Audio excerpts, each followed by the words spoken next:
Let me handle this. Detective Disorientated, are you still wondering where you are? Her entire character has shifted. That's right. I am not a gardener. I'm a legal counselor for the Dock Workers Union. So let's get to it. You're looking for Titus Hard. That's Titus. Talk to him. But know this. I'll be keeping an eye on you. No strong arming. Nothing official. It doesn't matter if you recognize our authority. We will make an... She says nothing. Her glare speaks for her. Like I already told you, I'm a legal counselor. Do you have hearing problems? What you want is of no... I saw what you were thinking. You want to say, what are you going to? You will not lose out on anything good by not saying it. Aggressive? Just dock workers? Do dock workers spy on the police? We let you... Listen, you moral intern lackeys. You're a mob, enforcing the unlawful privatization of Revachol. 20 fat men in the Occident are stealing it all, and you're their bodyguards. Fuck yeah. So ask what you came to ask, or get back to your commanders.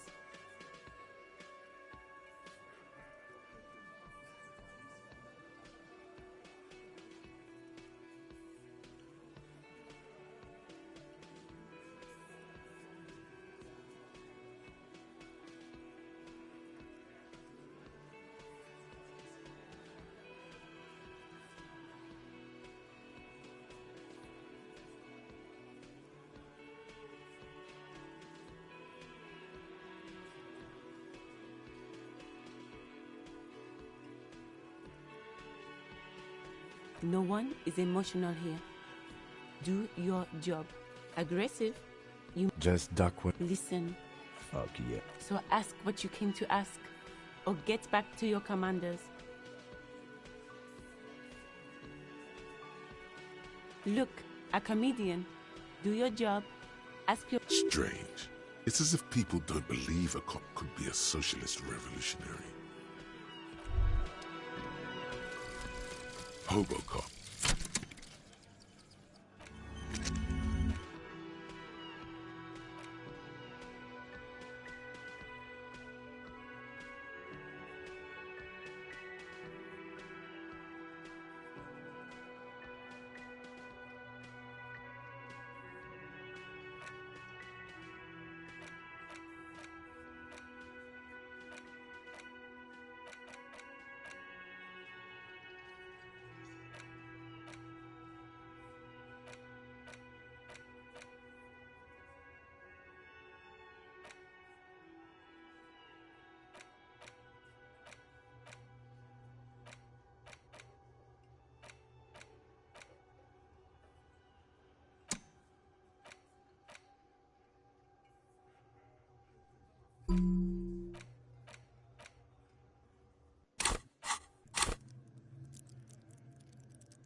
This is where you say your bit.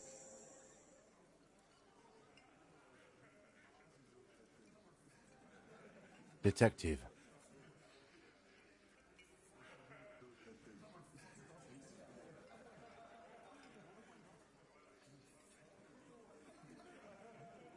Oh, this is about him. A real looker, that won't. You're sure taking your time, waiting for him to get ripe and pretty for you, huh? Oh, he was a real pretty boy by now. Real hot stuff. Letting out that pretty boy smell. Time to go to work in the shit factory! Easy, boys. These janitors have a hell of a job cut out for them. I mean... You might want to start asking your questions now. It's not going to get better than this. These guys are so macho, they're ready to confess to first-degree murder. Do a head count first. Connect these men to the tracks you saw in the yard. Chances are they're going to... Starting from the right. Boot size 44. Blonde man. In his 30s. Overbearingly masculine. Sitting on his right. Standard working boots. Size 45 or 46. Eldest in the room. Probably mid-50s. Smoker. Quiet. Across at the other table. Hobnailed working boots. Size 43. Gang tattoos. Mesk or Sarah Mauritian. In his late 30s. Early 40s. And then standard working boot. Steel reinforced toes. Size 46. The big dick. Wide at the shoulders and lean at the hips. Rugby cap. Fingerless gloves.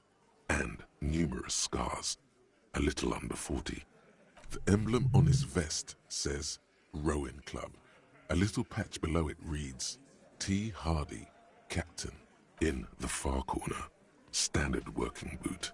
Steel reinforced toes. Size 44.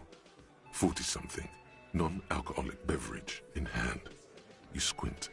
Is that a plectrum?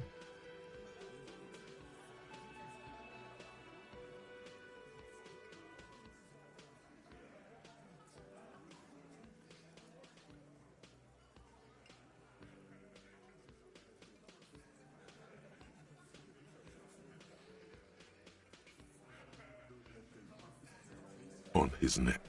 Forget it. It's not important. Let's call this one the musician.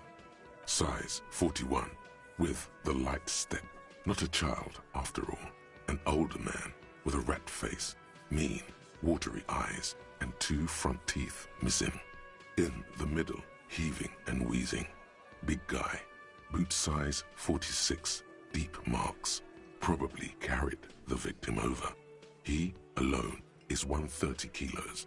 Add the man in armor, and you could easily exceed 220.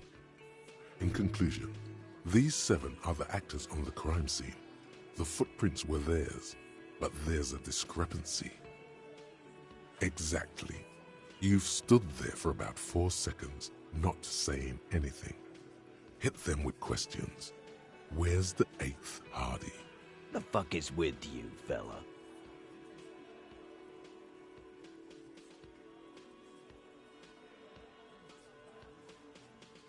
What are you talking about, madman? There's no 8th Hardy boy, there's 7 of us and we're all here. Or what? You want to be the 8th Hardy boy? We ain't hiring. Actually, boss, we've been talking and we think she could maybe... This person Glenn wants to hire, he really respects her.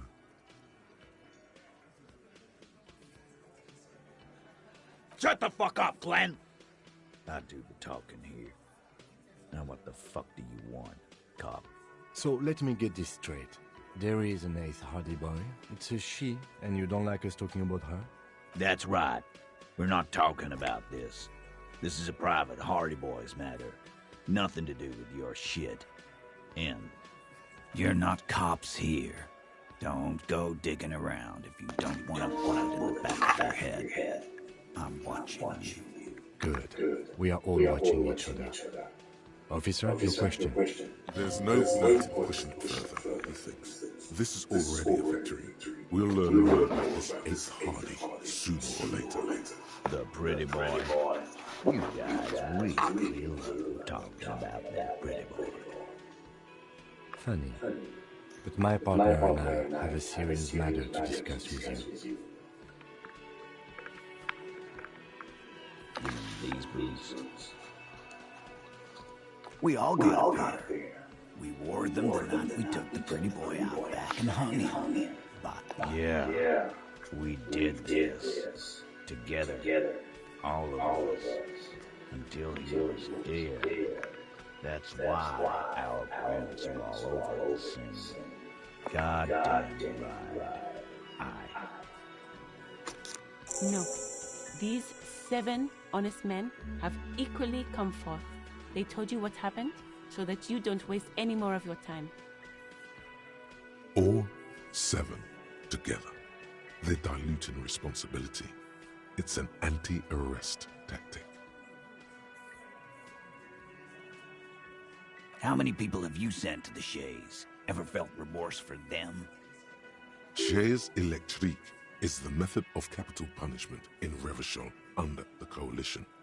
During the suzerain's reign, it used to be the firing squad. Or send them to Reunion to rot. For 20 years. For life.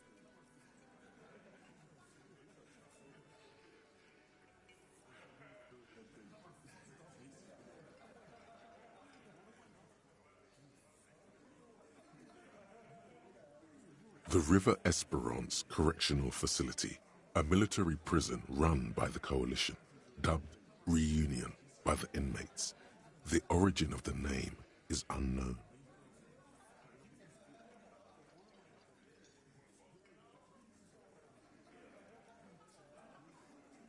Rest assured, lawman. None worse than our guy. He got what was coming to him. Are you deaf? There will be no singling anyone out. You can't arrest a Hardy boy without arresting all Hardy. Do you think you could do that? Do you think you could arrest them all? A trick question. Don't let her lead the conversation.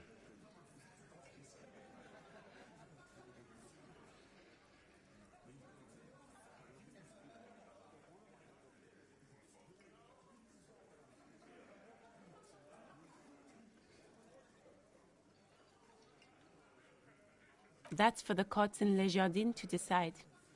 Not for the officer. What you can do right now is go back to your... No. We'll stay here and discuss what happened that night. You don't have to keep answering his questions. I know, Lizzie. Relax. We killed him last Sunday night. Seemed like a good way to end the week. Known him? We don't associate with scum like that, asshole. Yeah! Who do you think we are? Quiet. He came around about 3 weeks ago when that Pines cow first sailed into town. Happy? By the Pines cow, you mean Joyce Messier, the representative for White Pines? The same company you're striking against? No. I mean the Pines cow. The stupid-ass cow they sent in to fuck us over. But you know what? Why don't you ask her about the pretty boy? I'm sure she has interesting things to say when you ask her hard enough. That's enough insinuation for today, Titus. Officer, your interview is drawing to an end. Don't waste your last questions. Why? 'Cause he was worthless mercenary scum. And he stepped out of line. What kind of mercenary? The kind that shows up when you start a strike. The experienced kind, too. Had Cohoy and Semenine written all over him. Ex-Orani. A live grenade! Right here in our bar! This one has a special gripe with him coming here. I can't prove it, but I know he was sent by the Wild Pines. They hire merc shit like that. Story of every strike from here to Samara. Cause one night, he walked straight up to the mic and said, I'm R&E. Really? Yeah, really. Had a gin and tonic up there, sang some R&E's paratrooper song. We couldn't believe it either. But he fucking did. Right there. Sire, the tale is true. This is a serious violation of the karaoke code.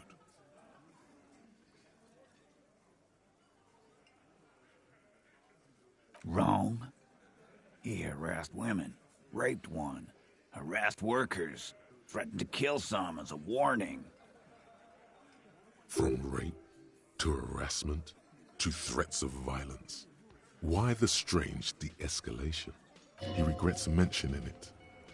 Hopes you didn't notice. To kill us all, if we don't open the gates, if we don't let the scabs in, if we don't bend over. That... Yeah, he said it was his favorite joint now. Started to come in here every night. Drinking, grabbing girls. Grabbed one of ours mid-karaoke, right there on the stage. He grabbed someone? Yeah. This girl's on the mic. A beautiful girl, young. Gets into the second verse of Lover Lake. The fucker grabs her legs, starts screaming. Show me your cunt! Why don't you show me your cunt? Then, he gets knocked on the head with a wine bottle. Doesn't even fall down. Aren't you fucking listening? My man is talking to you. He took care of it. They got the girl out before anything else could happen. Yeah, me and Eugene got her out. Aren't you fucking listening? There's something odd here. Seems like they don't want to talk about that rape Titus mentioned. Why not? This is a serious allegation. No, you're not getting the name. That's a Martinez matter, and I'm not discussing it with you clowns. We hanged him up by his neck until he got real still. Wasn't that obvious, Copper? Didn't they teach you anything? You're pretty sure you've had at least 2 years of cop school, and this is where an autopsy would come in handy. You have to work with what you know. Titus, you don't have to clarify anything. We overpowered him, dragged his unconscious body to the tree, put a noose around his neck, and hanged him till he was dead. Then we left him for seagulls, maggots. Make them a bit more uncomfortable first, then see if it all adds up.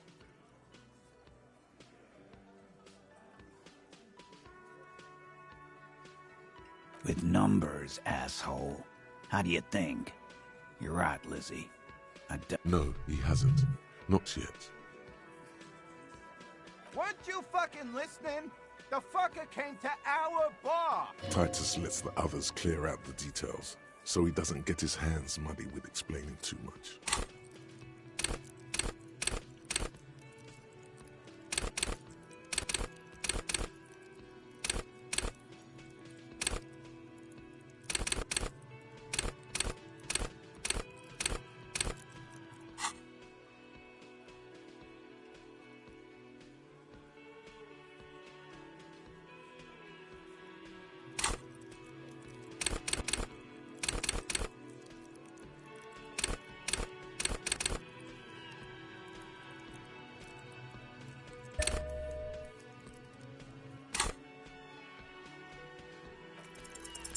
Actually,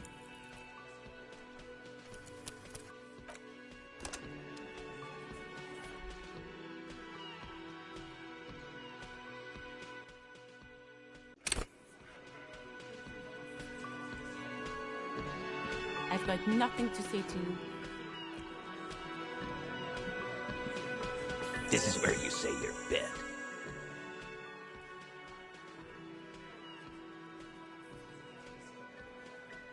Detective. Oh, he was... Time to... You might want to... these guys do a head count first. And on his neck. Let's call this one the size in conclusion. Exactly. The fuck is with you, fella? This person... Shut the fuck... So let me... That's right. You're not good. Good. There's no point in pushing it further. You mean these? We all... Yeah. We did this. Or 7 together. Or send them to... The river at Rest assured, lawman. Do you think a trick question. Don't. that's for the what you? No, no. How many... Or send them to... The River Esperance Correctional Facility, a military prison run by the Coalition. But you see, a law. You don't. I know, Lizzie. Known him? Yeah! By Quiet. No. Why don't you ask That's enough insinuation for today, Titus. why? what kind? The kind... Alive? This one, I can't prove it, but I know he was sent. Yeah. We couldn't... Sire, this is a serious violation of the karaoke code. Wrong. From Ray. He regret. To kill us all. Yeah. He grabs. Yeah. Show me. Aren't you There's something odd. Seems like they don't want to talk about that rape.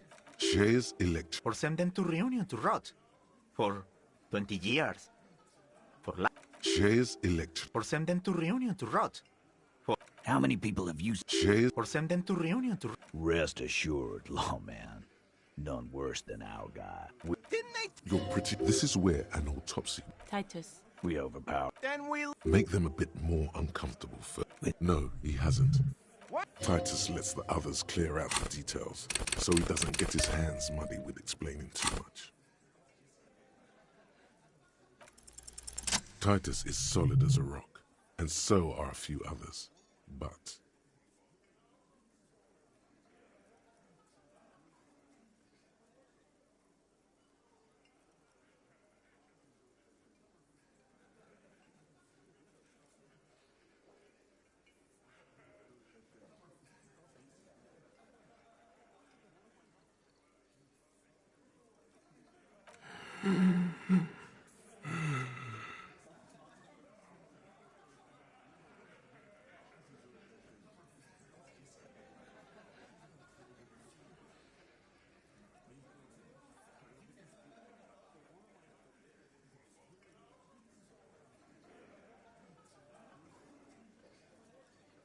No. Of course he's having trouble breathing. Just look it up. Fuck off, Shanky. Angus is a pal. keep your eye on this powerful guy. Sooner or later, he's going to break like a piece of twig. And fuck you, too, Copper. Picking on Angus like this. We're done with this schoolyard shit. His all-muscle comment wasn't sarcastic. This one is a stone wall. You won't get more out of them about the night of the murder. Not yet. Like what, Copper?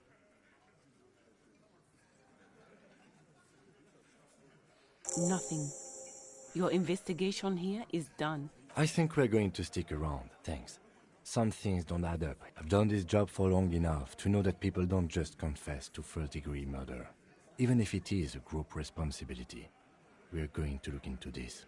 Good luck with that. You've heard everything a rent-a-cop is gonna hear from us. Real law officials. Rent-a-cop. So that's what this is about. He doesn't see you as his equals.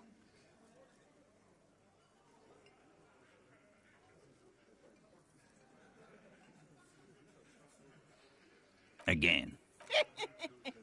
Good one, time. About fucking time.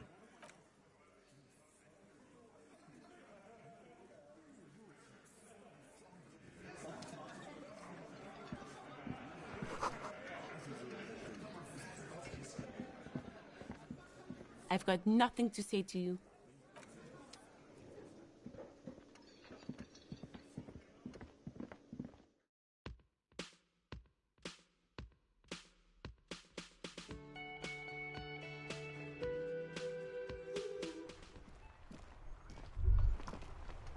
Was that?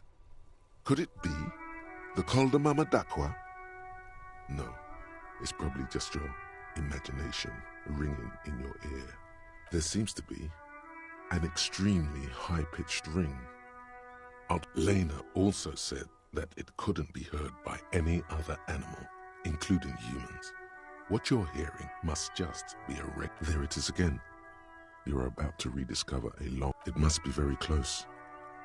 Maybe. Keep still. It might perch on your shoulder.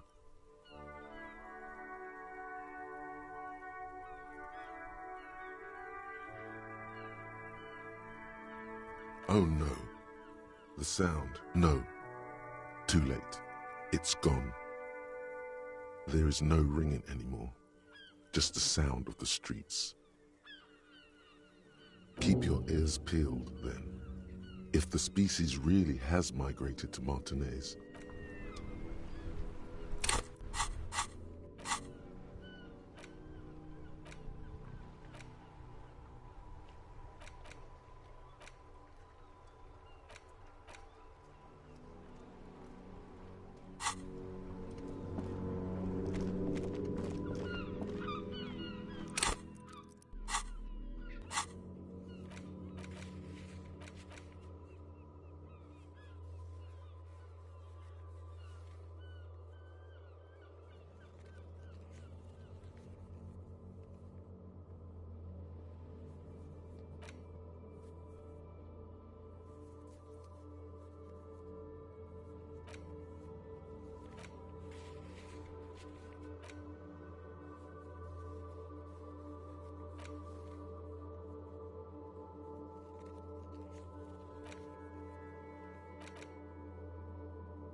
there he still is, looking right through you with his white eyes. The body below is entirely dedicated to that. Activity. He's about to blow!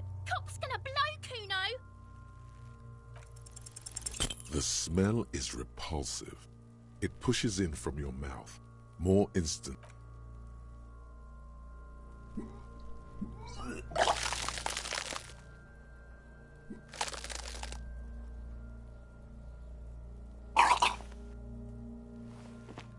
Too late. It's impossible to keep in. Your body curls until a pool of vomit lies under your feet. It's okay. Happens to everyone. The hangover is clearly making this worse for you. You could use some ammonia to clear your head. There is Frit nearby, east of the hostel. They usually have a small apothecary. If they don't, there's a greenhouse here, and a gardener with a wheelbarrow on the corner of the whirling in rags. Pretty clever. Acquiring ammonia will provide a modifier to the white check. Modifiers make checks easier and allow you to retry them.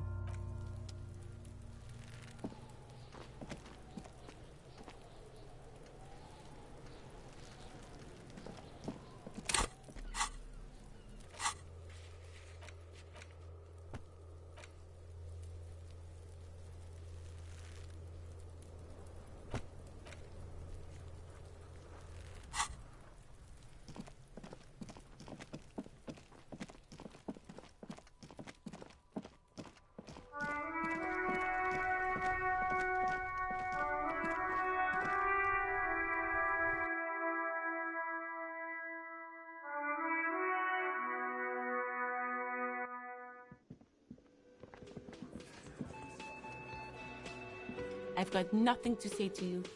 I am not. You could be, Liz. You could be anything. Even Ahmad? Glenn, I went to law school. He's right. With a face like that, she could be on the cover of Le Debutante International.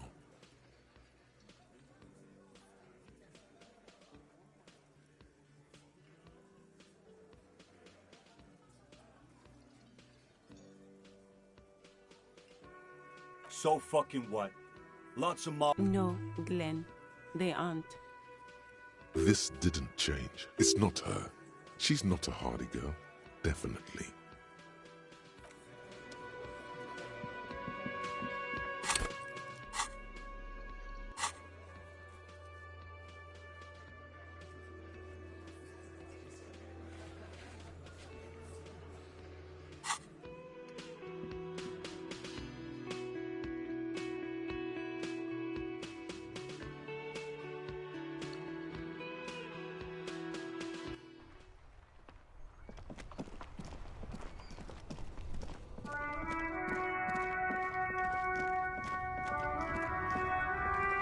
looking for something, Runt? Come to tell me to fuck off again? Oh man, that's great. God damn. Thanks for that, but no.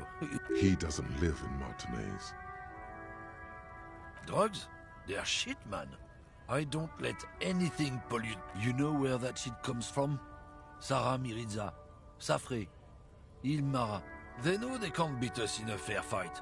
So they have to get us to weaken ourselves somehow. It's racial sabotage. Racial economic sabotage.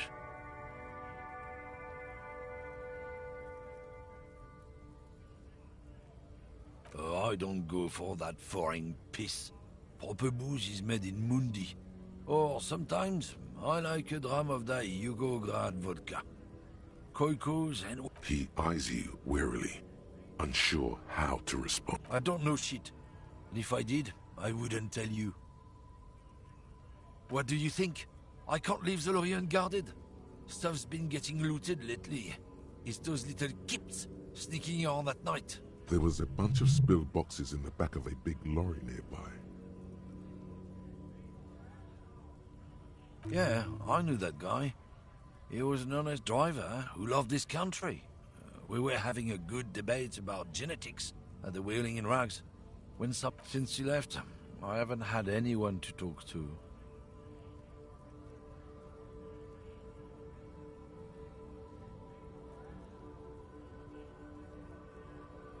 It's a fucking travesty, is what it is.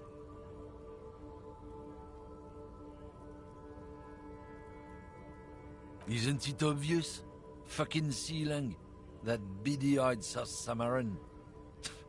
His little side business is a scam. He's a Samaran guy who likes to pretend he's some kind of businessman. Really, he's just selling his employer. Just follow the smell. It smells like apricot and oil. Yes, yes.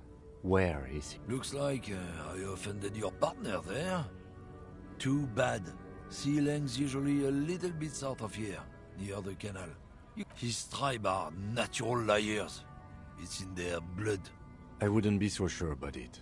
Not until we've heard what Sealang... Guess so.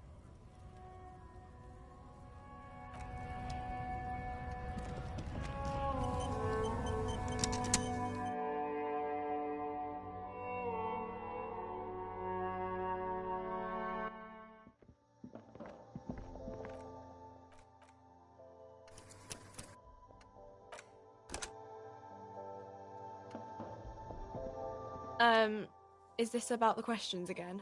Because I don't really know anything. A warehouse? I don't know. Maybe. I don't really care what Frit does. She looks up from Fine. Frit doesn't have a warehouse. Just a little back room here. Okay? She looks up from... Yes. What we have is there. In the medicine cabinet. Go take a look yourself.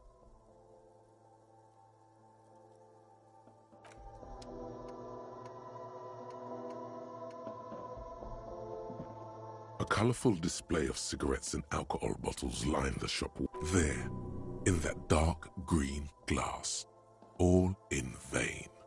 The great flowing river of warmth, wine, alcohol, beer, alcohol, love, the beauty, the truth, the poetry of it. I'm obliged to inform you that both alcohol and cigarettes damage your health. But I guess you already... Don't ask, don't look, don't do anything here. Just go away. Get back to work.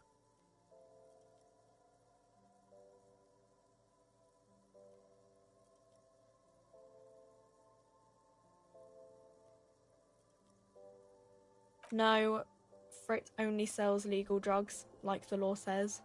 The Pale Age vodka is special, I guess. It's stored in pale for a couple of years, which makes it, you know. I mean, I already said it'd hurt you. I don't know what else they do. Substances give powerful bonuses to your main stats at the cost of damage to your health or morale. Cigarettes raise your intellect while damaging your health. Alcohol raises physique. Use medication, like Nosafed and magnesium, to counteract the negative effects of substances. Note: consuming substances can have unforeseen consequences for you.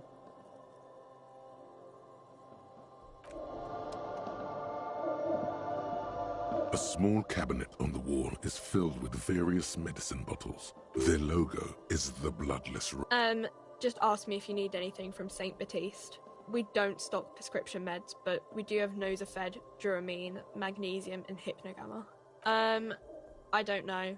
Let's see. Nosafed is a nasal spray. Duramine... I don't really know what Hypnogamma is. I guess it makes you feel less shit. It's recommended to use after lots of partying, studying, or exercise.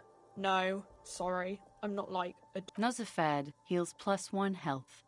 Duramine heals +3 health. St. Baptiste, you know, the pharmaceuticals company. St. Baptiste Pharmaceuticals, the one that sells meds out of St. Baptiste. She is right. Saint Baptiste, the company, derives its name from Saint Baptiste, the city. Itself so named because that's what it is. A rare case where that really is the full etymological history. As far as...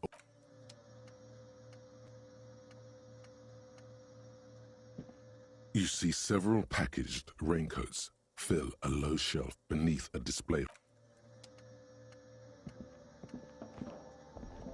The tear machine stands in the corner. A sign says, 1 bottle equals 10 cents. No. You need...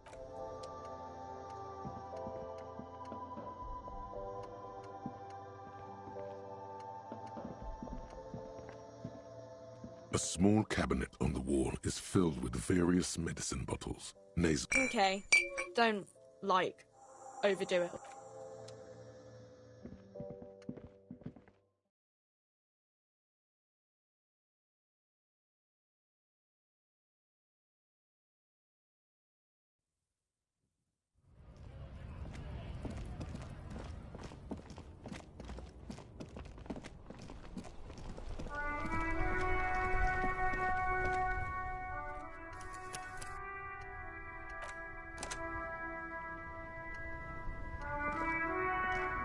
Still here, stuck in this damn jam, my man. Ah, man, me and narcotics go way back. Had some good times surfing the psychic waves of my... But those days are behind me. There are other addictions in my life now.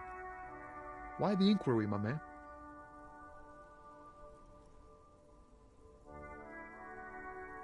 Hey, man, that's serious criminal talk. Are you... Entrapment is a practice whereby an officer of the law induces a person to commit a crime. Then what's your deal here? So much for subtlety. Better get straight to the point. We have a credible lead, sir. Someone on this roundabout is waiting for a bulk shipment from the harbor. Not me, man. No way. I don't need any trouble. Shit's bad enough anyway. This jam's got folks up in arms, and I'm afraid it's headed toward a conflagration. Gotta guard the stuff. Bosses don't look kindly on missing cargo, and it gives me time to work on my rhymes. A rhymesmith? This is quite credible. It goes with its cadence and way of speaking. Look, man, I try to stay away from the criminal underbelly of Revachol. I'm a guest here. You really need to find another... We wouldn't say he's lying, sire.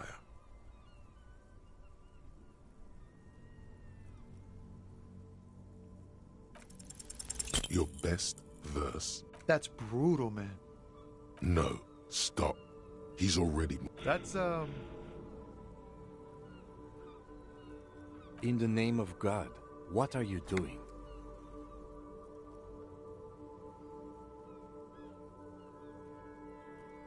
Yeah, I get that, and it's cool, but... Yeah, I get it. These are your rhymes. He's not lying. Yes, and I also thank you for stopping. We have a drug investigation to return to.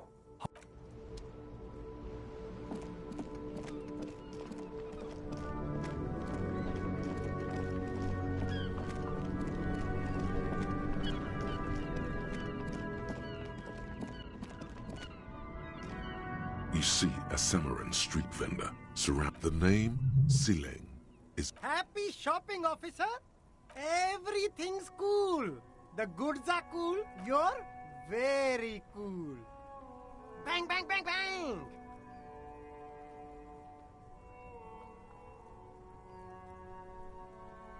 Oh, yes. You got style. You got personal style. You know, you like premium menswear. Look around and browse. Don't be distracted by the flattery and funny man act. Questions. Me? It's a boring story, officer. This man probably comes from Seaguy, sometimes known as the Apricot Suzerainty, an archipelago in the Samaran Isola. Apricot Suzerainty calls to mind an era when the Seaguy archipelago was colonized by Revachol. It's a bit of a slur, in other words. Very cool. I admire your awareness of our intertwined histories. It's super nice of you to apologize for colonialism. But the Apricot Suzerainty is a shithole. That's why I left.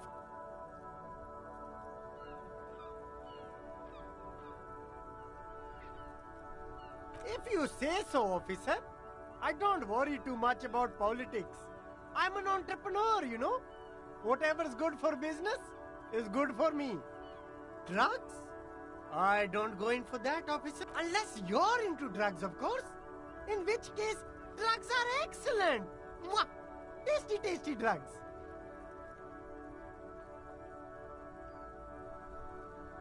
That's very cool.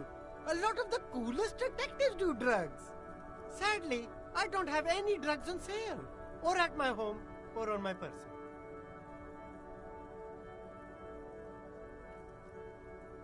That's even cooler. You investigating that and all. But, A blatant lie, sire.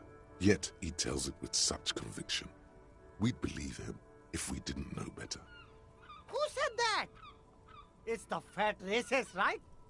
I bet it's him. He has an agenda. So you admit you're a lorry driver? No, I just said I work harder, and he's an asshole. Okay, maybe I'm a lorry driver too. A little. But that's not the most important thing about me. That's my day job. This is my dream. Exactly. It's such a small part of my life. It's in the rear view mirror now. I'm climbing out of that hole with ingenuity. Nothing. I told you. And what crowd is that? Crowd. You know. No, he wasn't talking about an abstract crowd. He doesn't want to talk about them. He's afraid.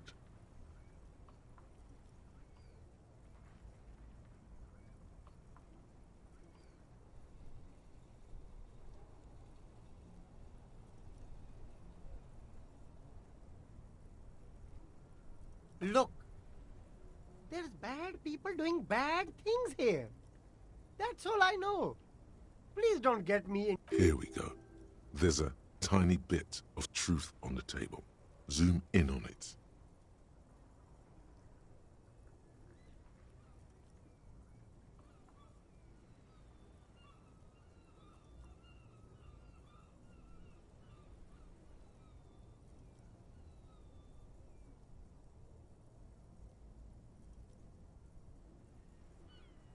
It's a she, okay? The other drivers call her the lady driver. You're better off staying away from her. The way they talk about her, she's no lady. I don't know. Maybe. If she is, I haven't gone near her. It could be. He's not ruling her out. All of them. I don't know. I told you all I know. Are we cool now? Who exactly is talking about this lady driver of yours? The racist or the other one with the tattoos? All of them. Even the ones who've left. I don't hang out with them. I don't remember who. All right. I scored. Let's cap this off with a purchase. You can walk away from here with funky sunglasses. No need to dress this way. Oh, okay. But why, officer?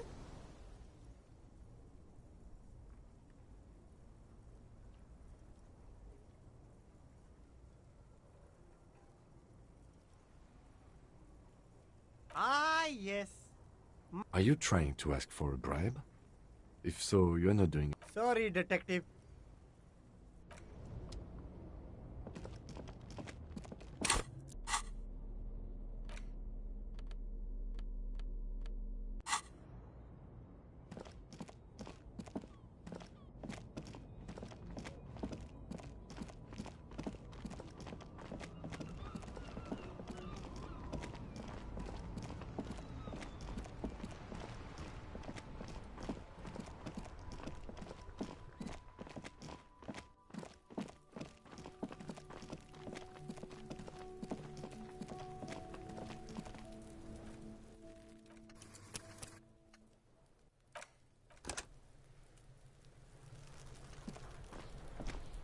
There he still is, looking right.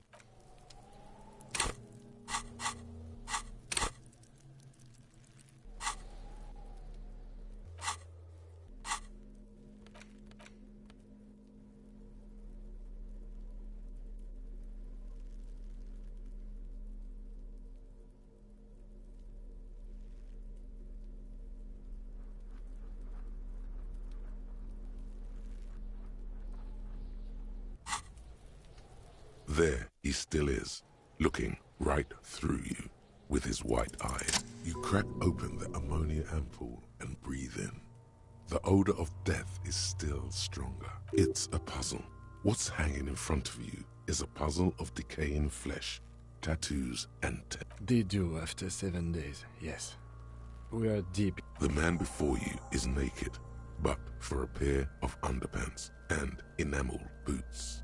His skin is greenish, marbled with decaying veins and blotched by lividity.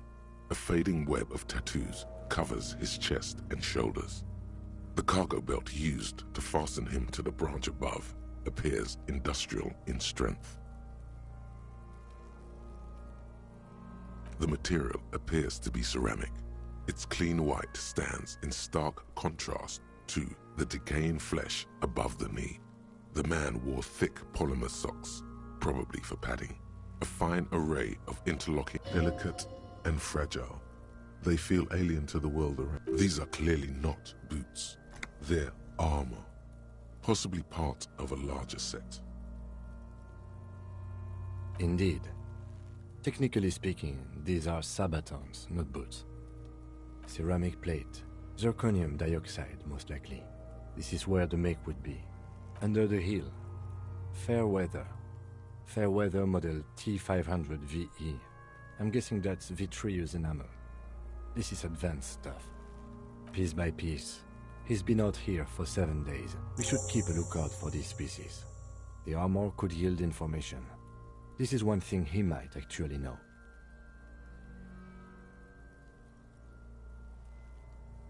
No, I think he had something precious underneath the clothes. They had to remove the jeans and shirts we found to get to it. And this kind of armor is often worn under fabrics. Nice. That makes sense. They usually hang them completely naked for that. La puta madre, the Mazda, the Besmerties and the like. This one still has his underpants. Fucking talking about underpants. Clearly Kuno would like to interject something here, but there's not enough for him to hold on to.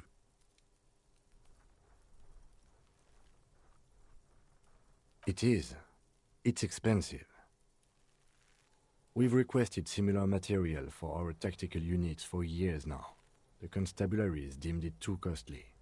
In that time, we've lost 6 men to semi-automatics. For a full set, about 4 years of wages.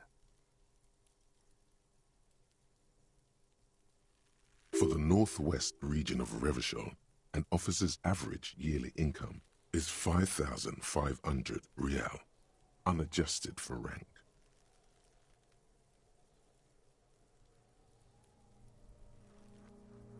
Not too much, yes.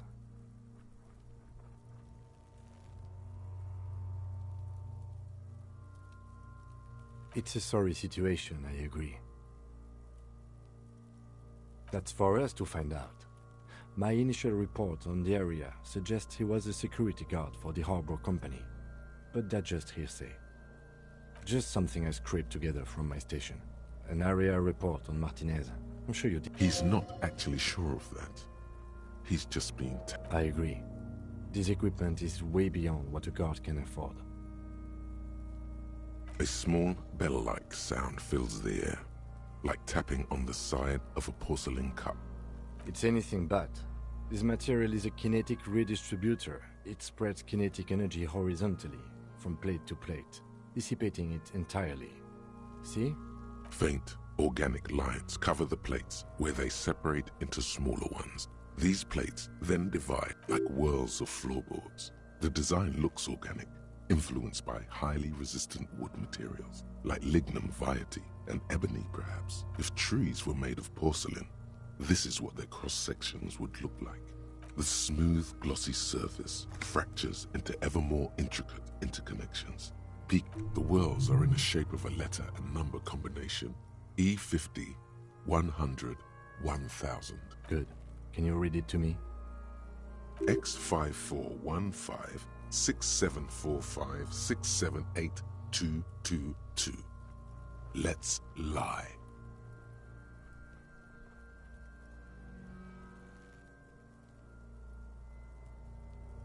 We have a make and a number. That's something. We can use the radio in my kinema when we're done. Either station can chase it for us.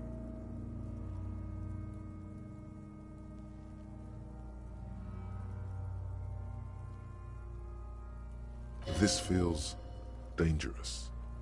Are you sure?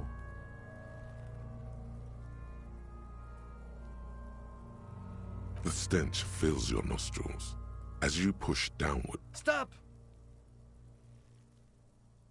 Pig's gonna pull his head off. Brutal!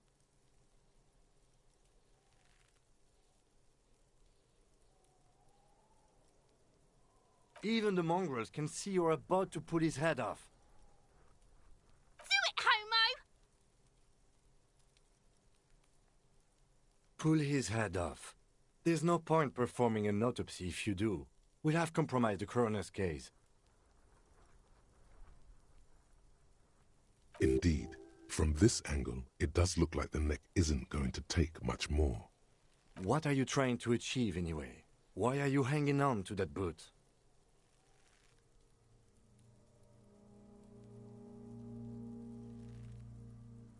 How many clues do you need? You already found the number. There's no way you're getting them off. All the organic matter in his body has been flowing down into the boots. They are fused to his feet now. Why do you think the locals haven't scavenged them yet? You're sure there's a way to peel them off, but first the body needs to be down. And second, it would probably be better if the lieutenant wasn't around. The anticipation makes you crack your fingers. Feels nice. Nice and cracky. Processing will take care of them. With the situation in the morgue, it will yield nothing. But we must pick our fights. Should we continue? The cadaver slowly twists on the cargo belt, his torso covered in tattoos, and extremities. The hangman's knot is pulled tight by the weight of the corpse below. Yellow, hard-edged polyester cuts into his neck. Above, a sliding buckle ties the belt. This is a steel-reinforced cargo lashing belt. Big brother of the regular cargo belt. It's used for tying cargo under six-rotor airships. Airlifting. I thought it was used on lorries for strapping cargo to them. The local harbor uses 6 rotors to shuffle containers around. I get the sense they use whatever was on hand without paying much attention to not incriminating themselves. Right now, everything seems to fit their confession. I was afraid it would be. Thin steel wiring, parallel strands. This makes getting him down more problematic than I had assumed. A noose is one of those things that's easier to use one way around. That ladder can't carry a grown man. I didn't see any splintering either, did you? I think they lassoed the branch, then pulled on the belt to close the buckle. Could be. The shape of the branch supports the theory. The cadaver hangs from the cargo belt. An intricate web of blue lines stretches across the torso, from the right shoulder to the solar plexus. Each time they intersect, a small white star is formed in their crossing. Hundreds of fading asterisks riddle his skin. Their concentration is highest around his heart. His corpse is marked by stars, alcohol, and heartbreak.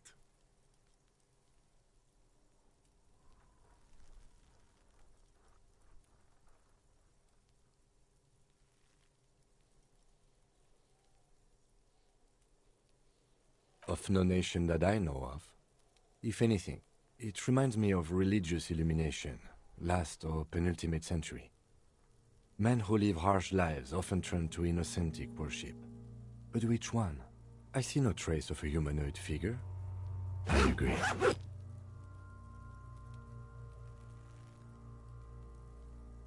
He takes a thin piece of milled aluminium from his coat pocket and pulls it open. Sounds like a sword being unsheathed. A small lens appears. A Trigger Sunshine. Trigger is the world's leading manufacturer of intercommunication devices, primarily projectors. Shit, Kuno! An instant color camera. This is the first time he openly acknowledges that. I have only 2 ampoules, so nobody move. I don't want to waste one. A sound, a shrill flash, followed by the breaking of a small ampoule of glass. You see streams of color pour onto the thick, glossy piece of paper, rolling out. In case we need it.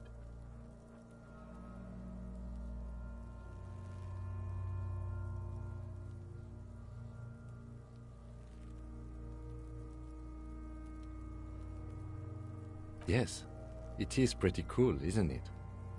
It contains insight to the victim's person. By his build, I'd say this was a man of physical violence. The story he wanted his body to tell was important to him. It is his letter, to us. Someone should decipher it. We'll need to show it around.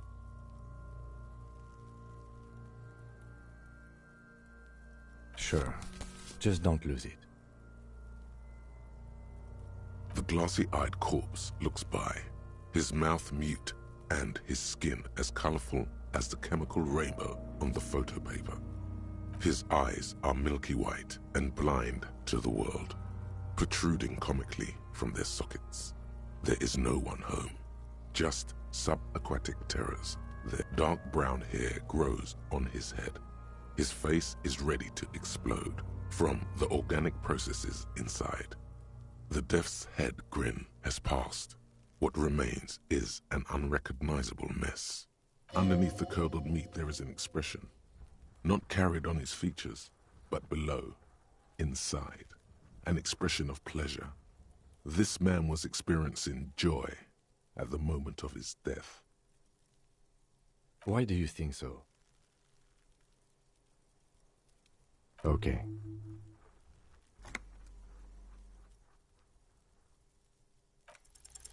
The corpse is dead silent. You have no idea. Who is he? He is male, 40 to 50. The corpse looks right through you. As you narrow your eyes, the monster before you blurs into a violent mess of green. This is a trick. You've done it before. Pink is where the blood settled in the first hours post-mortem. You can use it to see if the corpse has been tampered with. Does his position at the time of death match the discoloration? Only the lower extremities are pink with a dash of blue. His fatted hands, thighs, and his neck, just above the noose. The rest of the corpse appears dark green in the cold spring air. I see it. His neck too. The lividity goes right up his chin. We have good, well-pronounced discoloration here. The monster comes back into focus, an explosion of color coursing with dark marbled veins. His stomach appears pregnant with something. Black liquid streams down his thigh and on. So what do you think?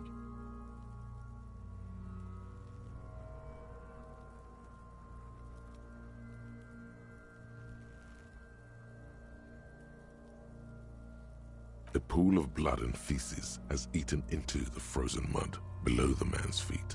Purge liquid. The victim appears to have contained no more than half a kilogram of digestion at the time of death. The fuck he's saying? Talking about shit.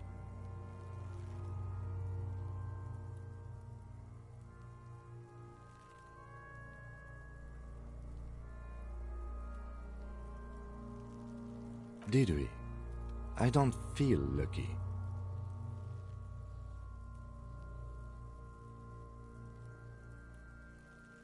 Agreed, especially on the neck. The belt acted like a tourniquet, keeping the blood in his head. The hypostasis supports her hanging.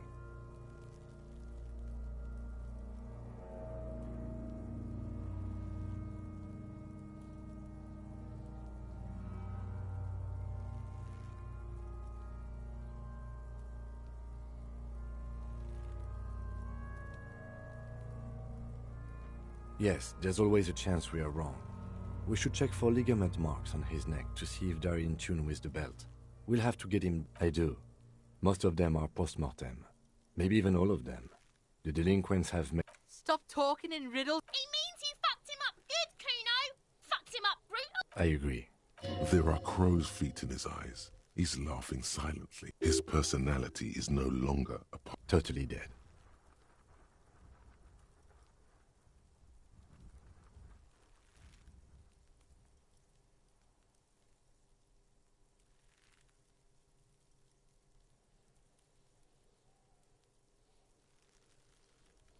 No siree.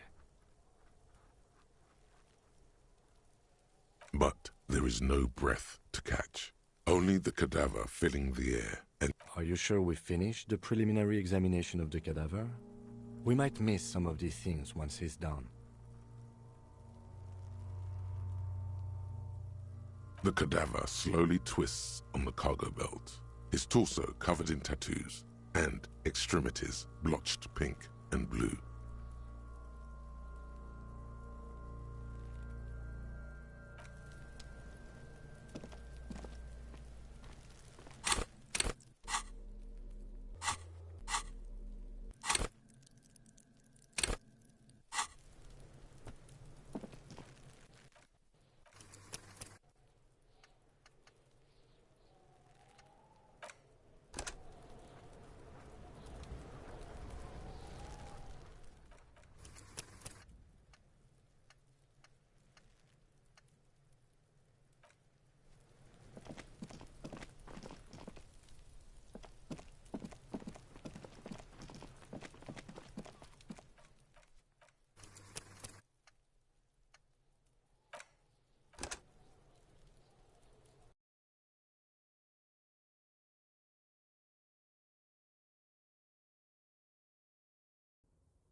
There he still is, looking right through you, with his... It's a puzzle.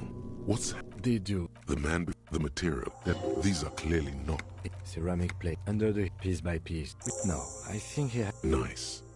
That makes sense. They... Clearly Kuno would like to... We've requested for a full... For the northwest region of Revachol. The lieutenant nods, wiping his finger on his sleeve. We've requested for a full... For the northwest region of Revachol. Not too much, yes. It's a sorry situation, I agree. That's for us to find out. Just some... He's not actually... I agree. Piece by piece, we should keep a lookout for these species. The sabatons dangle off a small... It's anything but... Faint, like whirls of floor. If treed, the smooth... The whirls are in a... Good. Can you read it to me? X541. We have a make and a number. This feels... dangerous. The stench. Stop! Pig's gonna... Brutal! Even the... Do it, homo! Pull his head up. Indeed. What are you trying to achieve anyway? Why are you hanging on to that boot? How many There's no... You're sure There's a wait. The anticipation makes you crack your fingers. Processing will take care of them. The cadaver slowly... The hangman... This is... Airlifting. I thought it was used on lorries for strapping cargo to them.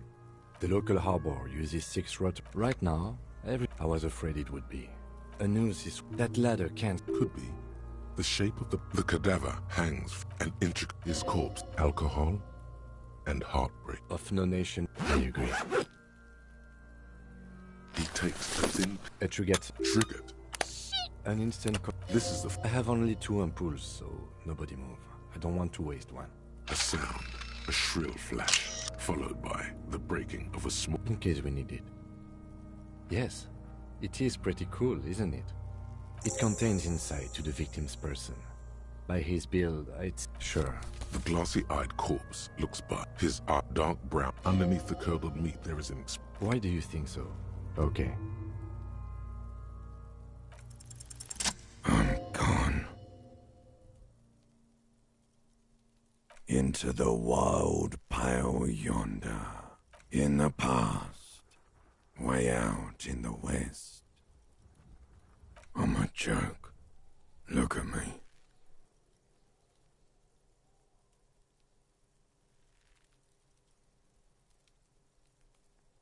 A killer. A motherfucker. And a killer. Go ahead. What do you mean?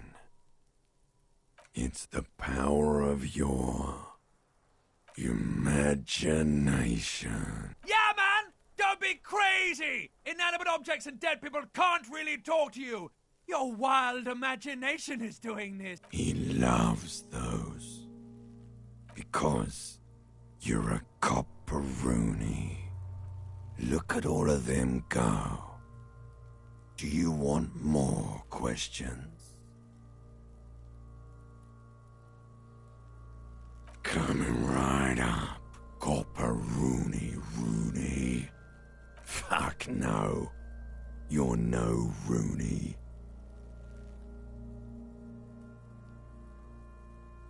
No, you don't. Between you and me, your name is probably Harry. Because you have loved it me in Provocopo. It was love all along. Sure, Lobo. I can ask you a question. Looking at my face, motionless. Looking into my eyes. Standing here. Why are you investigating my murder?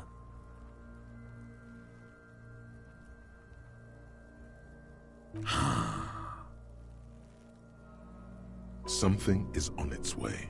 Something hidden. It's coming. A miracle from the northwest, and it's almost here. You can feel it in the air, on your hands. Maybe I was getting my rocks off. Do I look like an erotic auto-asphyxiation type to you? Captain Coppodromo, I fear we are drifting away. He didn't choke himself. You know it. Do I remind you? A child born with Muller's disease, harlequinism, grown up miraculously. You sure wriggled out of that one? Coppellini. Come back later, Coppo. As you narrow, this is a trick. Only the lower extremities are pink. I see it. The monster. So, what do you think? I agree. There are his person. Totally dead.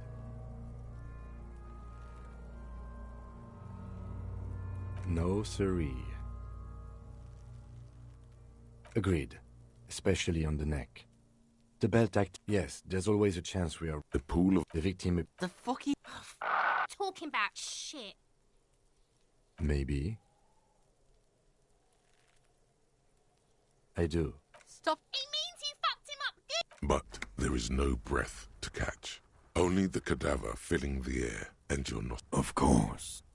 You have questions to come back later. Are you sure we finished the preliminary? The cadaver slowly twists on the cargo belt.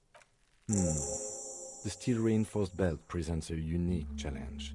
I brought chain cutters, but I don't see a good angle of approach to the... He doesn't actually think the challenge is unique. He thinks it's frustrating, and The cadaver is a good 1.2 meters up. Neither one of us can reach the belt without assistance. And even if we do, there's the question of cutting the airship strength material.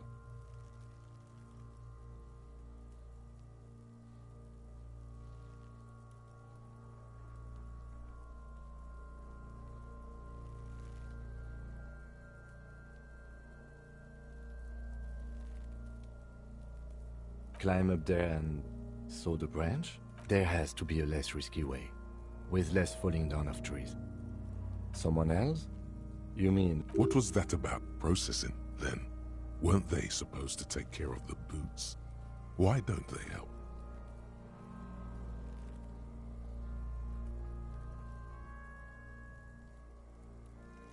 No. Think of the boys from processing as murderers. Only instead of people, they murder crime scenes.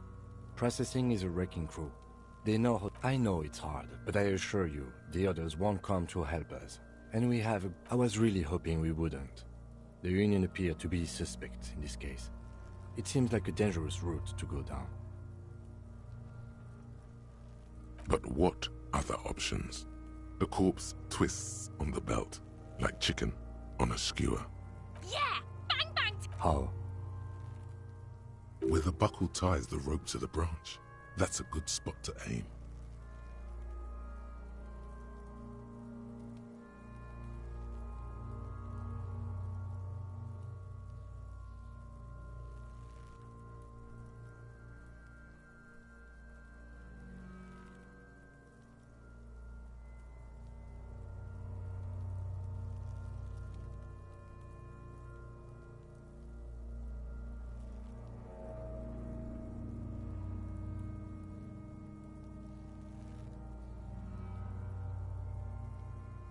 Where?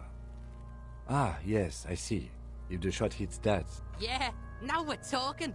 No miss! The lieutenant is undecided. On one hand, he wants to shoot some gun. On the other, it's an awfully stupid idea.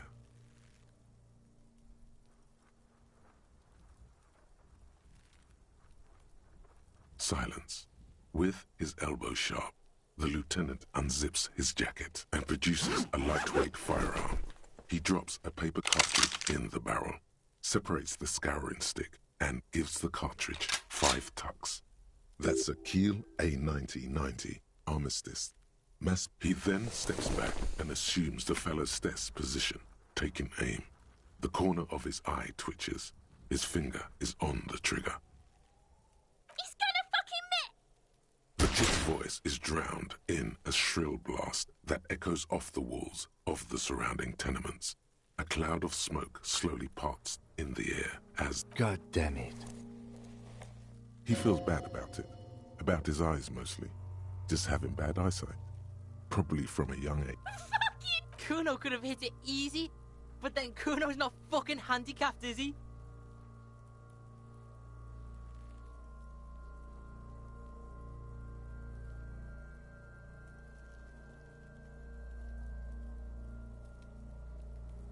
Kuno's sorry too. Kuno... The lieutenant doesn't say a word, just looks at the gun. No, we are lucky as it is. We didn't break anything, and the victim remains uncompromised. Any more mistakes could put us in an unfortunate position with the locals. I have to say, it's beginning to look unlikely we can get him down without assistance. It's bad as it is, us shooting firearms like punks. Go ahead, I'm not stopping you. Just don't lose it. This is the Yeah, take it, you fucking banana poiker! The cold piece of bakelite and gunmetal is surprisingly light. Your fingers... The fuck are you waiting for, Kuno?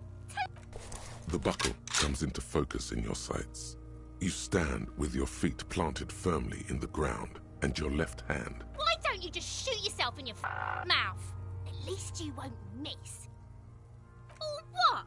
You gonna fuck me? You wanna do it? Set me free! You feel as though it would be dangerous to set this creature free. Don't. Do it!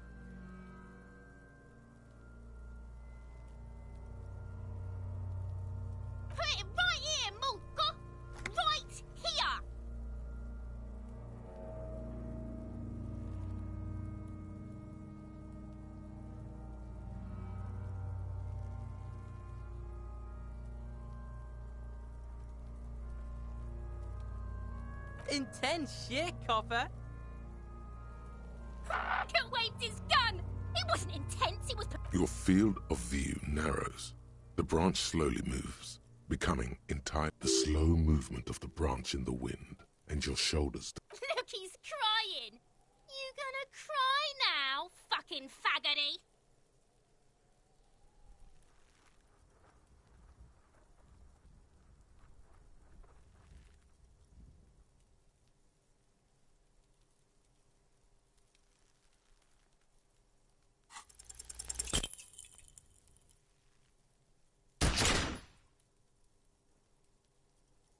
A plume of smoke.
The man before you is naked, but for a pair of underpants and white boots.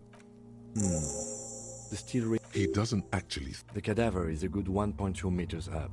Neither one of us can... Yeah! How? Where the buckle ties the rope to the branch. That's a good spot to aim. Where? Yeah.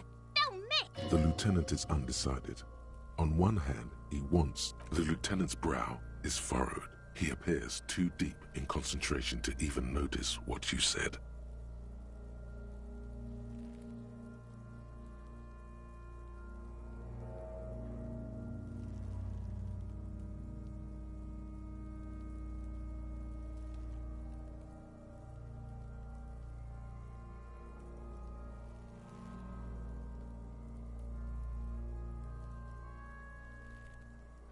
Silence. And produces a lightweight firearm. He drops a paper cartridge in the barrel, separates the scouring stick, and gives the cartridge 5 tucks. That's a keel 8. He then steps back and assumes the fellow's stess position, taking aim. The corner of his eye twitches. His finger is on the trigger. He's gonna fuck... The kid's voice is drowned in a shrill blast. God damn it. He feels bad. Kuno could have hit it easy, but then Kuno's not... No, any more mistakes could put us in an unfortunate... Kuno... The lieutenant doesn't. I have to say, it's beginning to look... It's bad. Go ahead. This is... Yeah, take it, you fucking bun... The cold... The fucking... The buckle... Why don't you just shoot yourself in your mouth? At least you won't miss. Your field, the slow... Look, he's crying. You gonna cry now, fucking faggoty?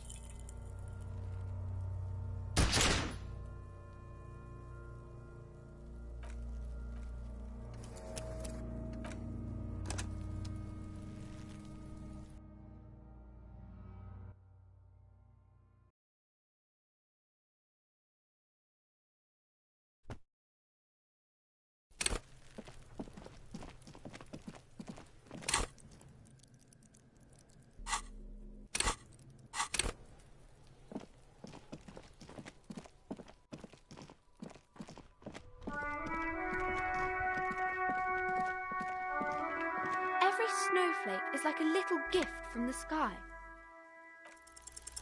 The girl keeps her hands folded, hidden. What do you mean, sir? She knows where this is going.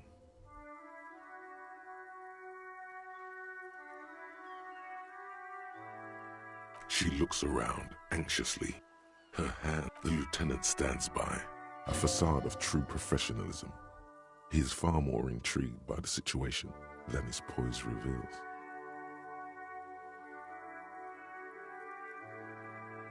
She brings out her reddened hands, her nails. And you knew this from me keeping my hands folded?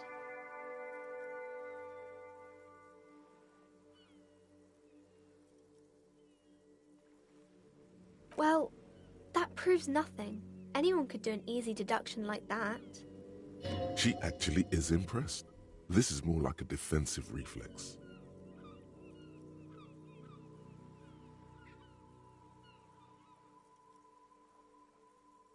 You're quite sober.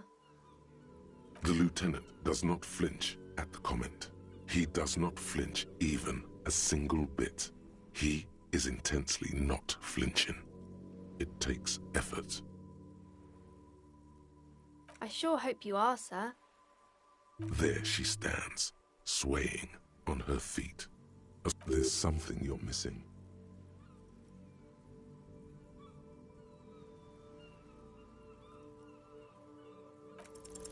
Because you know each other.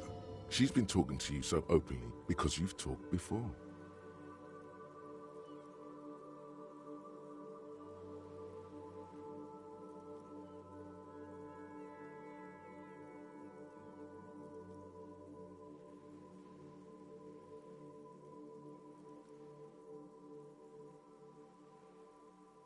Yes, sir. Maybe you're interested in books?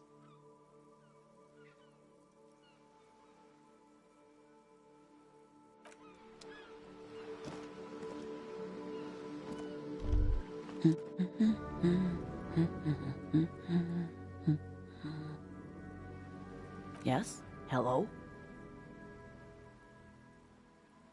Me? No one. I'm just a working class woman. She doesn't really want to be disturbed. If she's such a working class woman, why isn't she working?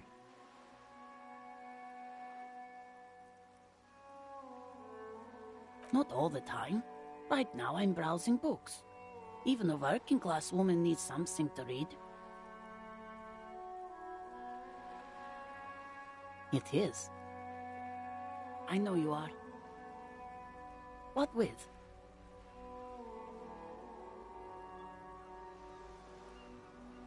My husband? No, he's not. I don't know. At home now? Where is this going, officer?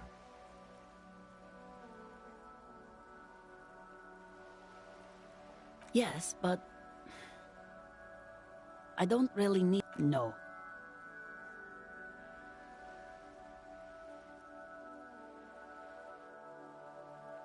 Why are we still talking about this? She has, though.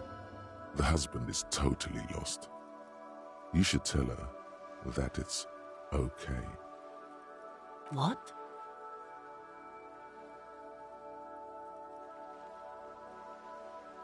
Who said anything about shame? Stop talking down to me. But he is. You can feel it. Or maybe it's something else then. No, absolutely not. Are you a policeman or a nanny? They are not miss... You know where they are. They're at home, smoking, giving the ladder of vices a chance. I see. I don't mean to disrespect, sir, but you are For what it's worth, I agree. But cockatoos can't be stopped when they get ladies. It's better to indulge him at this point.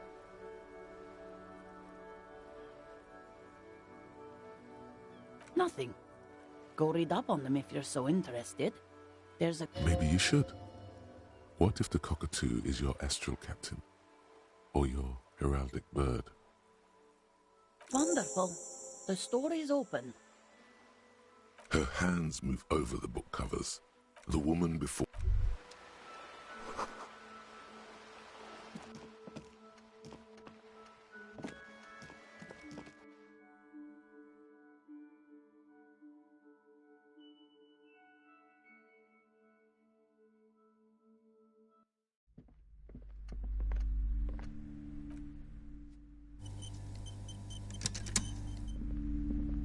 again, esteemed officer, and welcome to crime, God, I've told her not to do that. It's disgusting.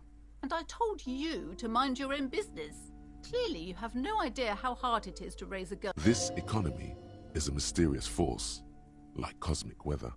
Mysterious. She can, if she has enough willpower. This is what's called growing. Come on, ma'am. It's obvious she can't do anything about it. You are placing an unnecessary burden on a young child.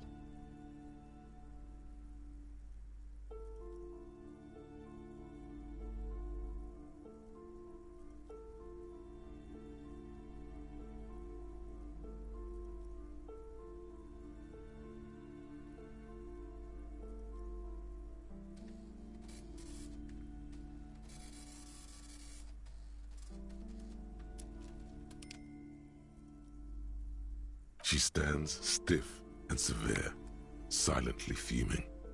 10 or so seconds pass. This is a person coming to terms with a new reality. One where they are. She's looking for one, but there simply aren't any good arguments for being an... Oh no. Hold on. I need to invite her inside and apologize. She might... There. I don't know what to say to you. My husband, he tries to teach me business lessons. I have what my mother called a dull mind. All this stress. It sounds like both the husband and the mother treat her the way she treats Annette.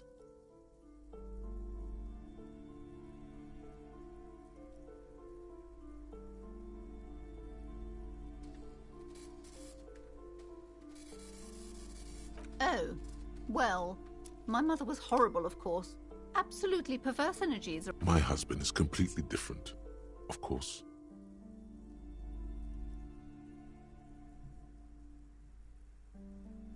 Yes, I'm afraid so.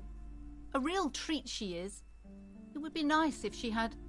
No, we couldn't have afforded more children, really. Not in this economy. A glimmer of sadness blinks through the well-crafted exterior. We're quite busy people, you know, my husband and I. Quite busy. Children are a lot of work. You don't... I'm sorry. I'm sure you do understand. Yes, my husband is a successful entrepreneur east of the river. If only he were more involved in the business we're running up here. No matter. Soon we'll both be off for Grand Couronne. It's a proper place to live. One of the most peaceful neighbourhoods east of Jamrock. Most of the buildings are empty at the moment. It's a great opportunity to get ahead of the crowds. Better times ahead for sure. He made the initial investment. Since then, he's been what you might... Super silent. Almost inaudibly so. She's been too busy helping me here. So she studied at home this... I assure you, I of all people understand the importance of education. She will be back in school... And hell freezes over? Never mind. The woman looks aloof. Her features much softer. Occasionally she glances. Slither up to her, you silver-tongued fiend. Show her what world-class perfidy looks like.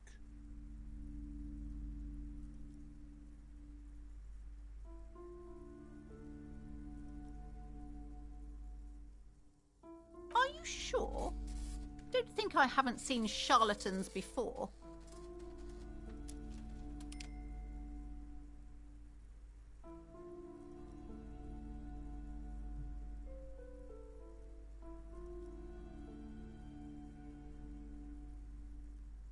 I'm not sure I can trust your claims. Honestly, you look... The lieutenant keeps his usual stony calm. Go ahead then. Rock her world, he thinks. I'll compose some notes.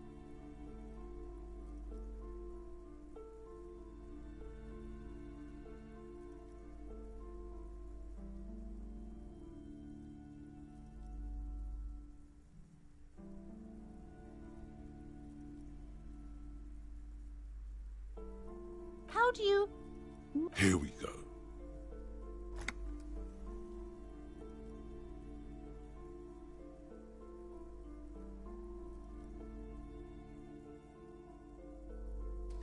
You're Partsimonese. Oh, it means our meeting couldn't have been mere but I am not the only one at risk. I have to think of my daughter. You are certain you can help us? Keep us safe? I can't allow any collateral damage to hit us.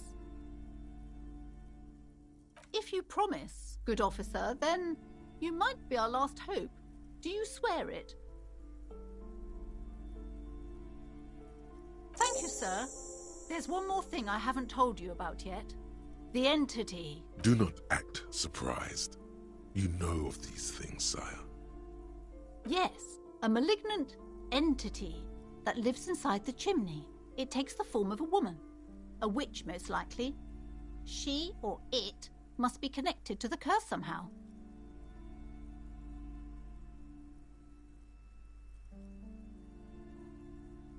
No, this chimney is part of the building's central furnace, and it's enormous.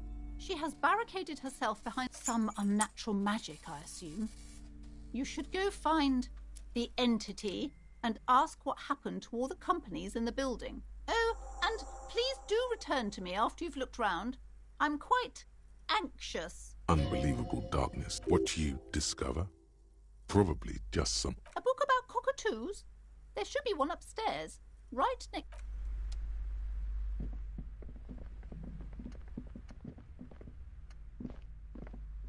Shelves full of biographies of famous people, whoever they are.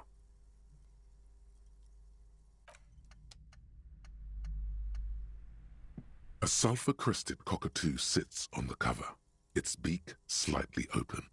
It turns out that there are so many different... You don't have behavioral problems. It's a must-have if you own a cockatoo.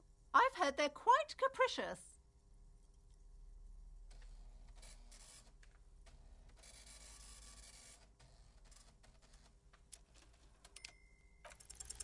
You wait for the storekeeper to be distracted. It's quite a challenge. Several maps. The maps look old and faded. Your eye catches a map of Insulinda, a map of Revachol. Always good to be informed of your surroundings.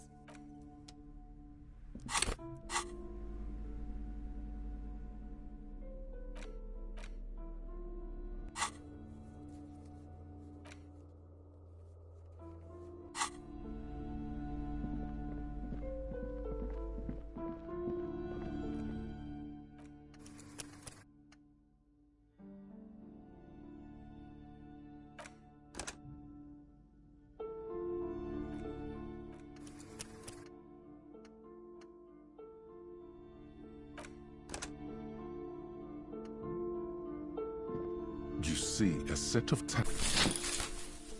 You see a dimly lit room full of dusty furniture and trash.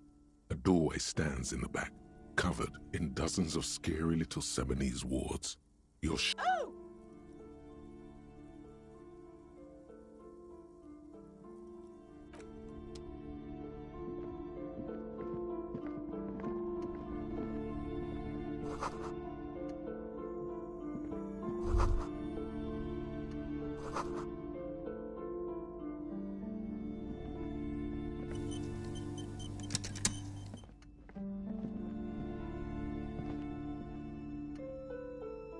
A heavy door with a missing handle stands before you, covered in dozens, if not hundreds, of Seminese trinkets and charms. It appears to be locked. Only an echo. No, after exerting some force, you manage to turn the key. It's eerily silent. The door slides slightly open, letting a draft of cold air into the room. Detective, you're the one in charge.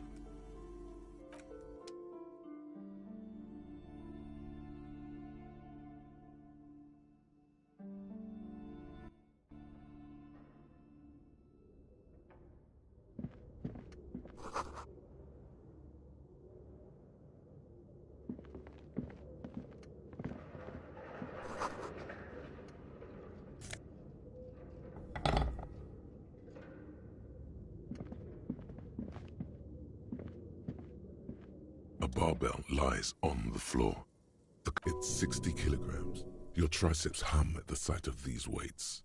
Show the world what... There are no collars on the barbell. Why does it feel so familiar?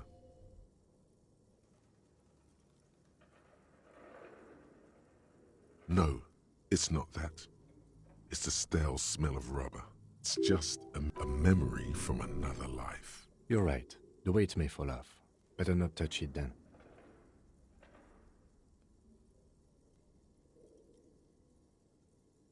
It would be a violation of EPIS safety regulations if the gym was still operating, but it isn't. No one's supposed to come here anymore.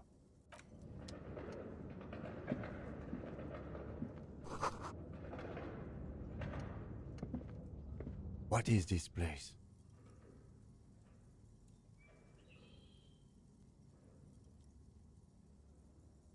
I think you're right, though it looks like no one's been here in ages. I doubt the electricity still works. Good thing we have a flashlight on us. Don't forget to take it out of your bag before we move on. An eerie feeling rises in your chest.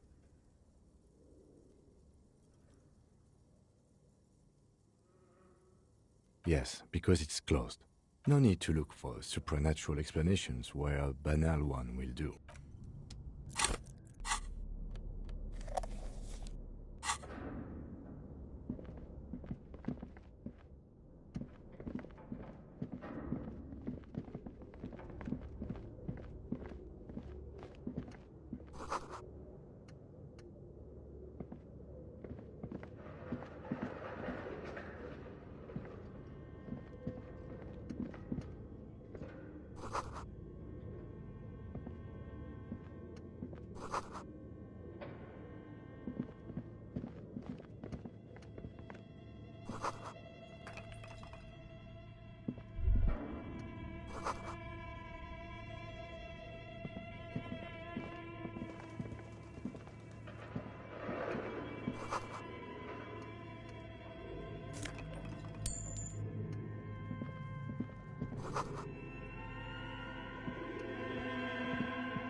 Looks like someone tried to reconceptualize their business here.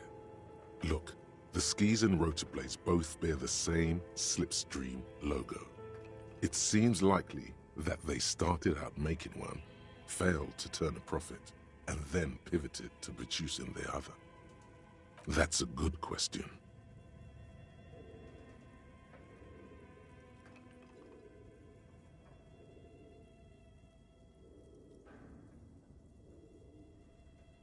Reality is ruthless.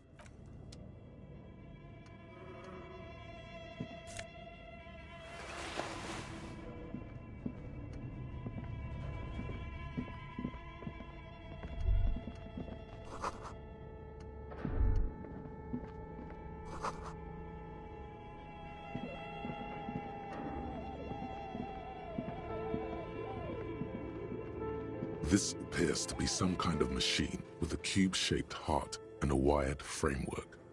The keyboard has a rectangular on-off button, a radio computer. Just sitting here without anyone inside. We have one of these down at the station, but I never really learned how to use it. The machine lights up like some prehistoric animal stirring from its slumber, revealing fluorescent play and print keys on the keyboard. The hatch on the machine it's empty like a beehive without its brood. Some cables have been left dangling, disconnected. The filament you have would fit perfectly inside the compartment.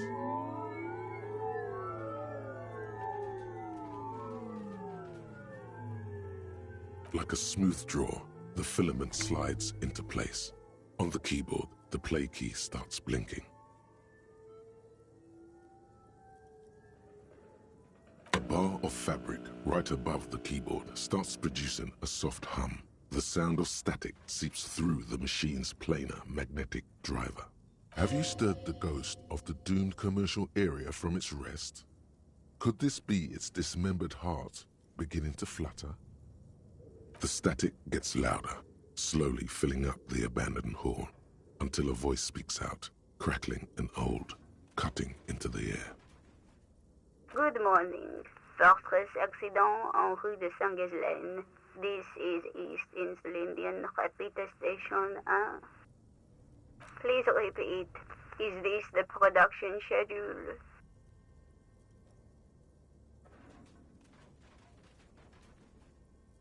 The filament you have inserted into the reader. Yes. Is that the production schedule? Good. Password. Of course it would have a password. That's what... You should ask her for a hint.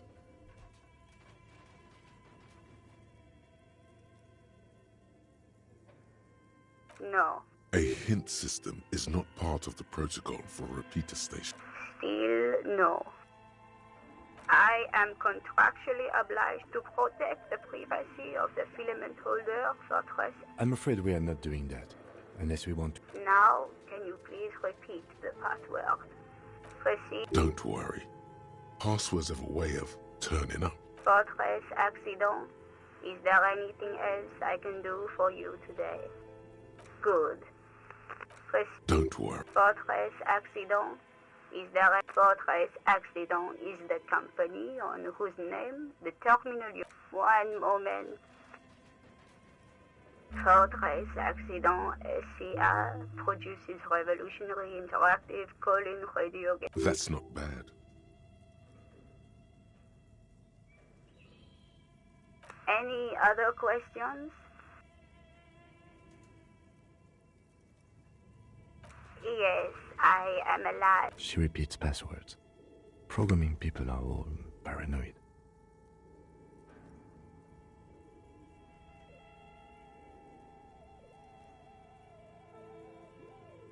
I work as a repeater at the East Indian repeater station.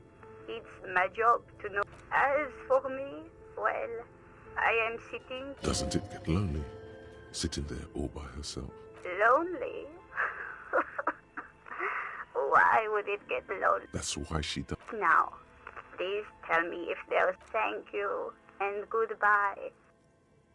Tiles on the cube are still smoldering, casting the framework. Nothing happens. The filament slides out of its glowing nest. Nothing happens.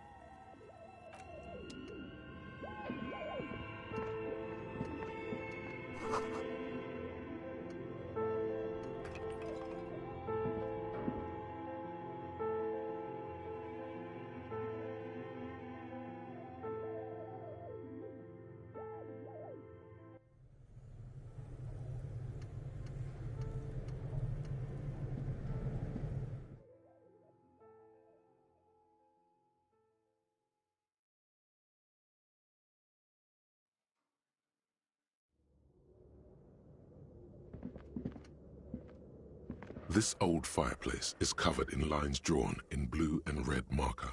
The mesh spreading over the whole thing resembles Kadran mosaic tiles.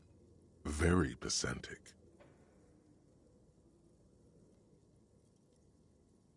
Radio frequencies, it seems. UKV 123.6, unclear.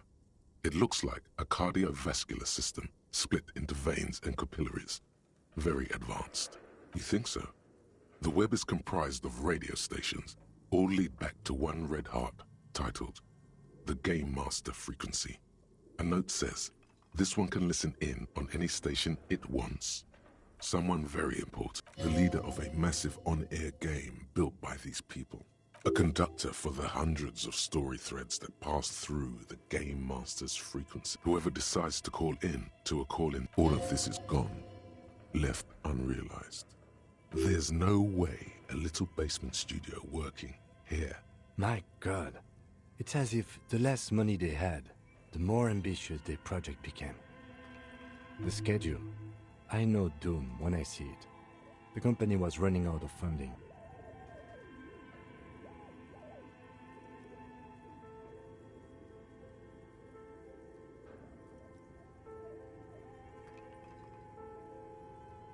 Nothing. It's just lines on marble. An echo from time.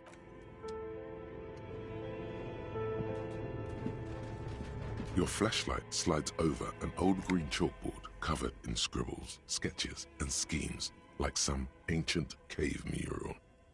Some of the writing has faded with age, but you can still make out sections here and there. photos and drawings have been pinned to the board.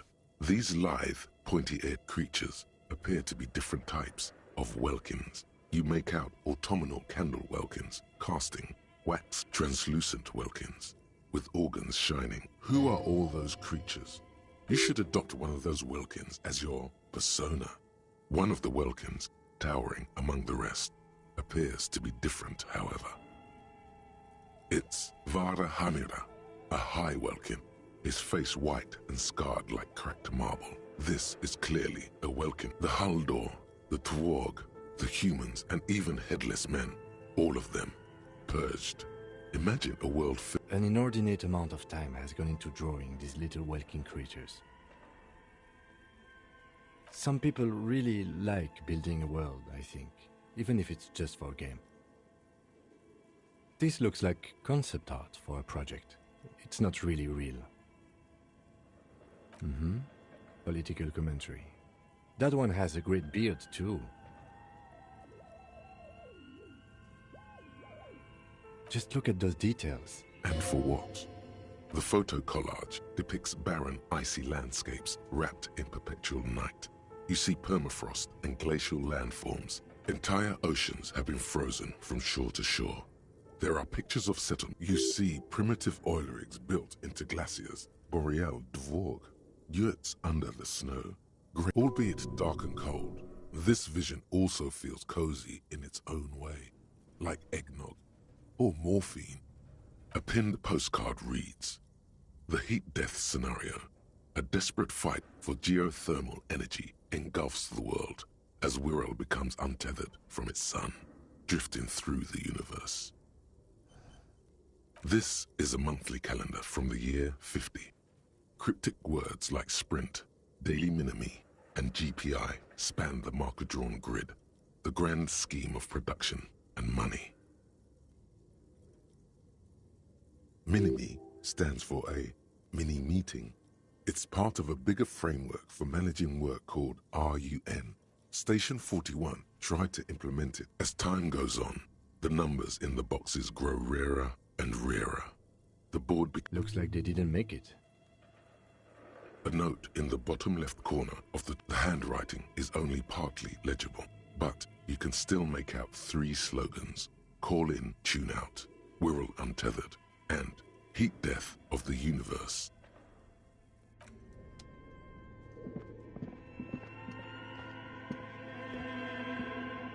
Tiles on the cube are still like a smooth draw.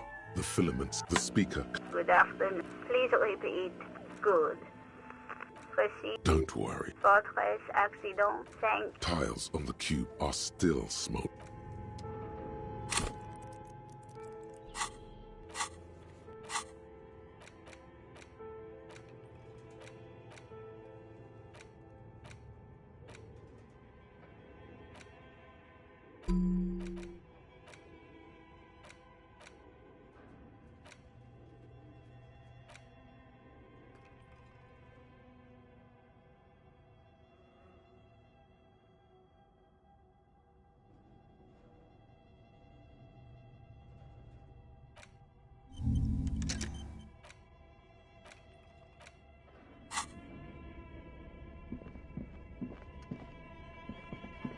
Okay, what do you think is going on with that computer, chalkboard, and fireplace?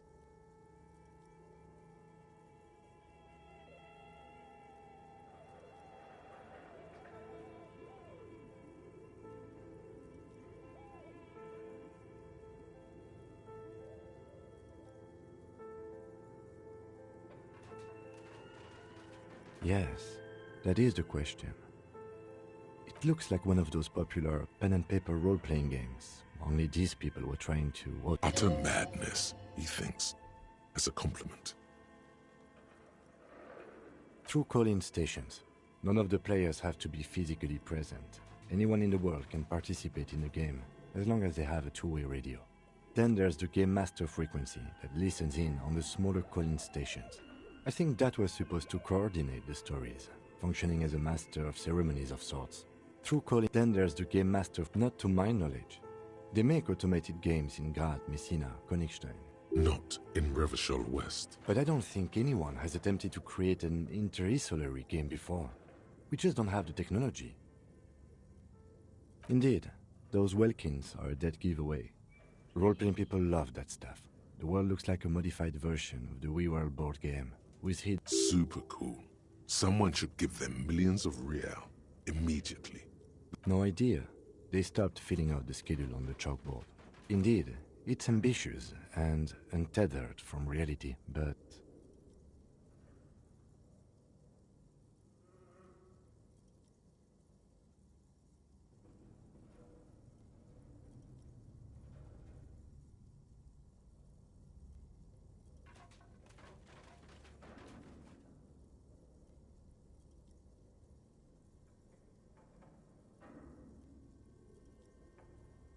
It's too late for that, I'm afraid.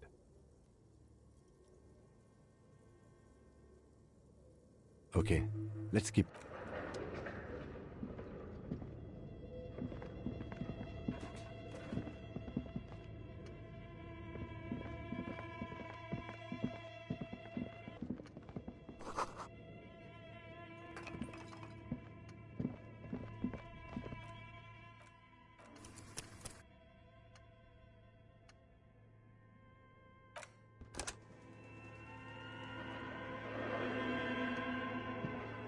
An iron safety curtain curves before your eyes, folded like a bellows. It covers half. This must be where the entity... What an odd thing to do. Nothing happens. Still nothing. No one... Those curtains prove to be surprisingly sturdy. Your fist... If this is really an entrance to the chimney, then there must be a furnace somewhere as well. Can you please try to refrain from attacking random things?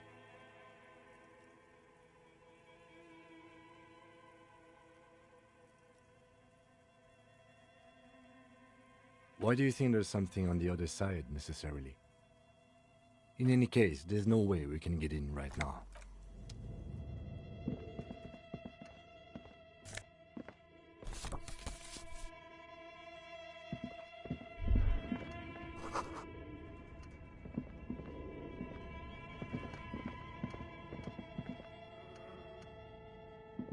As before.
A few bricks have fallen off, revealing a compartment behind the wall. It's too dark to see in. Seems like an old bunker from the revolutionary period. Look at all those rifles. Must be an old weapons cache. There is, yes. And there also appears to be something inside the hole. Your hand reaches deep into darkness and spiderwebs. Rummaging around, you find rusty rifles. Are these any good? Most of them are rusty and inoperable, like the rest. But one catches your eye. A bolt-action model with a fine wood stock. That's a rare sight. Seems to no longer be functional, but still a beautiful thing in its own way. It means there are firearms, albeit inoperable, still lying around in Martinez. It's an interesting... He likes this find. A few bricks have fallen off.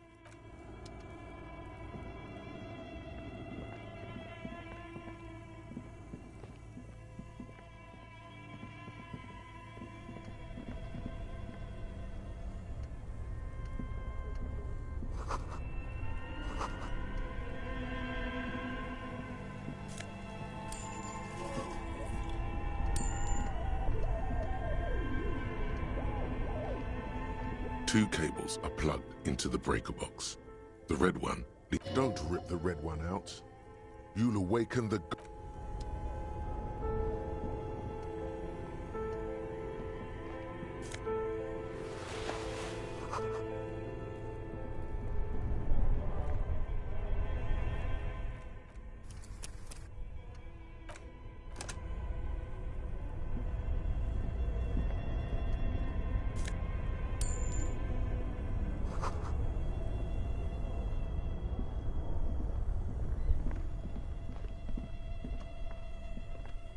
Two cables. Don't rip the red one out.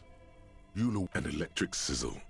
The room is slight. Something close to you dies with a soft electric purr. Why did you do that?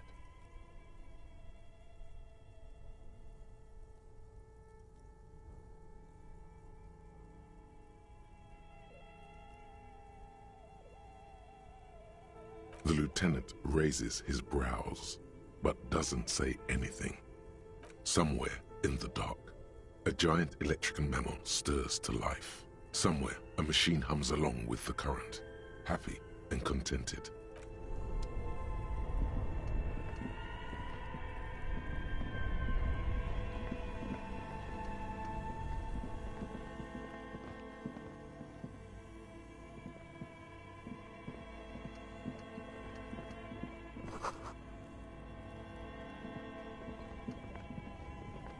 A thick layer of coal dust covers the furnace. Looks like this furnace has a face, and it's a face of agony.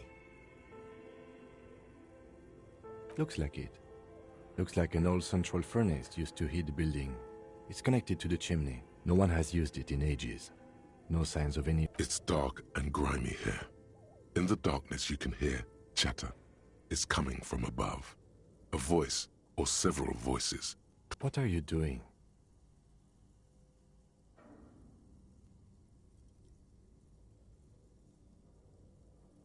Wait, really? Maybe it's coming from behind those safety curtains we saw upstairs.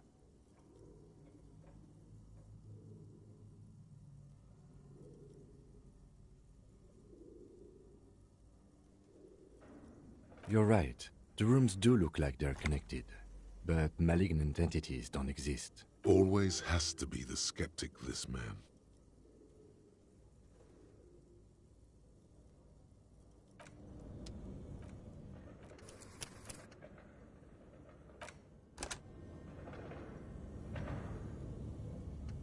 A thick layer of coal, a lush layer of coal, now covers your skin. You feel the spirit of Ramut Karzai, ancient hero of Grad, pulsing through you. All that's left is to cut. 3 dangerous stripes appear onto your cheeks. What are you doing? Please wipe your face clean. No, you're a proud warrior. Keep it. You can feel your... Thank you.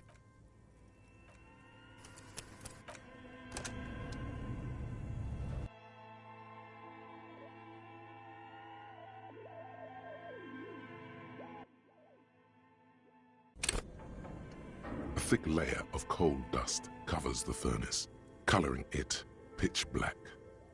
A lush you feel the spirit of Ramut Karzak. 3 What are you? Please wipe. No, you're a proud warrior. You can feel your cheeks turn red under the lieutenant's gaze.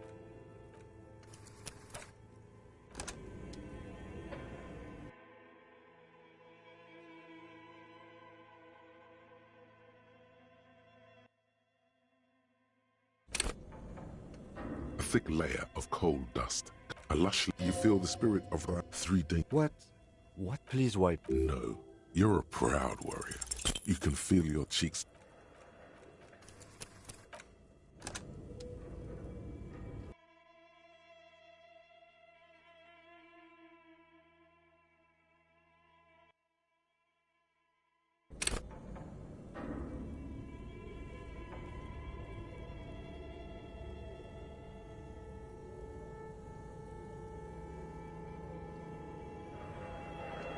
A thick layer of coal dust. A lush you feel the spirit of 3 What?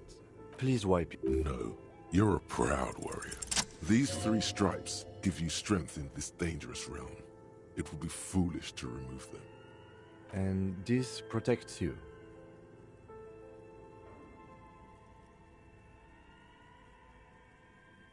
Okay, sure. Go ahead.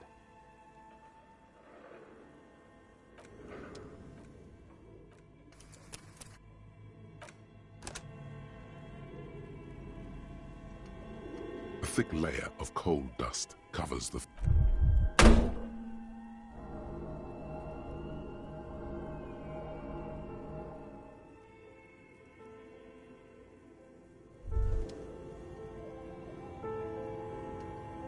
You feel something in your chest, an unnatural pressure. Very, very bad. This is the... All you feel is pain and weakness. You have to surrender now. We all do. It gets... Cop suffers final heart attack. A detective lieutenant of the RCM passed away yesterday. His death, though abrupt, did not come as a surprise to those who knew him. He was the heaviest drinker I'd ever met, Captain Ptolemy Price, the deceased superior.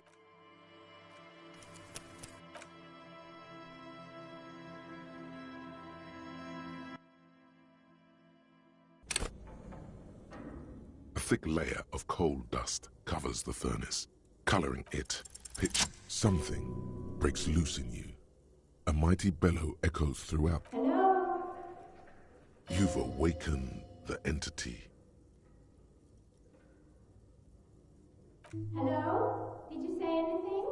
I can't hear you. Please come upstairs. There's a safety curtain on the... You hear a low rumble upstairs. After you, officer.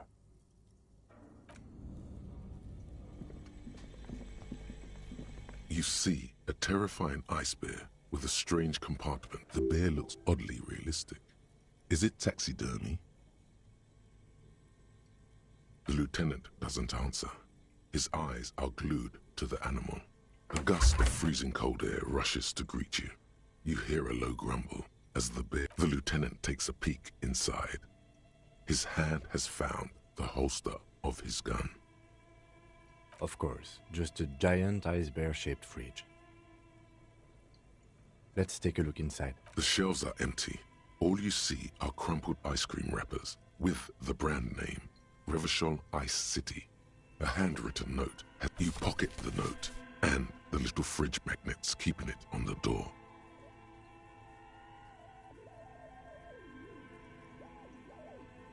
A friendly cartoon bear smiles back at you from a glossy cellophane wrapper. It looks nothing like the fridge. Good question. It looks like an ice cream fridge.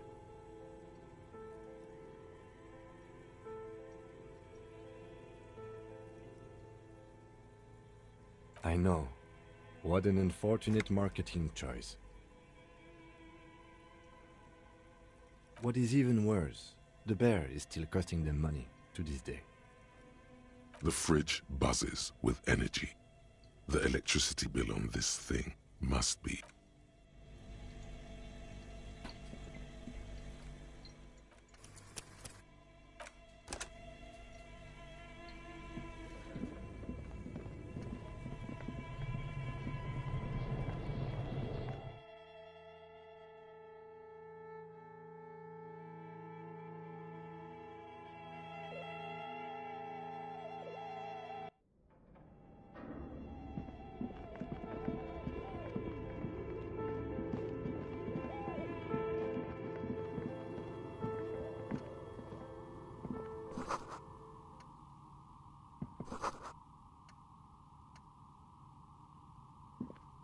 Hello, I'm Nia.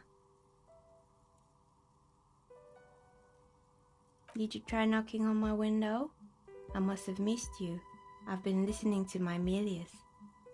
So what kind of dye are you looking for? Could this be the malicious entity? Perhaps it's wise to go along with this masquerade. She's got a direct view to the backyard. You should interrogate her about the lynching. Yes, Amelia is like a call-in station. You need a two-way radio to access one. That's why I have these. Mostly, they just teach you to swear in different languages. But some of the stations can be quite interesting. I was so absorbed, I must have missed you knocking.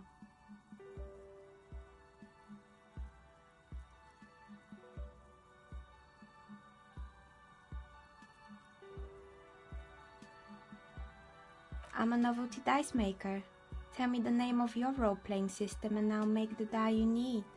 That's why you're here, yes? Role-playing games? You know the one made by Fortress Accident. Does that count? Very good. My rate is 10 real per set, unless you want something really unusual. Take a look around and see if there's any particular... It almost looks as if the stones and dice are a natural... This person means you or no one else. No falsehoods are present. How did I become one? It was a business decision. I was a regular jeweler at first, but that's an unfocused field with too much competition. Some of my friends were role players. They asked me to make some polyhedral dice out of cobalt. That was my first order. I grew it from there. Not especially. I like working with rare materials and a steady pay. And role players as customers? They're nice people. Some of those nice people have big bucks. She's thankful for the security they provide her. Of course. Tell me what you have in mind. Ah, the Wiro Untethered die is a variation of a standard role-playing die. Only, instead of plants, it uses motifs of ice, death. I'm thinking something made from alligator jawbone, cast in black resin. The reptile bone is as white as ice and dead as, well, death. It's an icosy tetrahedron, a 24-sided die that can produce results for 2-sided, 3-sided, 4-sided, 6-sided, and 12-sided die. Loving it. So nifty. Untreated bone is porous and prone to chipping. Cast it in something hard like resin though, and voila, it's perfect. Great. See you in 8 hours then. Was there anything else? I'm sorry. I'm a bit overloaded just now, so I can only produce 1 die per customer. Nothing really. Who cares about the dead body? We might be dealing... The lieutenant looks at his notebook. Then, the woman under... Your window looks directly onto the courtyard. You're saying you didn't see or hear... I'm sorry, detective, but as you know, I usually have my headphones on when I'm working. It shuts out most of the daily ruckus behind my window. Well, there's always something going on in the whirlings, but during daytime, there are usually those kids. And lately, I've been seeing a lot of drunk... She's heard of the murder, but did not see it, sire. She's not sorry to disappoint you. Informing on someone in a murder investigation would intrude upon her focused existence. But I never saw anyone during that fateful Sunday night, I'm afraid. I might have, but in this case, all I would have seen is my own reflection staring back from the darkness. It's really hard to make anything out in the yard when it's dark outside. Besides, it's an odd profession, making dice for people. But I like it, and I prefer doing this to sitting at home. She nods. Anything else, officer? We're inside the chimney of an old central furnace. It's strange, I know. But when I arrived here, all the other rooms were taken, so I had to build myself a makeshift home. Besides, I don't really have to pay any rent here, so that's a plus. Plaisance was right. There's an entity living in the chimney. Creative.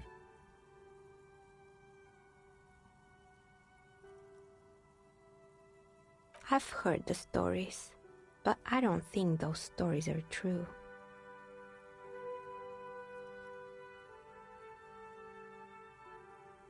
It's just capitalism. We only hear about tales of success, so it's often surprising to realize how many ventures actually fail. Plaisance, the bookshop lady? I've heard that her business is doing rather well. Have the energy spared her somehow?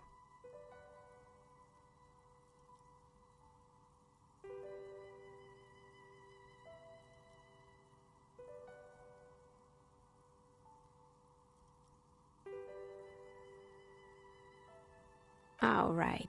But it's not just the bookstore that's still up and running. What about the whirling in rags? Some people say it's part of the building complex.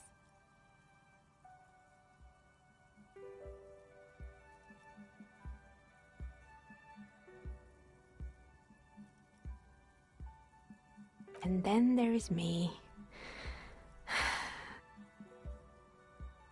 I've been here for 14 years, selling novelty dice to role-playing enthusiasts.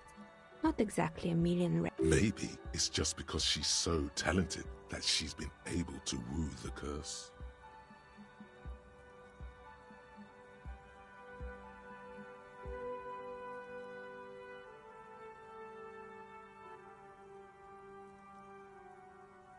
I was just about to ask, what do you think? Time has come to face the source. Fear not, for the forces of the universe are supporting you in this psychic quest.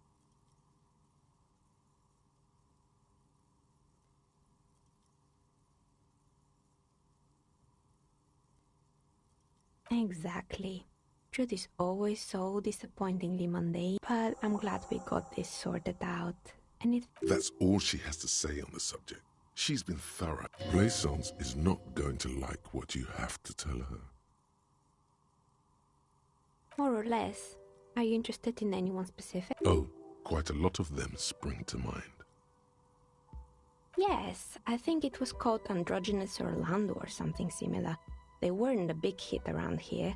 Turns out that working class men don't like genderless haircuts.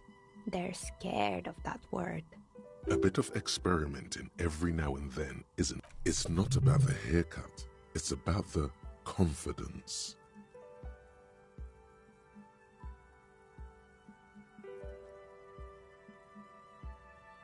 I guess it just wasn't the time yet. It wasn't merely a gym, it was Artemiteps Boxing Club, a community project created to steer at-risk youth away from drugs and crime. A kind man from Zemsk. I heard he had some trouble with the law when he was younger, and that's why he wanted to start the gym, as his way of giving back. Kuno. Who's Kuno?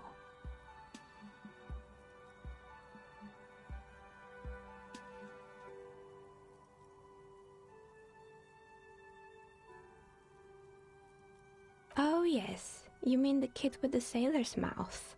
Yes, I've heard him yelling profanities in the backyard.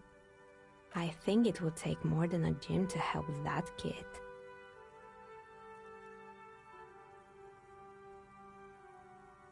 It didn't. If anything, it made the youth situation in Martinez even worse. At some point, someone started a rumor that the punching bag downstairs... It's not really full of that. No one would store their drugs like that. Eventually, the coalition took away the funding and the club went bankrupt. This was a few years ago. It's gotten much more peaceful around the plaza ever since. Oh, this one's a mess. There used to be a company that promised to repair windows 24 hours a day. What could go wrong with this one? Turns out, the business was actually set up as a front for an illicit group that would... And they never cleaned up the debris either. Now it's just littering the hallway and I have no idea how to get rid of it on my own.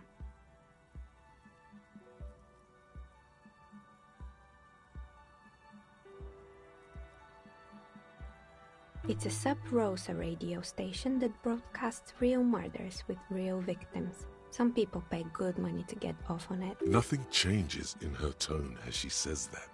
As if it's just... Don't worry, the ICP has a separate division that deals exclusively with unlicensed sub-Roses. This isn't our problem. Good luck with that. It's not easy catching those perpetrators. You mean Mr. Fabron, the taxidermist? No, he mostly just did drugs. Anything else? There used to be a fashion atelier here, but I have forgotten the head designer's name. They were doing well for a couple of years, until the insect rights activists came.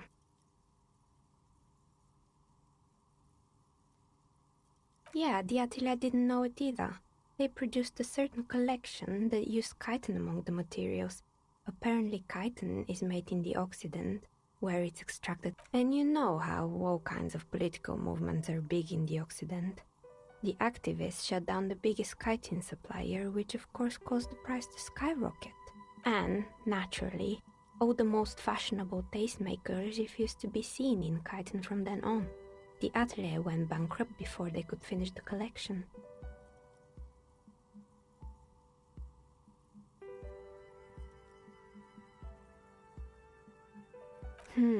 Really? Anyway. Poor guy. Suddenly, you get a feeling that insects are important to the case somehow. It's hard to say why. They were made by a company called Slipstream. After they pivoted from making rotor blades to skis, their chief executive, honestly, I think it's quite funny. I think he's still sending out holiday transmissions from Tulula or Tiumotiri or Hashtkor or wherever he is.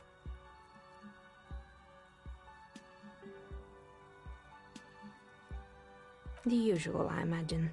That he's been thinking up all kinds of new business plans and can't wait to get started on them just as soon as he returns. Men like that are a curse. Sure, but Slipstream is history now. All their remaining assets got seized by the bailiffs in 47. I have no idea why those skis and blades are still lying around in... They were just the props. Why return them? Fortress Accident, the radio game studio. She liked them. They were an interesting bunch. We talked about role-playing systems every now and then. Once, I even saw two of them get into fisticuffs over Wiro. That's understandable. Fantasies are serious things. They certainly took their work very seriously, even if they seemed to be chronically liberal with their schedules. The usual, they ran out of money and couldn't get the project done on time. Well, I did hear them talking at times. They seemed to believe they were historical individuals on some grand quest. She sounds almost mocking when she says that. Yes, but when the money started to run out, they just began to complain a lot about capitalism. You know, how the markets are rigged. In the end, they just didn't get it done. They didn't have enough willpower to produce something truly historic, and to show up to work on time.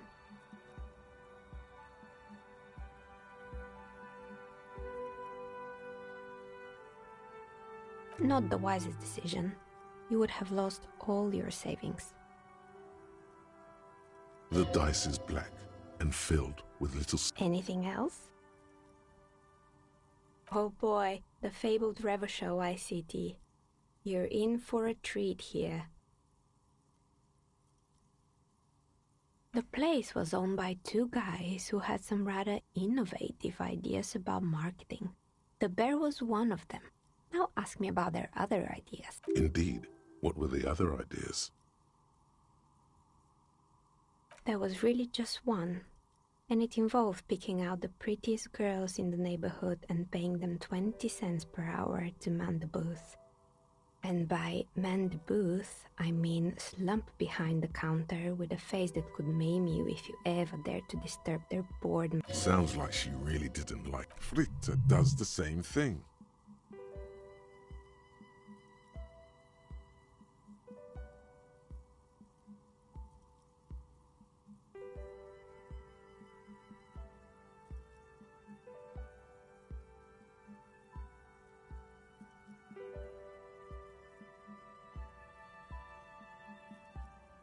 Employing silky teenage girls is a widespread practice, yes. Unfortunately, they always come in packs. I'm talking about acne-ridden girlfriends and gorilla-like boyfriends loitering near the shop. At least that's what happened with... And they already had the bear.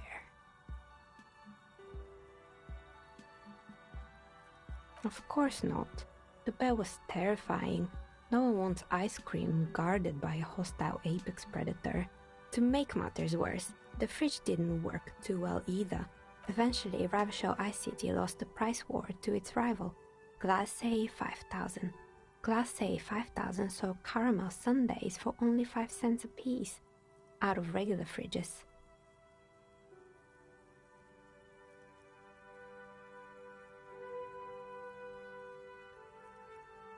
Maybe, because the taxidermist who made that bear definitely wasn't. Doing his best, I mean. He said that the bear was his vision beast. He said he met his vision beast. Sounds cool. Megatherion, a mega wild beast. It's an imaginary beast that guides you through life by telling you to do more drugs, mostly. The horrific necktie tightens around your neck, strangely excited. But it doesn't feel particularly fun this time around.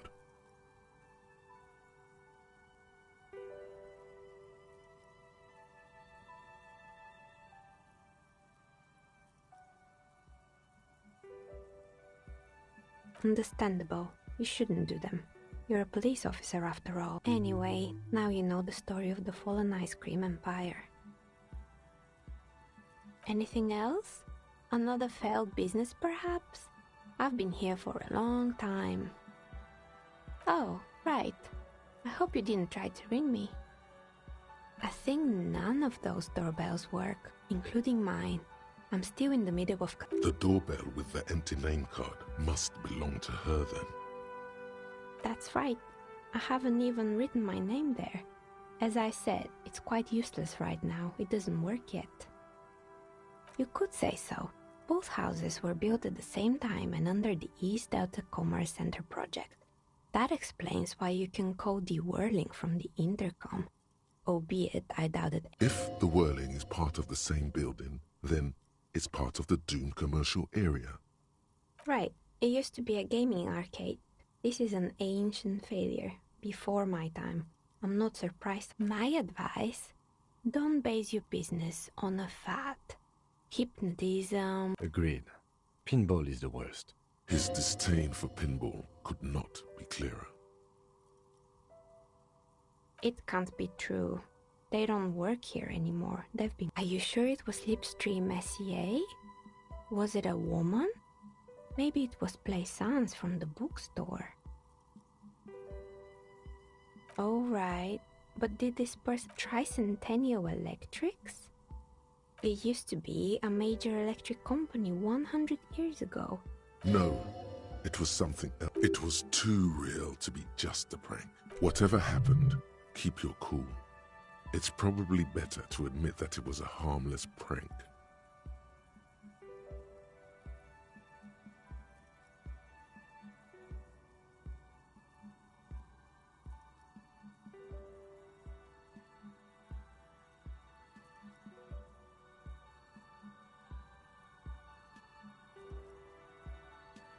A prank is more likely, no? Oh, the kids these days. We were just one of them, and now they're... Sure, I'm listening. I'm pretty sure it's still... Sure, I'm listening. Good. I hope it clarified things a bit. What else?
cockatoo is a parrot with an erectile crest, found on the Seminine Islands and in southern Fas a la Mer, known for their intelligence. This book talks about the delicate nature of twos, as well as introduce.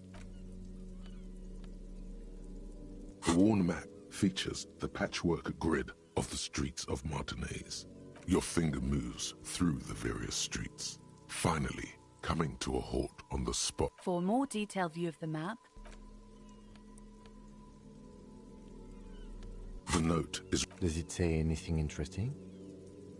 This is tangential at best, but the lieutenant's detective instinct. Someone has scribbled, S. I can't believe the off-site copy is still here. The illiterate ginger. You'll find the filament memory with the off-site copy in the frozen ice cream maker. Please take it home, ASAP. It's important. Looks like someone from that radio game company upstairs. I'm a little surprised they just left their property lying here. That's a plausible hypothesis. It belongs inside a radio computer, storing its memory. It's like a tape. You listen to disco tapes, right? It's like one of your disco tapes, only for a computer. Really?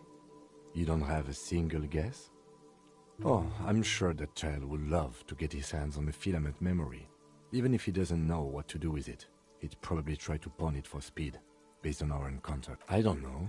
I assume it's somewhere close to the... Didn't you see one right next to the breaker box?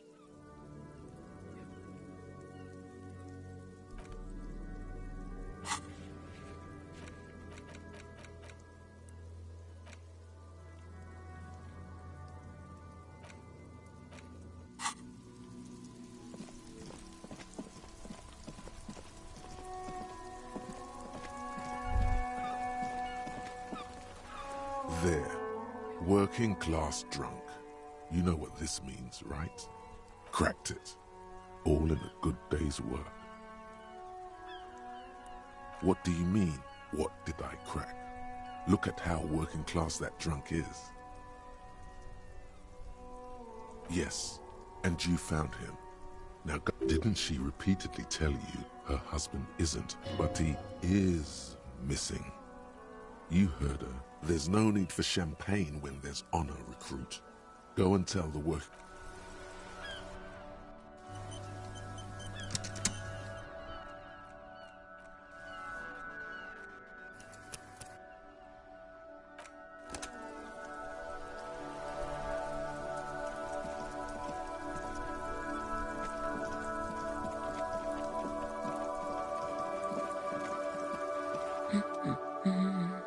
God damn it, I already told you.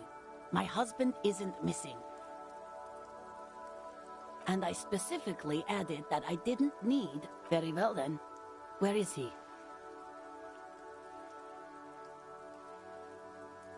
Excuse me? I don't follow. There's something else hiding in her voice, though. A trace of worry. Right, 'cause working class women come with alcoholic husbands. You know what? Remember, about that what.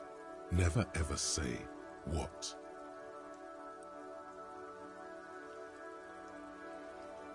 You were right. I do have an alcoholic husband. Although not that one. I did, and he is. He's also an alcoholic. No, he's not. Or maybe he is, I don't know. He's probably in the park, or in Chambro. I haven't seen him for... Well, to hell with him. There. She's worried now.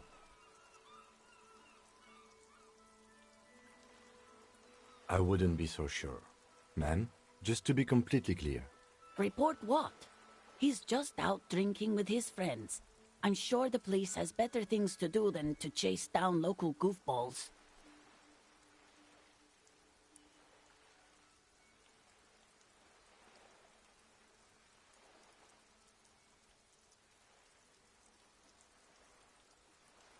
She sighs, but you can detect a All right, go ahead.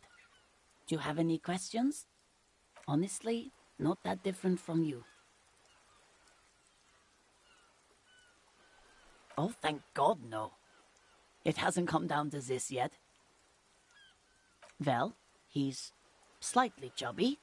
What else? He was wearing a dark brown leather jacket with a bright blue inner lining. The lining is... It's his cool jacket. God knows it's too cold. Who cares about the cold when you have your cool jacket? I even tried throwing it away once, but he just dug it out of the bin. Can you believe it?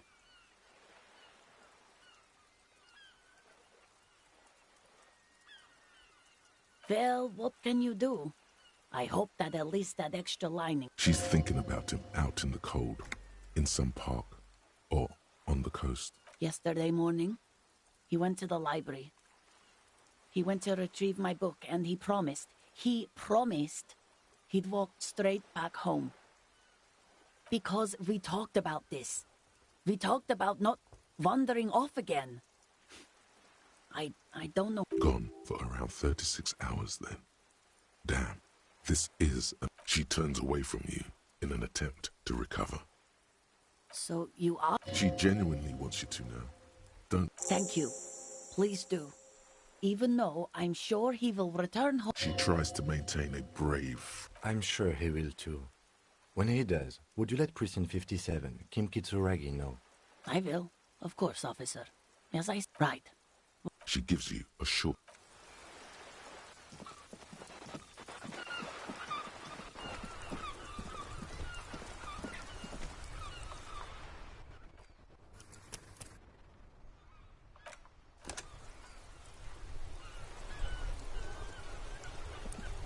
We are still waiting for a replacement for the bull you sent sinking. What is this? Are you mocking us? This isn't for pétanque. Now. No need to get angry again, René. I'm sure the officer tried his best. It's not like there's a bull kiosk here in Martinez.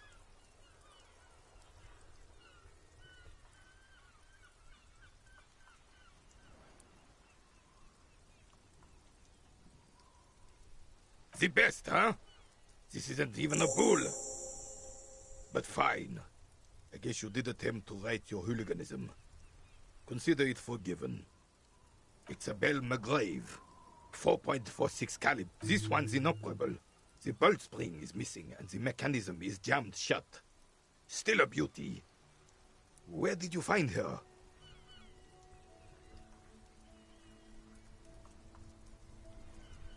I'm not surprised.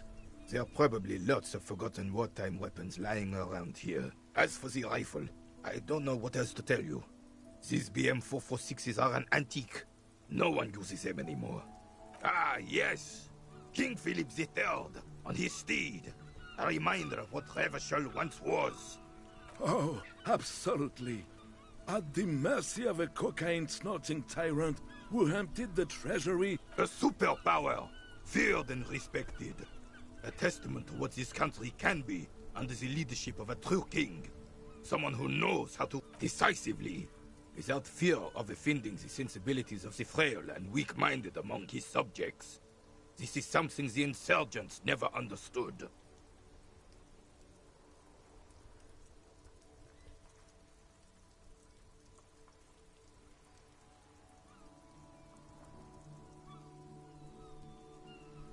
A nation is only as strong as its leader. That's why it was such madness to try to... Don't get started on that again. What happened, happened. The Carabinier doesn't reply, but his entire... No one and nothing can change this man's mind. He is as rigid as they come, still in that antique uniform. It's a symbol for him. Oh, old Philip was a big fan of the purple nose candy the nobility loved so much. A cocaine connoisseur of sorts. His egocentricity is borderline legendary. You can't even take responsibility for yourself. How could you fathom the responsibility weighing on the shoulders of a ruler? That's why the Philippian kings use cocaine, for clarity of vision, to aid in their work. Regnum cocainum, Revachol's finest years. Of course, clarity of vision. Philippe III was even brought into this world with the help of cocaine. A court medic administered a dose to his mother when she was in labor. and it is well known. Higher realms. He's just making excuses for the king's habits, isn't he? It's really not. Please, do spare us the cook. Yes, indeed.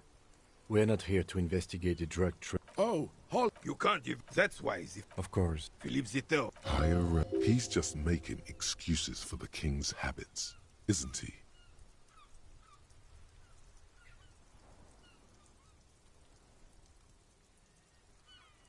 From what I've seen of the officers of the Elysium, but I don't want to get into a right.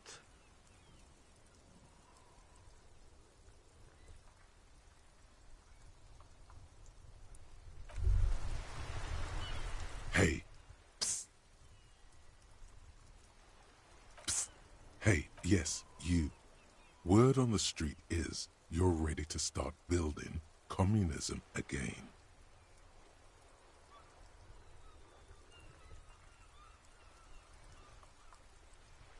You keep saying things like, down with the bourgeoisie, eat the rich, sodomize the landowners, impale all people who have more than 25 real in their pocket, literally murder all human beings regardless of their political beliefs.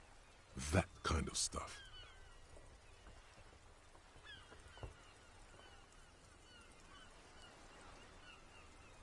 Oh yes, the mask of ambivalence.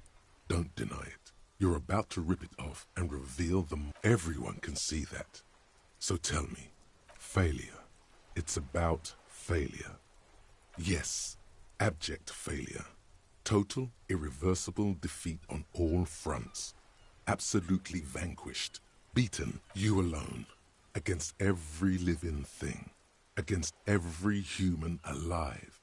800 trillion real in the hands of an impossibly well-organized ruling class. You against the atom, the charm and the spin. Where the whole world failed. Matter failed to bend to human will. Human will failed to get out of bed and tie its laces. You alone, single-handedly, will now get to work, comrade.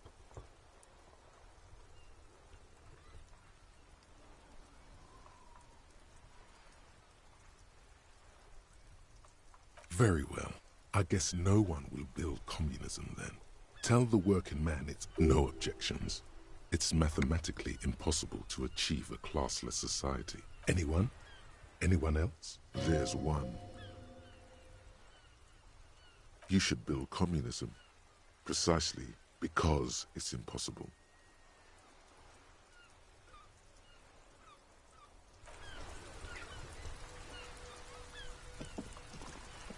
Officer, the mere sight of police in Martinez makes me feel safer.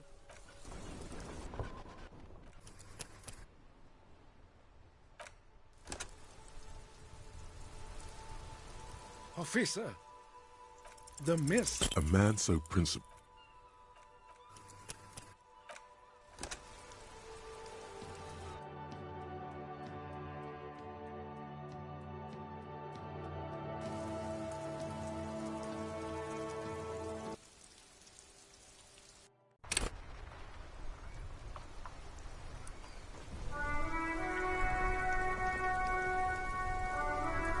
Officer, the mist. A man so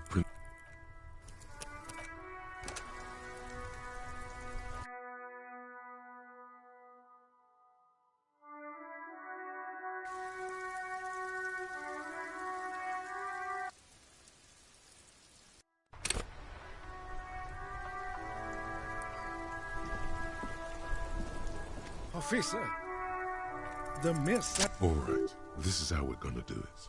Like what, officer? This is as good as they... An array of delicious recipes flashes through your mind. Salads, salmon, sandwiches, bingo.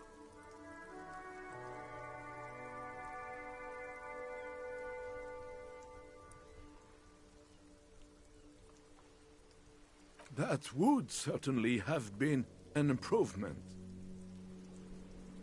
Ce serait délicieux! Can you make that sandwich, officer? I hope you are not just tricking an old man out of the little he has left.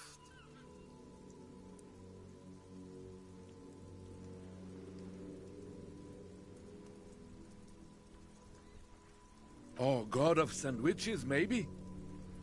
But in the meanwhile, what can I do for you here and now, officer? Sure, officer. No.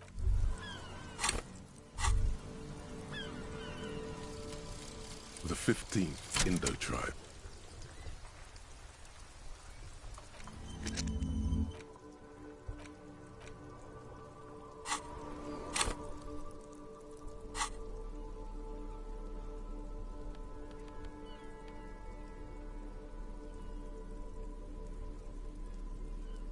The ham sandwich looks fresh, and a treat of this magnitude should not be enjoyed alone.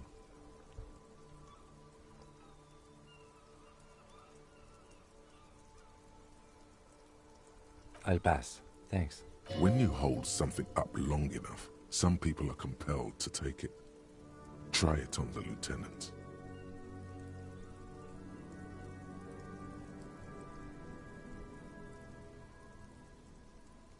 The wrapper, soaked in tomato juice and mayo, is not gonna hold out forever.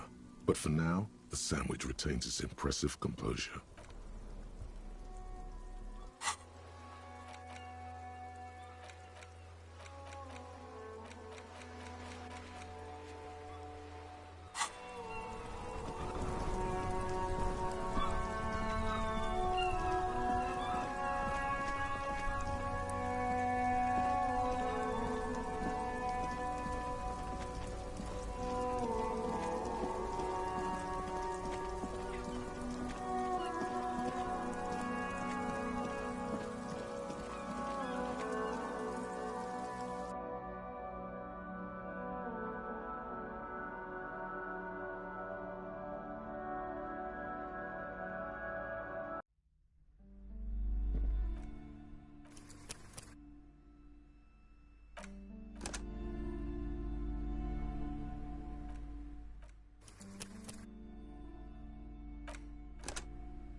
You're alive and well.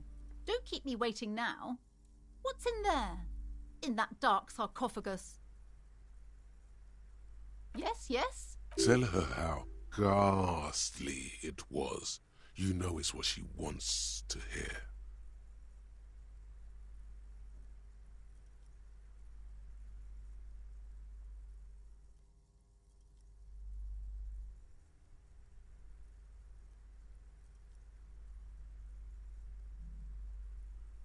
But what else did you find? Did anything survive? No, of course not. Have you located the entity? A novelty dice maker? Well, spit it out. Why does she need the dice? For some kind of sorcery? Sometimes they use the ankle bones of sheep.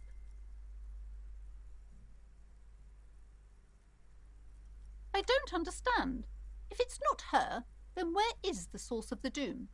How did she explain the curse? The narrative she's built herself. It does need. She's squeezing on the pendant too tight. A drop of... Just don't say you don't have any answer yet. The answer, to hell with it. Perchance you ought to just lie, sire.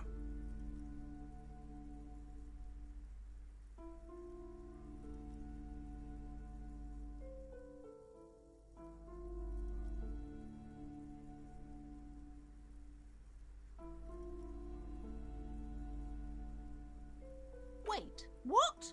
The entire economic system is cursed? This is a lot for her to pass.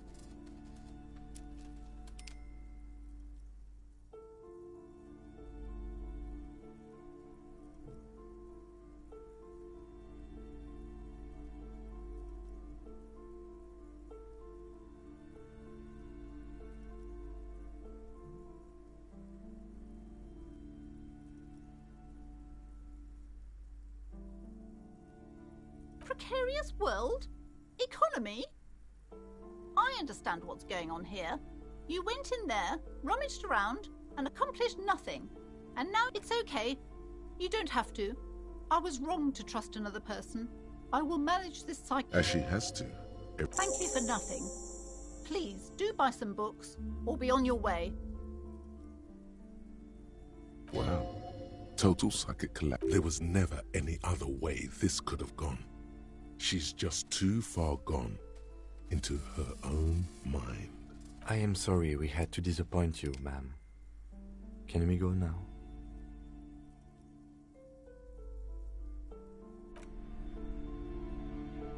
Hello again, esteemed officer, and welcome to Crime, Romance, and Biographies of Famous People.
You're alive and well. Yes, yes. Tell her how ghastly. But what else did you find? A novelty dice maker? Well, spit it out. Why does she need the dice? For some kind of sorcery? Sometimes they use the ankle bones of sheep.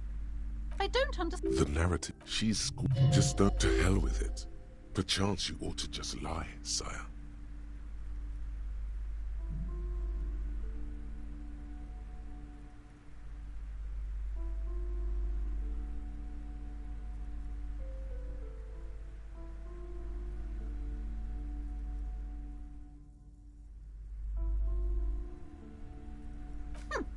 Too many inconsistencies. Good luck persuading her. Some people can rationalize anything. Yes, because her business consists of the psychic leech that's been feeding the curse. I see that you've fallen for her manipulation, Detective. The investigation is over. I just hope that you haven't... Thank you for nothing.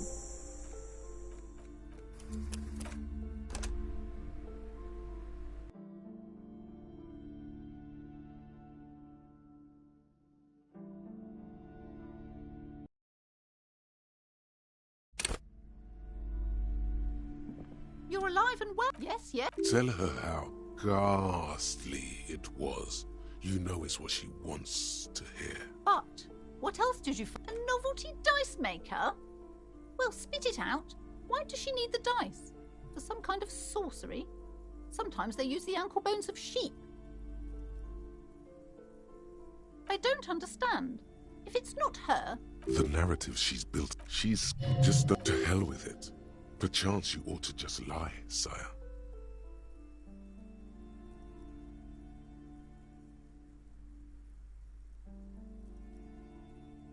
Oh, how horrid! Tell me, did you find a way to break the curse?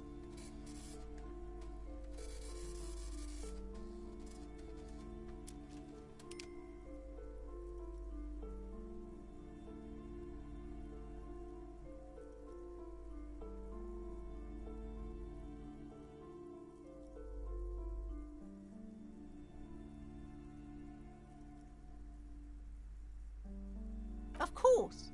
I trust my Seminole's wards and charms kept you safe while you perform the... All that matters is that the energies are retreating. I can already feel the curse lifting. It will be a long time until we're fully free of it, of course. Thank you, officer. Truly, you've brought a better psycho-emanation to this humble bookstore, and that's no small achievement. She so badly wants this to be over. She would have believed anything. It will only last a day or two, a week tops. Then her mood will sour and she will feel the curse again. All right then. All's well that ends well. Should we return to our own?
You're alive and yes, yes. Tell her how ghastly it was.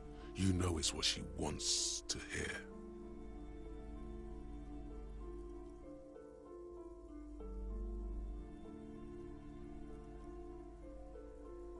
I knew it. Oh, such horrors that have been fucked. What else did you find? A novelty dice maker? Well, spit it out. Why does she need the dice? For some kind I don't understand.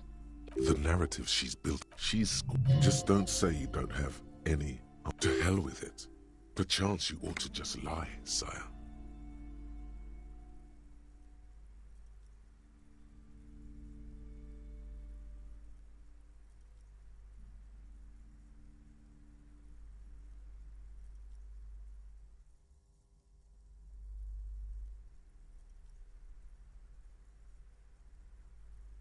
Wait, what?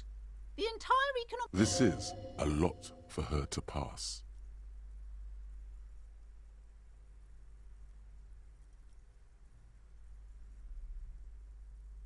You found a way to fix our entire economic system? Or are you talking about the building? Of course, all that matters. Thank you, officer. She so badly wants... It will only... All right, then. All's well that ends well.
Yes?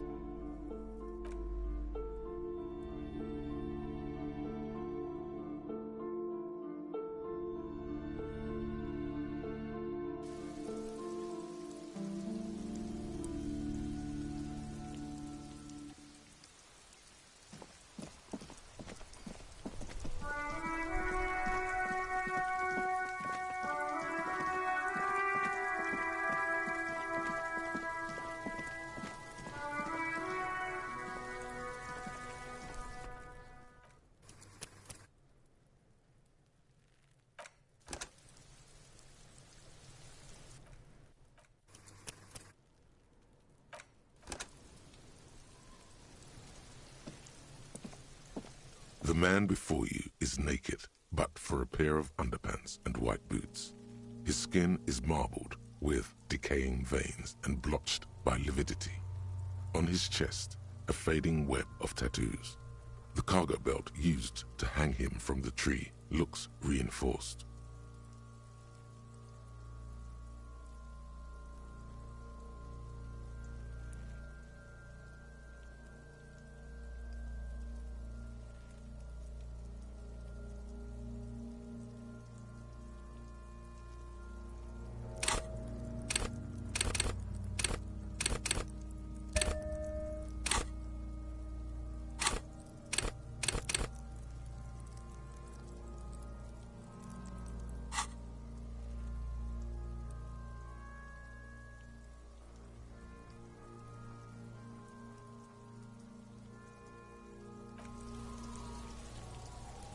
The man before you is naked, but for a pair of underpants. I'm gone.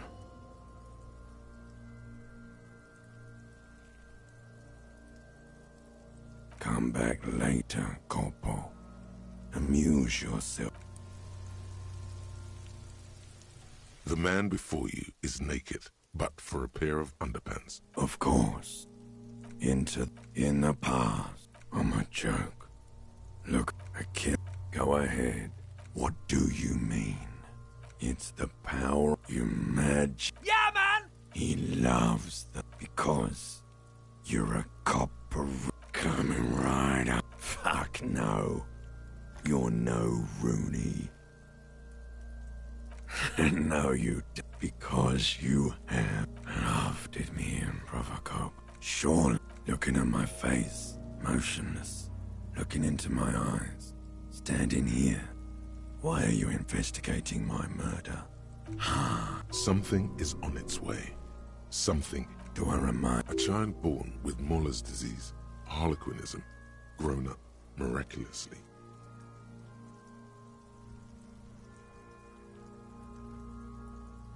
You sure I got out of that one? Coppellini. Maybe I was getting my rocks off. It's a mishmash, Coppabolo. You think I'm Messinian, don't you? For you, this is how people from Messina speak like. Well, I'm not from Messina, am I? My hair is too light a shade of brown. Trust, you think I am. Do I look like an erotic auto-asphyxia? Captain Coppadromo. He didn't choke himself. You know it. Come back later, Corpo.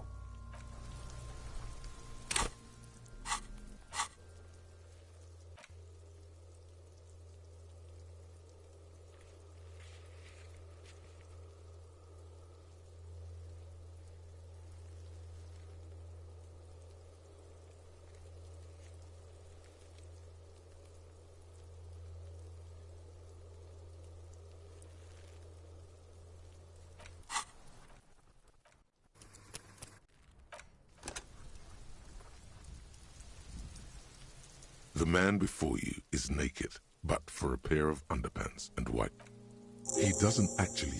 The cadaver is a good 1.2 meters up. Neither one of us can reach the bed without assistance. And even if we do, there's the question of cutting the airship strength material.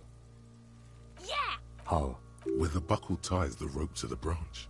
That's a good spot to aim.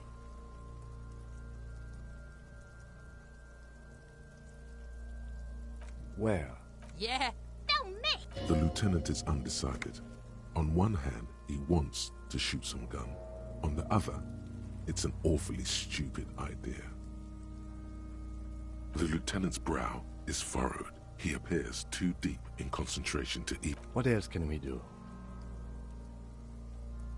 He breathes. Oh yeah, do this shit! The lieutenant's brow is furrowed. He appears too deep in concentration to even notice what you said.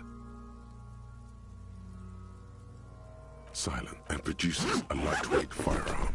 He drops a paper cartridge in the barrel, separates the scouring stick, and gives the cartridge. That's a key. He then steps back and assumes the fellow's desk position, taking aim. The corner of his eye twitches. His finger is on the trigger. He's gonna fuck. The kid's voice is drowned in a shrill blast. God damn it. He feels bad. Kuno could have hit it easy, but then Kuno's not fucking handicapped, is he? No, any more mistakes could put... I have to say, it's beginning to look unlike it's bad. Go ahead. This is the... Yeah, take it, you fucking banana boyka!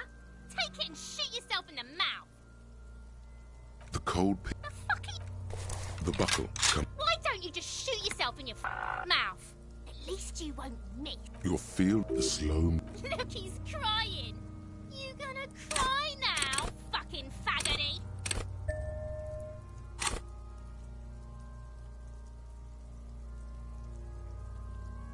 Do it! Set me free! You feel as though it would be dangerous to set this creature free, to roam about. Don't. Do it!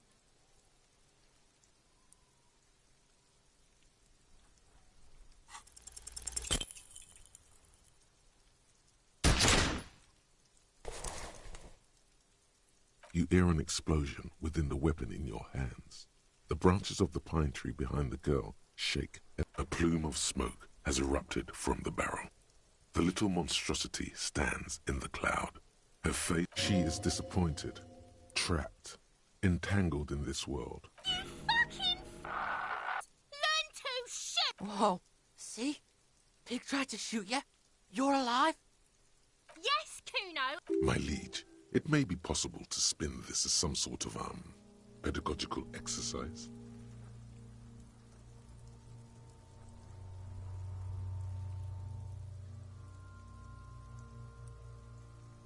Well, then maybe you shouldn't have missed. This is merely a suggestion. If you want to be a failed child murderer, go with that.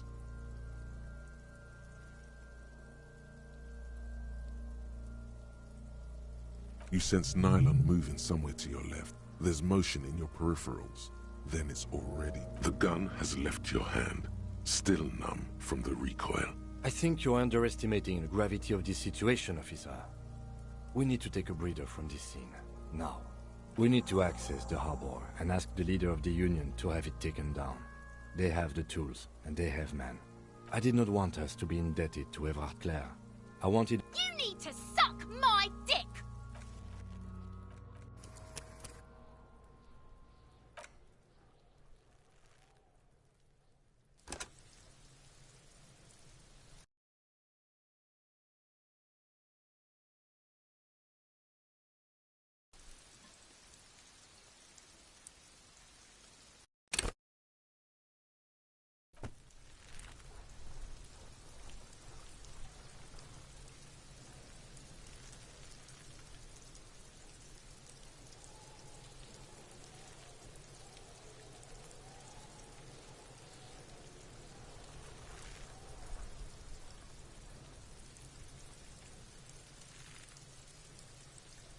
The man before you is naked, but for a pair of underpants and white boots.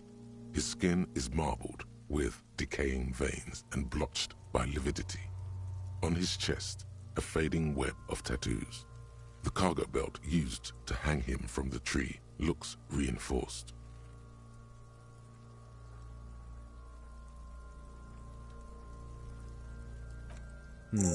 He doesn't... The cadaver is a good 1.2 meters. Yeah! How?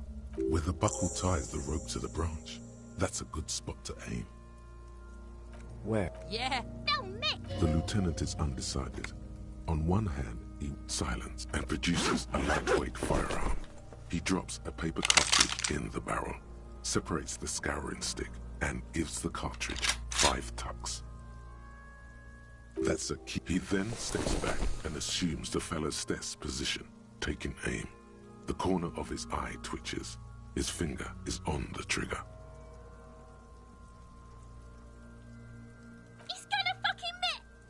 The kid's voice is drowned in a shrill blast that echoes off the walls of the... God damn it.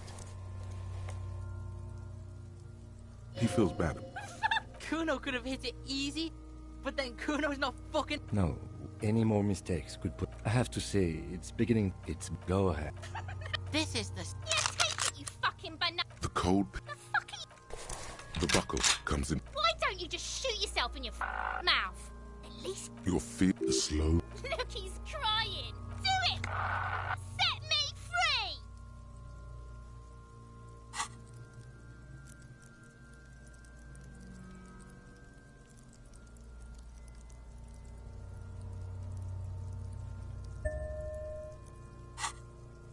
You feel as though... Don't. Do it.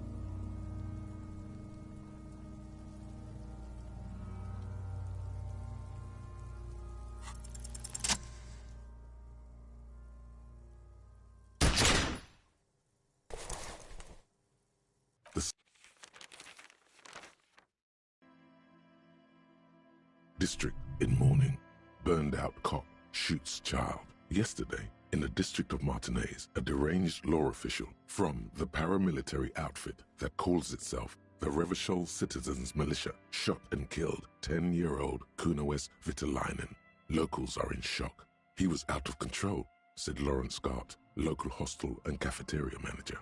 I hope they put him away for good.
The man before you is naked, but for a pair of underpants. The steel-reinforced belt presents a...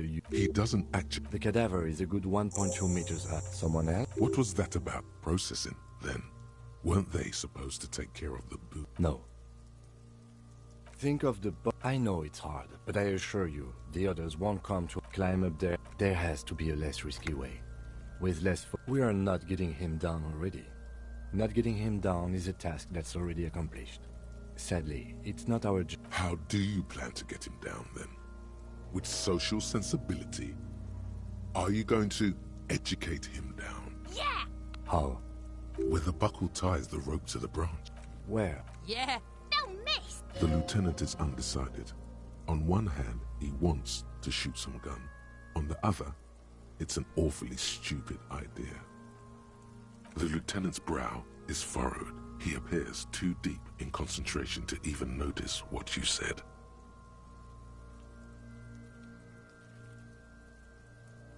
What else can we do?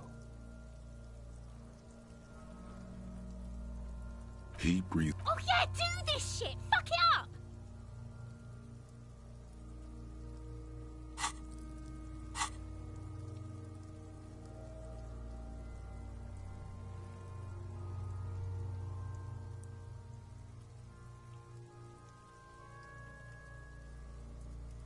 But what else can we do? He breathes. Oh yeah, do this shit! Fuck it up! Silence and produces a lightweight firearm. He drops a paper cartridge in the barrel, separates the scouring stick, and gives the cartridge 5 tucks. That's a key. He then steps back and assumes the fellow's desk position, taking aim. The kid's voice is drowned in a shrill blast that God damn it. He feels bad. Kuno could have hit it easy. No, any more mistakes could put us in an unfortunate position with the local. I have to say, it's beginning to look unlikely we can get him down. It's bad. Go ahead. This is the... Yeah, take it, you fucking... The cold peak. The buckle comes into focus in your sights. Why don't you just shoot yourself in your mouth? At least you... You'll feel the slow movement. Look, he's crying. You gonna cry now, fucking faggoty?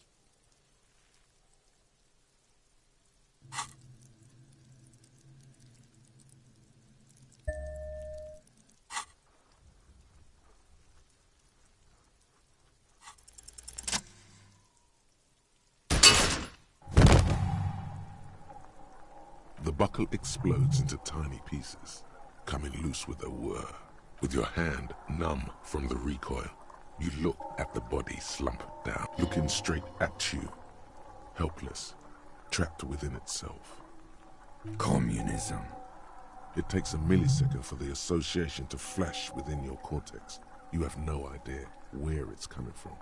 Then the rigor in his muscles gives up, and he smashes sideways into the spring mud, letting out a horrid stench.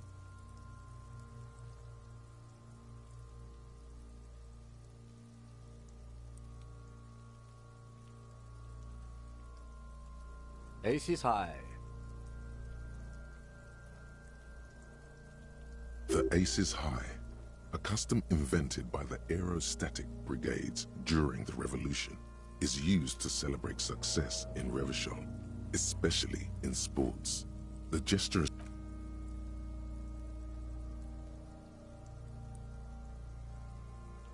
The lieutenant takes a little hop to perform the customary salutation. Your palm hurts from the slap. It's... I knew these guys were...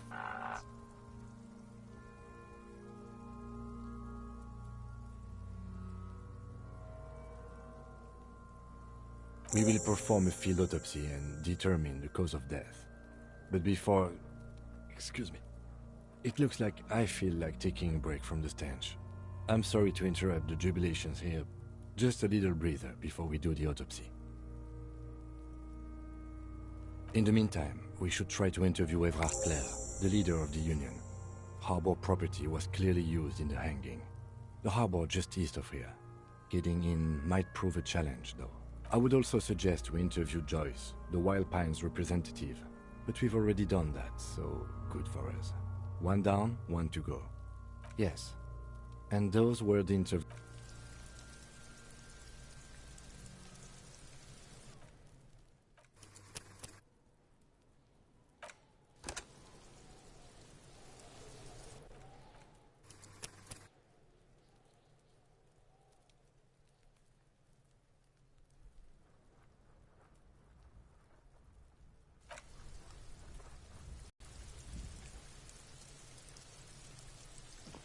The rotting man lies on his side. With his eyes, the lieutenant adjusts his glasses and takes a deep breath. Come on, officer. You know what a field autopsy is.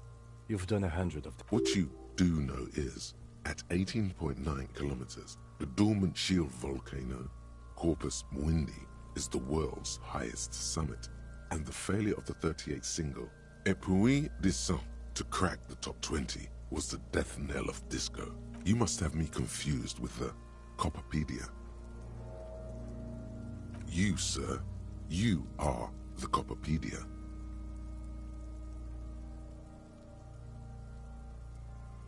There truly is a time for everything, even for yellow gardening gloves. However, they are lacking hygienically.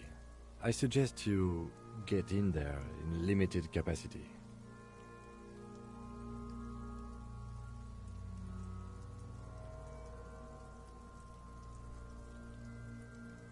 I mean when I need you to. Until then, I should handle physical contact, and you should take notes. That's right. You knew it because you inspected your ledger. The lieutenant is relieved you know the protocol.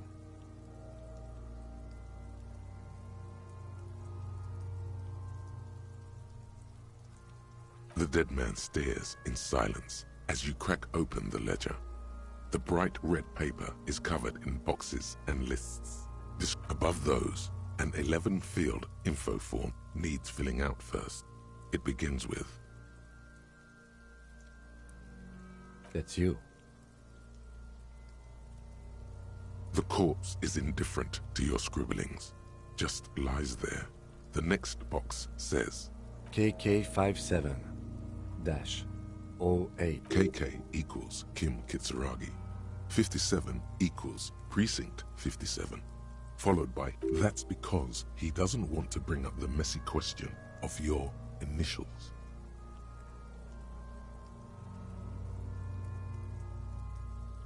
And what would that make the alphanumeric?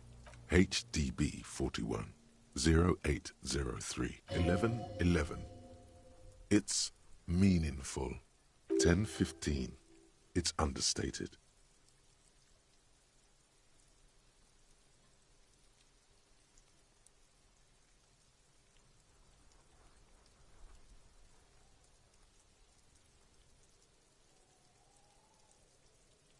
Good. Let's go with... The lieutenant is quite surprised you managed to come up with an adequate... NA. Next. NA. Roughly 50. Dry 40. The damage is so extensive, it's better to err on the young side.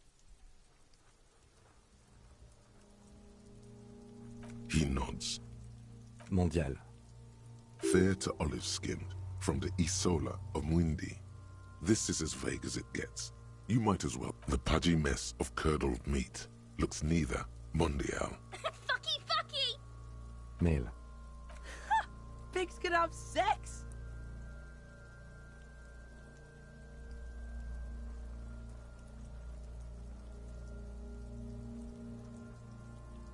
Nor does he look male, with his pregnant belly and indistinguishable face. We're still going with March 4th. 5th. What else? 9. Body identified by is non-applicable. 10. Case number is HDB 41 0. None. At least not after. A strange word. Treatment.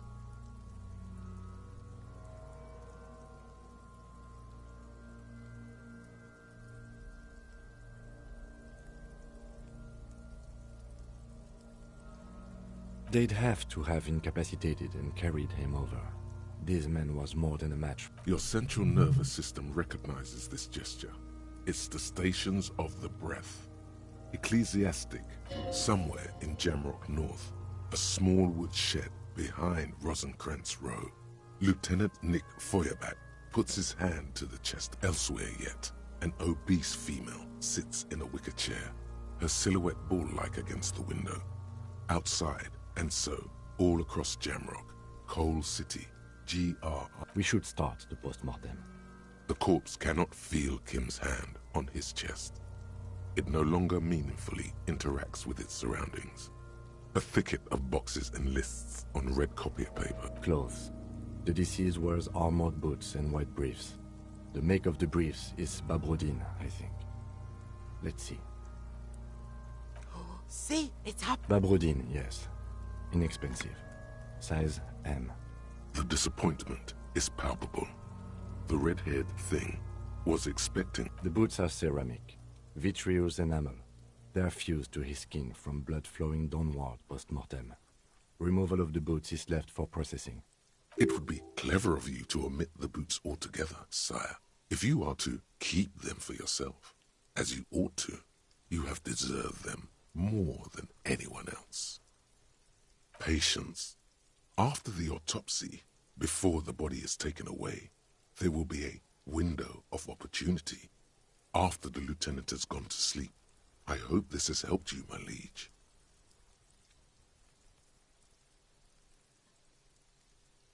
The boot has a serial number. It's E50.100.100. Tattoos.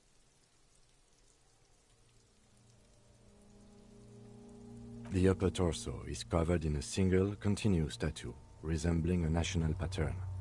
It reaches from the right shoulder. The assistant has a color photograph of the markings, to be added to the case files as document A1. The deceased has a belt for airlifting cargo around his neck, tied with a hangman's knot. Color, yellow. Length, 3 meters. There is a buckle on the other end. Well-nourished, athletically built, measuring 1.8 meters. Generally consistent with age 42. Preservation is good. Ambient temperature, below freezing. Body hair is light brown. Distribution is consistent with the age. The deceased had male pattern baldness. Hair is combed back, short.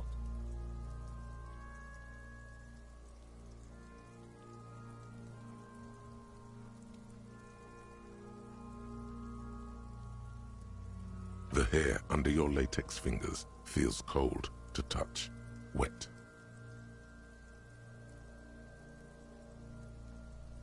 The stench is suffocating. Strands of dark brown hair start sticking to the latex of the glove, like thread off a rag doll's head.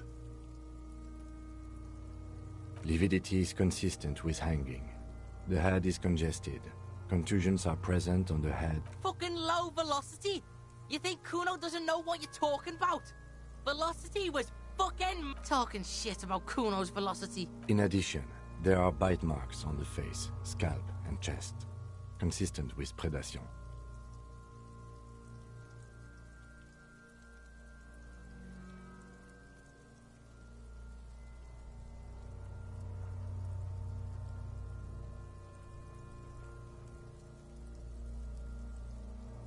Ligature mark.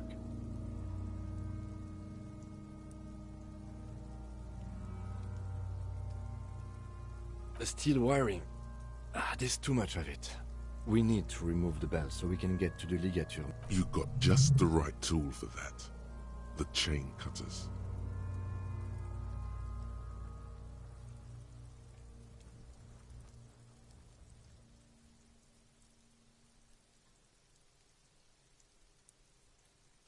The hanged man lets out a joyous little bubble of rot from his nose. Always good to think ahead. Now, we need to cut the belt to see the ligature mark below.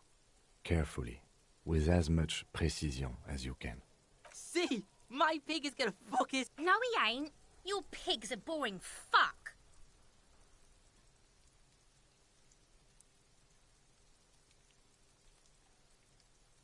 The belt is equally tight around the whole circumference of his neck, swelling over the edges like white bread rising from the east.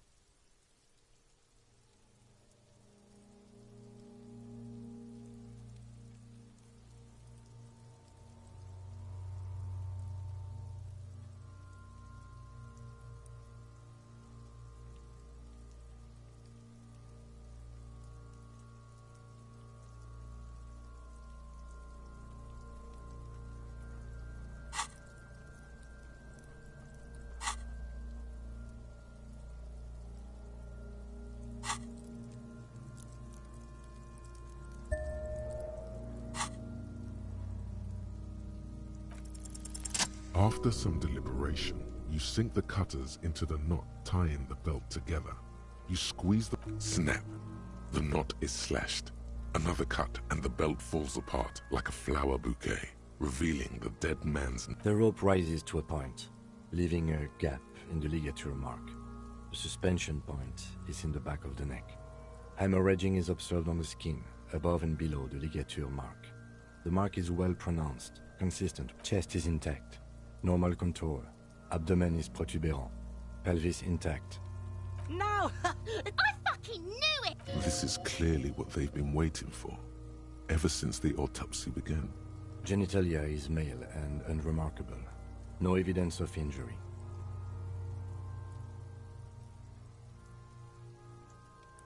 Ah yes, your hunch before. We can have a semen analysis requested from processing, if that's what you meant.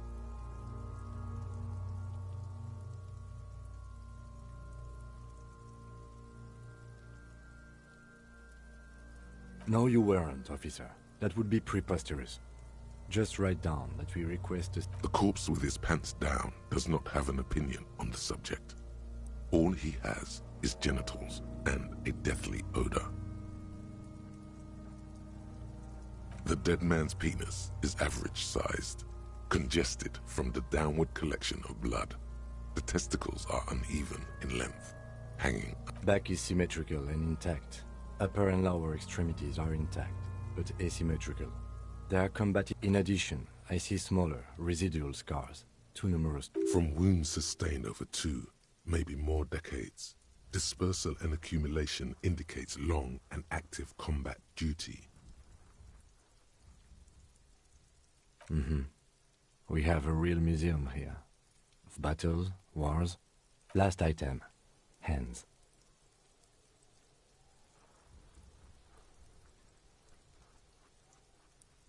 His flesh is cold. Pleased to meet you. Where are you from and what's your name? I'm only fucking with you. I know where you're from. From Cappadocia. And your name is Il Corbo. What can I do you? I did, Kobo. I did. Reminded me of when I was... We should do this more often. Hands are clean. No sign of injury from struggling. I was. Maybe I'm just not seeing them. Honestly, this stench is making it hard for me to think at the moment. Ooh. That's all for the external. Well done. What next?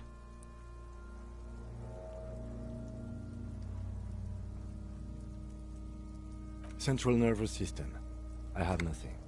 Do you have anything on this man's central nervous system? Of course, there is a moral to be drawn from it. A moral to this story.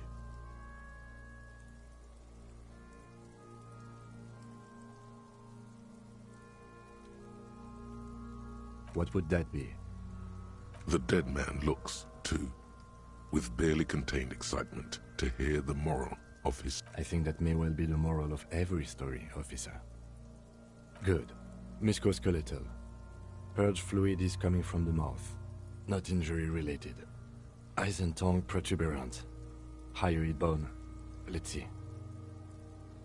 With his eyes almost closed, the lieutenant puts his hand on the dead man's throat and begins to massage it, gently. A rotting smell erupts. Yeah, jack that! The hyoid bone is fractured. The rest of the musculoskeletal system is intact. Unremarkable. Respiratory system.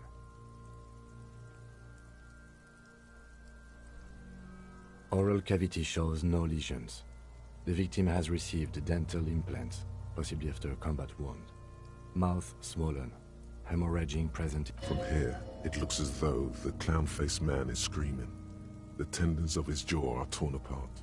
Hyoid ripped from the force of the lieutenant's hands. No scream, no sigh of relief rises from the darkness inside. It's humid there. Sickly sweet air, unlike anything living. You feel like you're about to throw up again, straight in that mouth of his.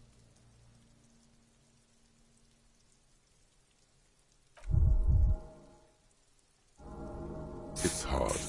Once more, you taste stomach acid. Inside, you see darkness. Just... There are ancient mysteries. Hemorrhaging present in mucus. Hepatobiliary. Na. Are you a hepatobiliary expert? Neither am I. That's it. Same for toxicology and serology. Na. Unless you have untapped reservoirs of knowledge there? We already have one test, as per regulation. And we already Pigs requested semen like it's... I'm not even interested in these boring mulkus anymore. I haven't sucked him off or anything.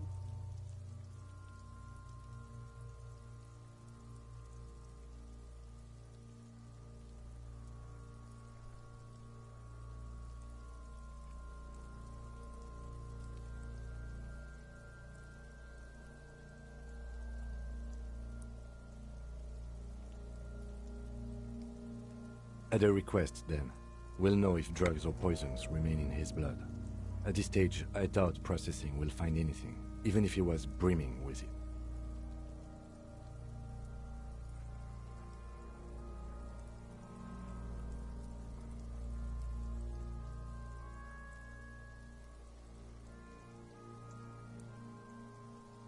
Cardiovascular. The body exhibits gastrointestinal.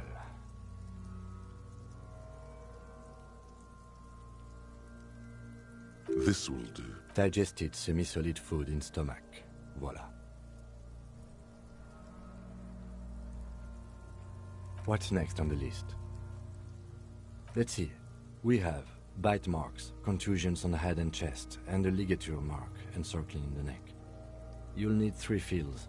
Leave a 4th one too. Nothing. Just in case. Head, chest, and scalp bite mark injuries. Predation by birds has caused damage to the body. And your opinion, officer?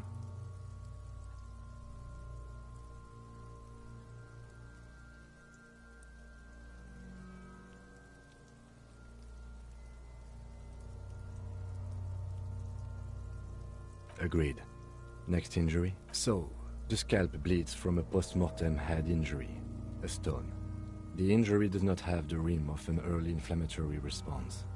The perpetrator on the scene has confessed to causing it post-mortem. At maximum Has confessed to causing it at maximum velocity. Coagulated blood sticks to his scalp and chest, where the countless stones have hit the dead man. Beneath, the description of injury. 2 boxes. Right. Next. A dark red abraded ligature mark encircling the neck, with a gap on the nape measuring... I see hemorrhaging on the skin, above and below the ligature mark. Below the note, 2 customary boxes wait to be ticked. The man's head jerks to the side. The ring around his neck is visible. That's it. We have established cause of death. It's not much, and it leaves much to be questioned. Let's wrap this up. I pronounce this field autopsy over.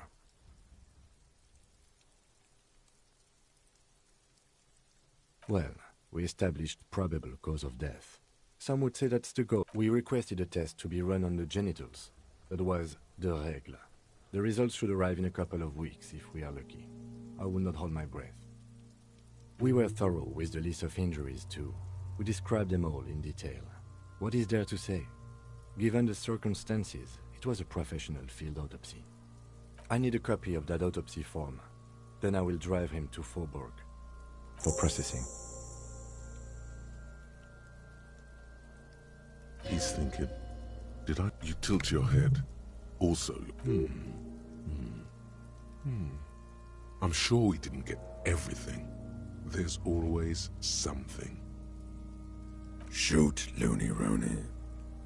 Oh yes, Kobo mi Lobo. In the gift horse's mouth. Tracts and wakes and waterways.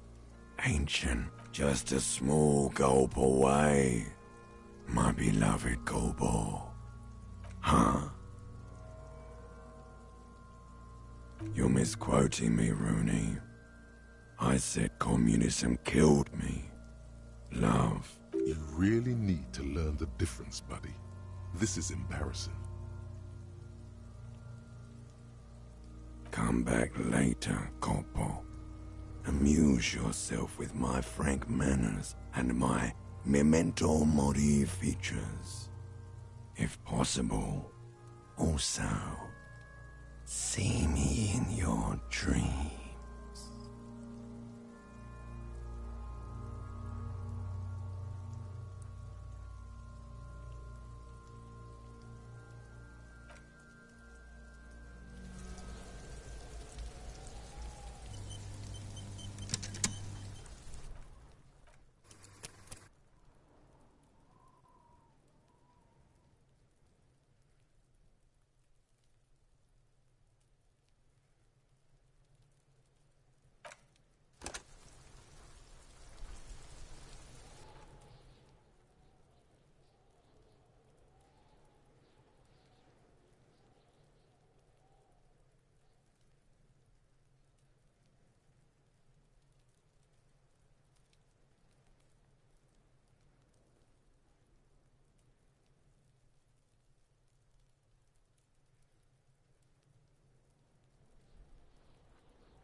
note is written with a blue pencil on a The worn map features a cockatoo. This book talks about the delicate nature of twos as well. This is a yellow-tailed black cockatoo. Perhaps, in the words of poet-explorer Sir James Ford, despite its banging name, the bang-bang cockatoo is actually the shyest of the species, common in almost all Seminoles forests, as well as zoos and homes all over the world. Its plumage is mainly grey and white. The Seminoles name bang-bang, yes, but all those cockatoo species are so different. Which one are you?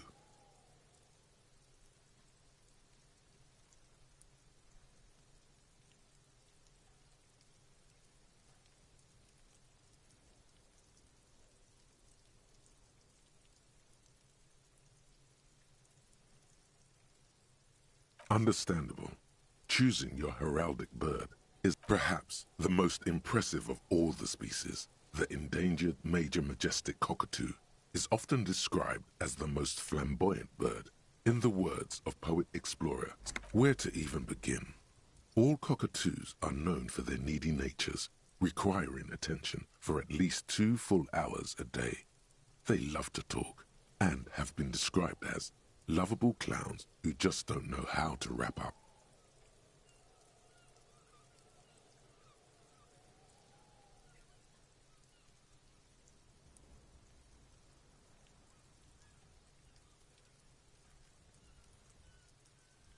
Pet owners also report moodiness, loudness, and hostility as recurring issues.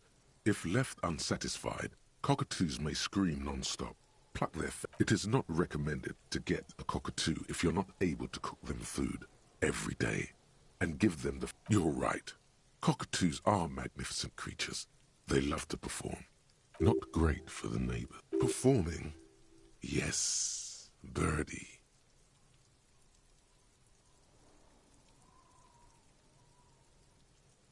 This is a yellow-tailed black cockatoo. Its specific name, Psittacus venereus, relates to... Yes, but all those cockatoo species are so different. Which one are you?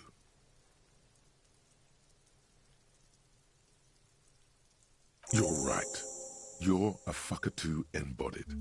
This sorry-ass bird belongs on your heraldry. It probably doesn't even have feathers and only screams.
I've got nothing to say to you.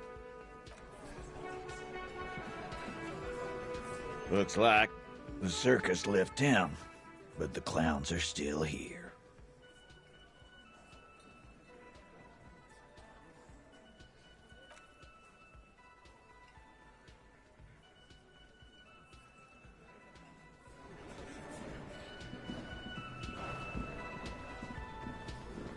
Can I help you? Do I have a shaker in my hand? Is this... He sounds irritated, and it's not a shaker. It's nothing. He's holding nothing. Am I wearing a little bow tie? Am I wearing a bow tie? Am I smiling? Do you see me smiling and shaking my little shaker? No. Do you know why? That's right. I'm the cafeteria manager. Play it calm. This man needs to understand you need a drink to help the community deal with police stuff.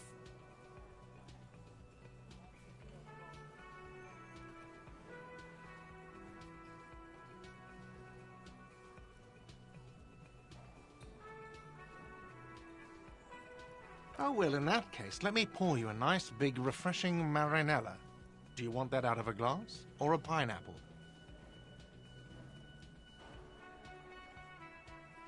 Don't be an imbecile. I'm not going to serve you a marinella. I have work to do and broken things to fix. If that was all, I'd like to return to it.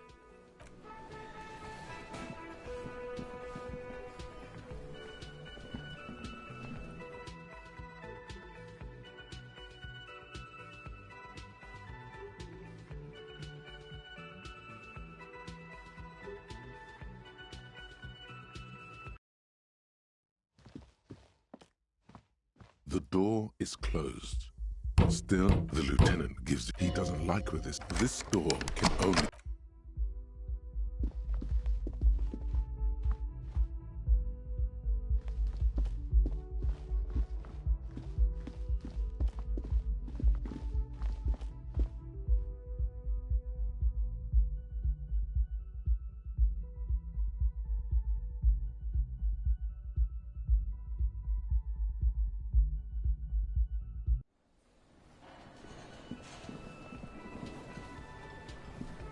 Oh, hello, dear.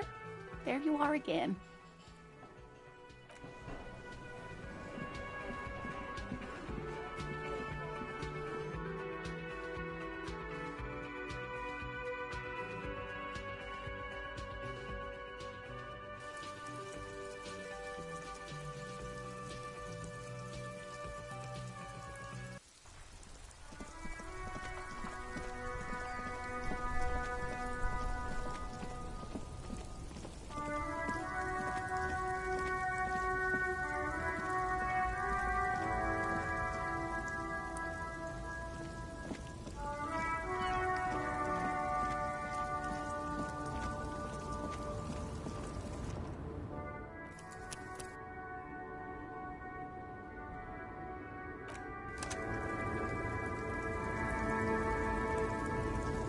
The woman still has her eyes fixed on the... If you want her attention, you may need to be more forceful.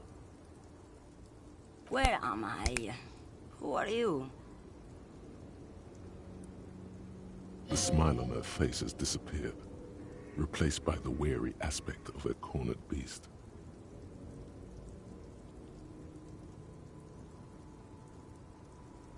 Never mind. I remember now. I'm still stuck in that traffic jam in the 50s.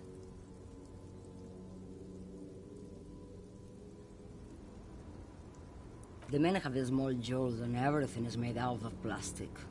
Why do you need plastic when you can make the world out of amber?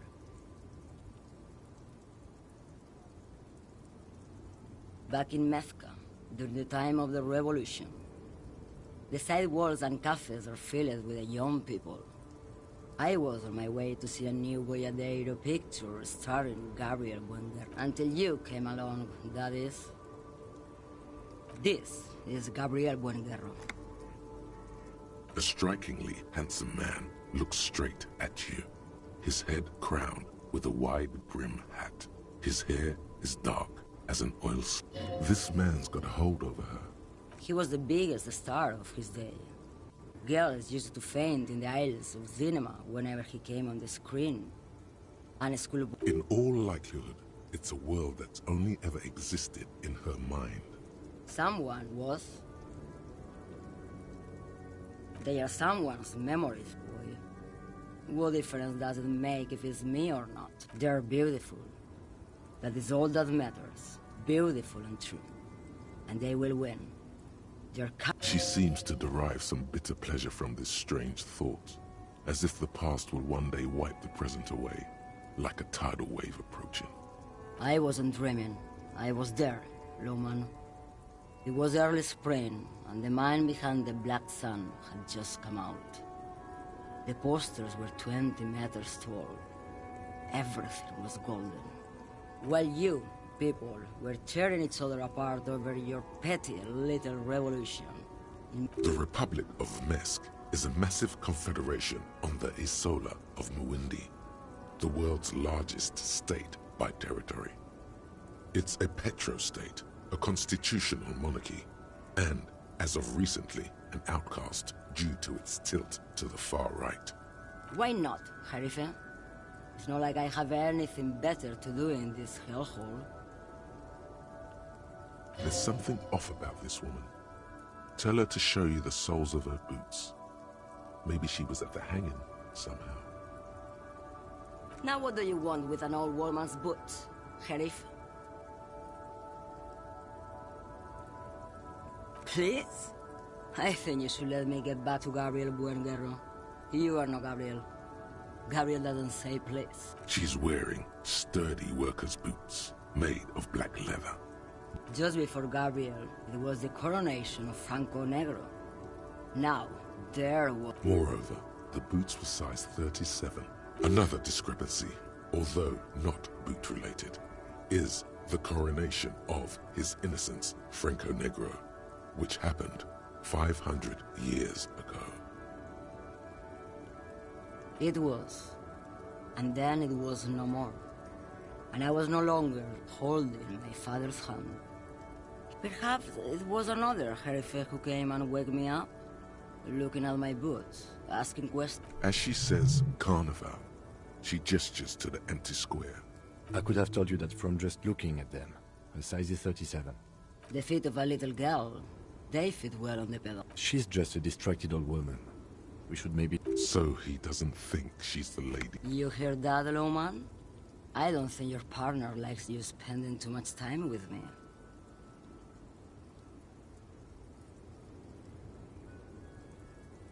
Oh, don't worry about me. I'm one of the best communers around. I drive routes no one else will. Lomonosov's Land, Udashnaya Zemlya, the Western Plain, the Transcatolia Magistral, you for 1A, Adestradas du Mirador, all the good ones, the deep trenches, where the bluebirds fly.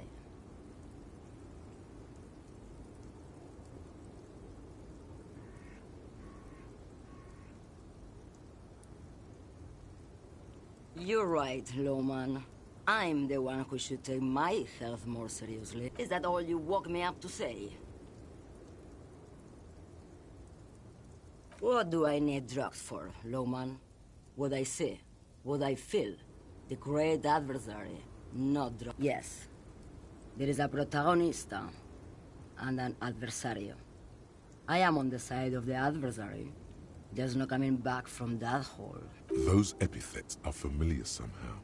The great adversary, the great unrest. If you don't know, maybe if she thought you're corrupt.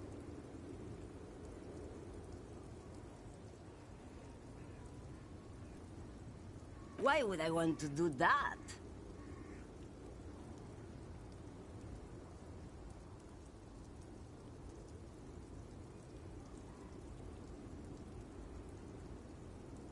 Loman, what in the name of God are you talking about? Good. I don't care about drugs. Did you just call me a lady? She clearly doesn't think she's a lady. Don't repeat it. I'm not that either, Herife. I've gone too far from it all to remember what was between my legs. It doesn't work like that. I'm only terrifying to small children. And yeah, it's not her. Believe me.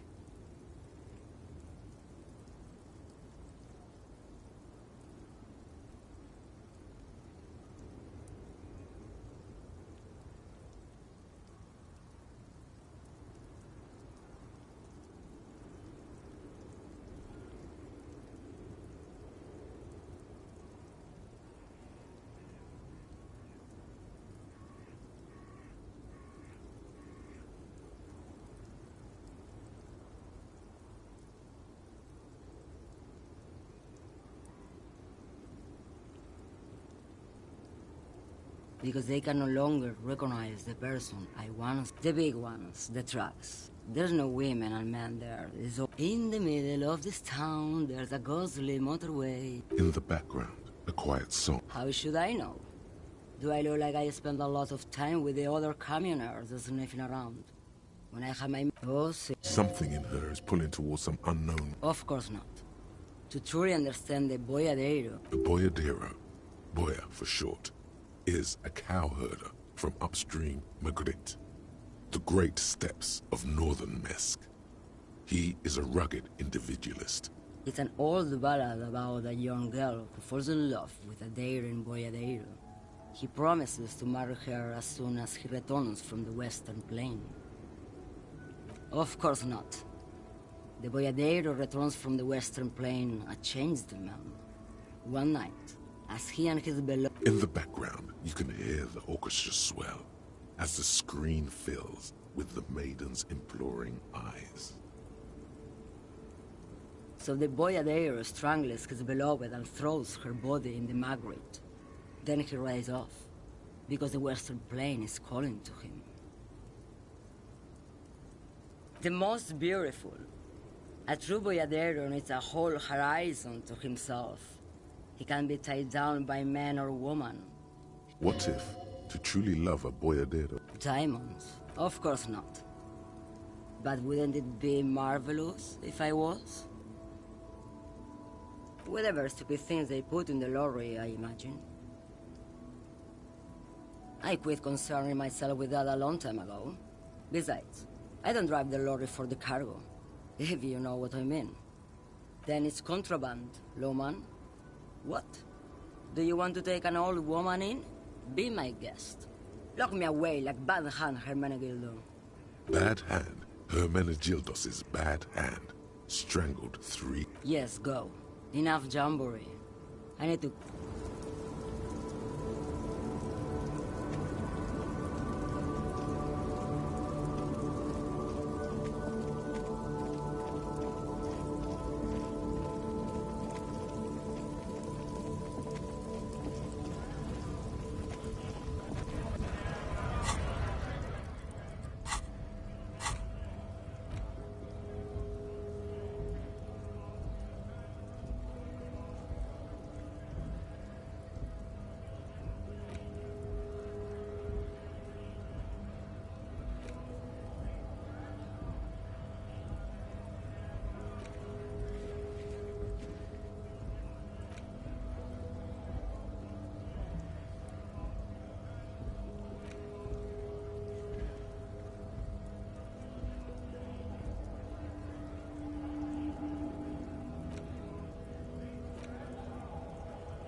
Does Kuno care?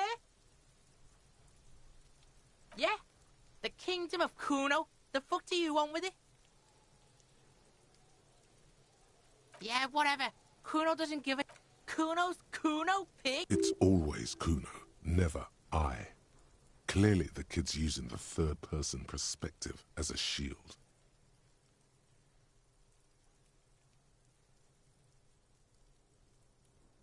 Kuno trying to... The boy knows... Watch out! Help! Help! He's got the Kuno, help! Yeah? Get out of here before the Kuno... Yeah, that's... Don't listen. Just go. Fuck does Kuno care?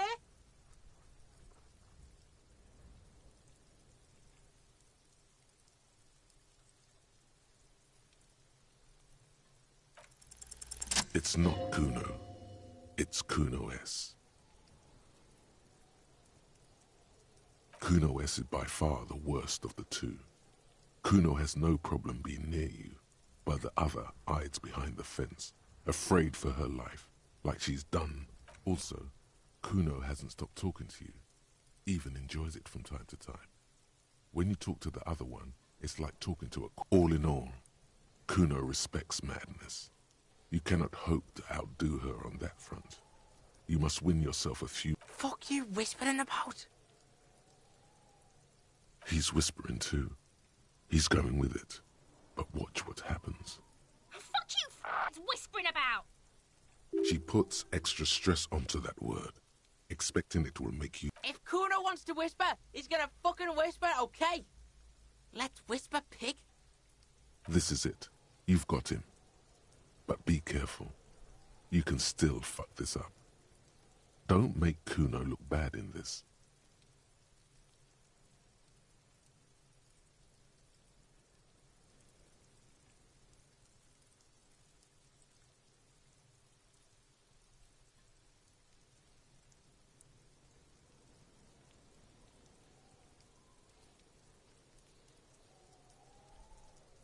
Crazy? You don't know the half of it. She's not crazy. She's insane. Dangerous. She's smoked a man. She's done people in. Probably even pigs. Stop talking to him! Kuno, I'm fucking She understands what you're trying... Yo, see? Did Kuno not tell you? Kuno told you. Kuno talks to whoever he wants. Talk, pig. Kuno's got it under control. You did it. They're separated. He's even turned his back to her, so she can't read his lips.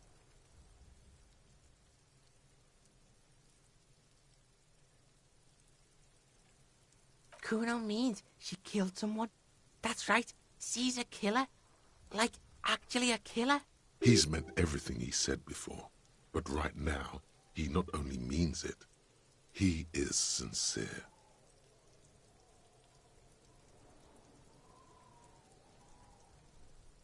Are you getting this? You think I'm fucking telling you a joke here? How hard do you think it is to kill a fat ass? Sweet talk him, then knife him. She's probably killed a pig too. I mean, I'm pretty sure she has. Forget Kuno said that. Kuno was just shitting. Kuno was just running his mouth. A cop would be too large for her to overpower. But a determined child of her size. The creature peers at you both from over the fence. There is something searching. Kuno falls silent. Kuno, that's it. That's what Kuno was starting to think, yeah. Yeah, she would have liked to fuck him up, but she didn't. Kuno wasn't around, and C was with Kuno. Look, Kuno's gonna put you at ease. We didn't do it. He speaks the truth, my liege. Yeah, she's psycho. None of that kiddie psycho. Cat burning shit. She does the real deal. Yeah. Snuff radio shit. Believe me, pig, you... And he doesn't even want to think about it. This isn't just another boast. Fuck knows. She says it's the song of air people, or crazy people. The fucking neck... Sounds boreal, like something from the tundra and tiger-covered cutler, Isola. You mean evil little red-haired people like her? Yes, they do. Surois? Like that man from Shelmdall shit? She could be. She could... Revelshot does have a small Suroese community. Or she... Fuck no, she's not me sister. She's just a stray who got in. Like a mad dog or some shit. Yeah, she was just there. What was that, Kuno? She was in the hallway. Dripping wet. By the fucking shoe rack. In the dark.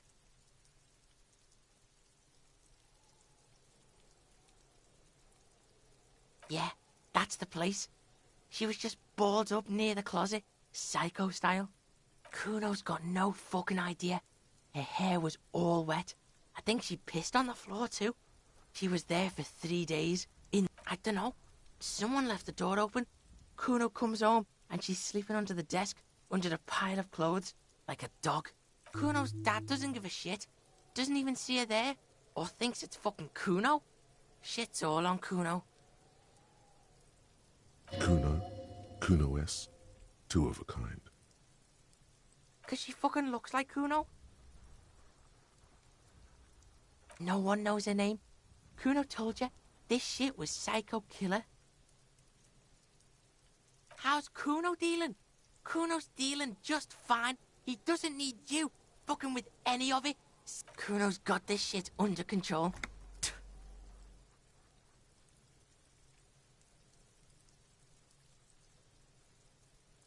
Listen. C is Kuno's go-to. Kuno's protecting her. You fuck with C, you fuck with Kuno. This is what it all comes down to. He needs... I'm going to kill you. I'll run when you put the cuffs on her, sneak up on you later, and fuck you up. You understand?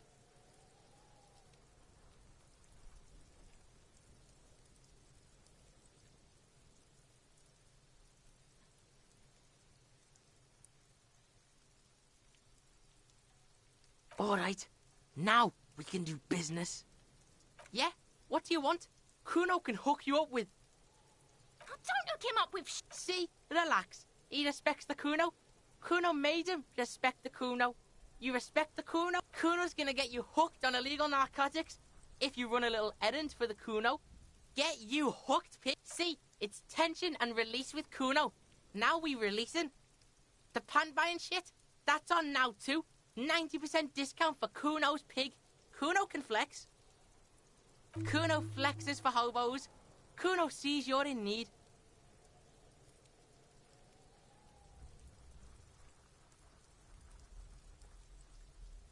Kuno gets it from his dad. Kuno and his dad are major suppliers. That's where Kuno gets his lightning on. Problem is, Kuno and his dad had a little falling out. Now junkies clawing at Kuno's door. Streets going mad. Dirty Popo Man is you. In there is Kuno's violent dad on steroids. Kuno's dad does steroids and speed. If you can take him, you can have half. Kuno's dad is a fucking monster.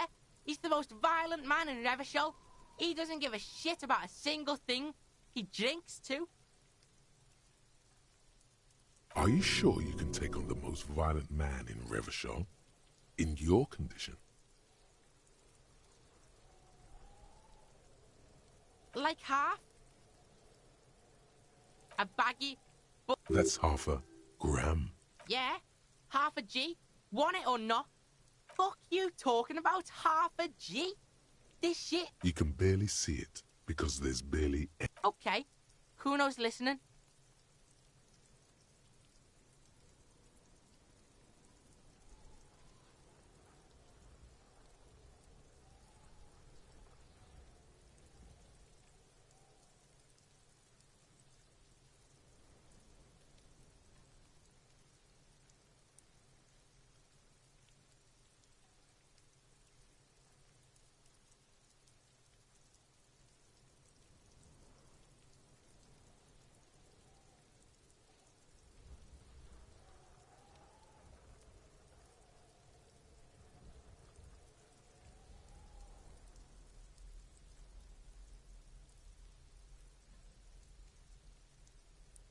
Sure, whatever.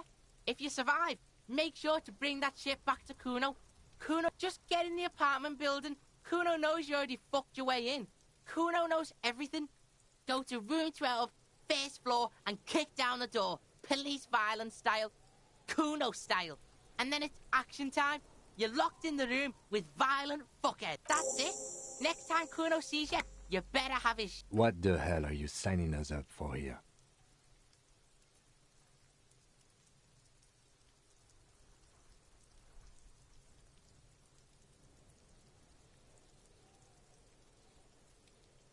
Okay, then. Kuno does...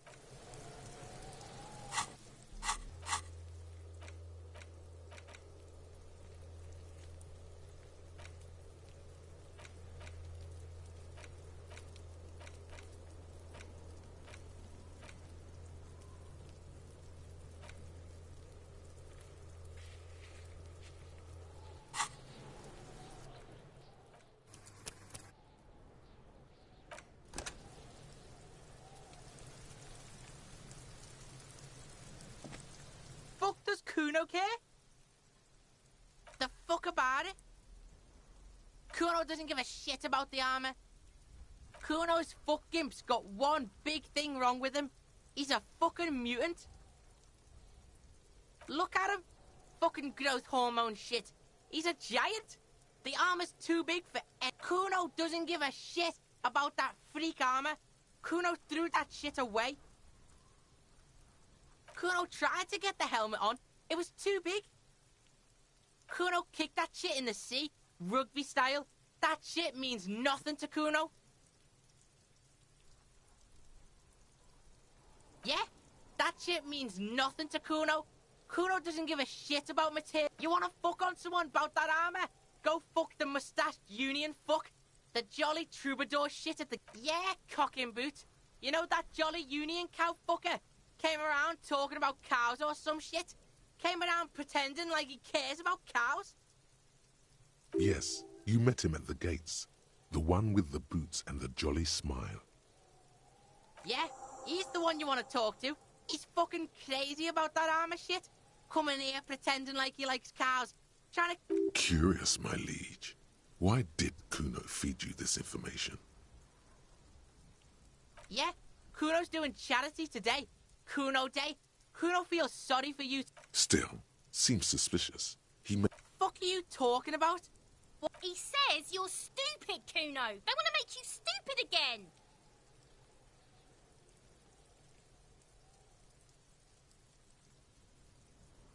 Oh, did Kuno make your shit sniffing harder? Obstruction of shit sniffing. This is Kuno's kingdom. You hear the lieutenant. Your test... Get lost, Kuno doesn't...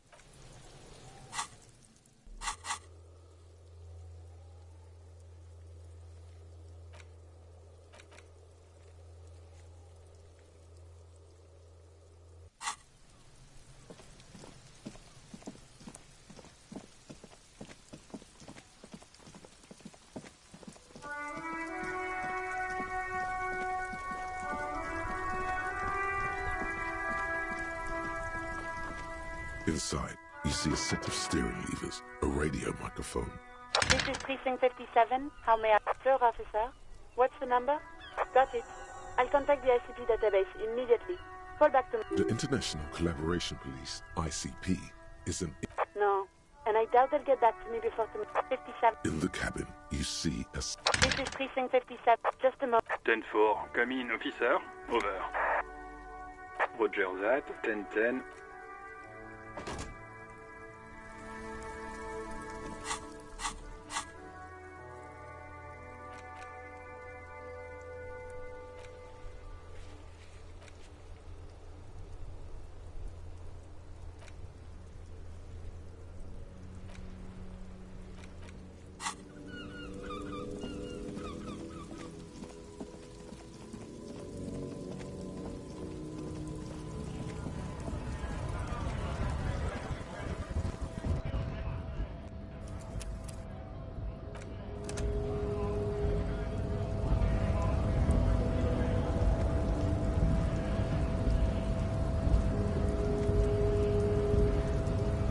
Hola, wandering man. How can I help you?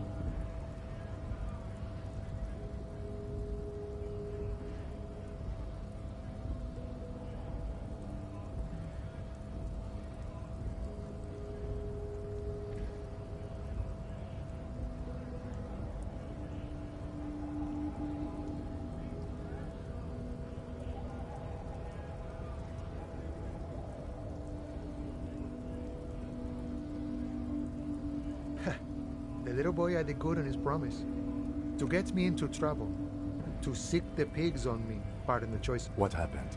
I was asked to look into that armor situation. Official Union probe, you know. Track it down, see who took it. Did you? At first I thought, why not? Maybe the pieces can feed the strike. Buy us a few more days under the sun, you know? So I went to this boy. He said he'll make me his prison bitch. He's got eyes everywhere, the cops in his pocket, and he's the king of jam. Serves me right for doing menial footwork. I dropped that probe right then and there, and it still got me into trouble. One bad move is all it takes. I learned that people don't want to talk to a drunk youth. What else? Not much. Technical stuff mostly. That was the interesting part. I did some research into this armadura. Let's say I have friends at the library. I didn't get into the material science, just how it comes off. How does it come off? In parts. 4 in total. The helmet was the first to go. The kid says he tore it off and kicked it into the sea. I believe him. The boots were still on the guy last I saw. Too hard to remove.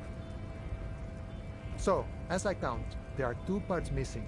The gauntlets and the cuirass. This is where I left off. Too much hassle.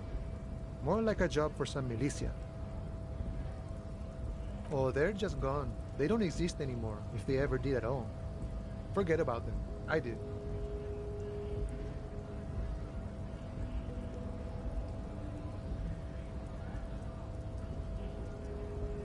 All of it? There are junior officers out there, eager to prove themselves. I would leave some for them. It's implied. He finds it unlikely that... And Mesqui's epic then, all across Martinez.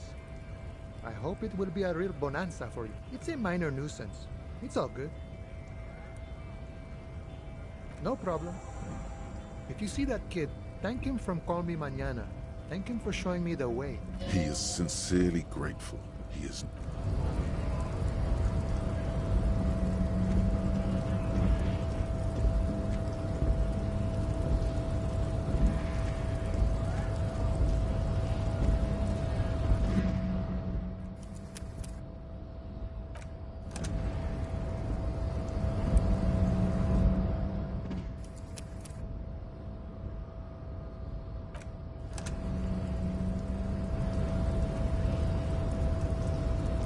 The unpromising race pupil returns. I am not the first line of defense. I am the last. In addition, You pick up on something artificial in his tone, like he's putting on an act. This is unlike him. He is usually more himself. Fine. They have recently find out for yourself. Interesting.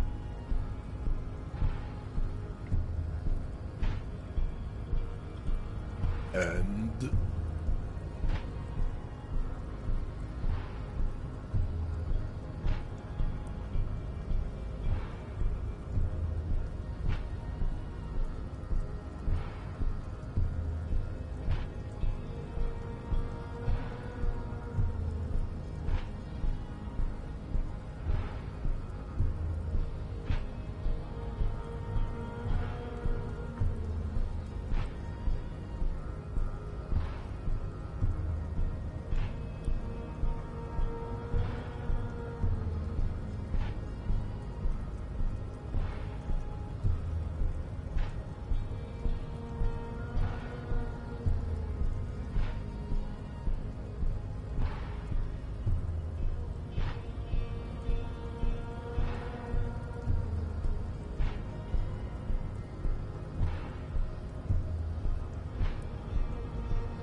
Look, babe. When confronted with the harsh truth of his demise, the melancholic academician starts fiddling his own genitalia. His bald spot betrays that he is a compulsive masturbateur. That's disgusting, Jean. It is. Beneath the veneer of academic jargon, the liberal theorist is a beast, a sexual maniac, and a deprived, nihilistic sex maniac. I take pity on your urges. You clearly want to enter the harbor bad, like a little boy who wants to go on the Parte. I can press the button for you. It will open the door.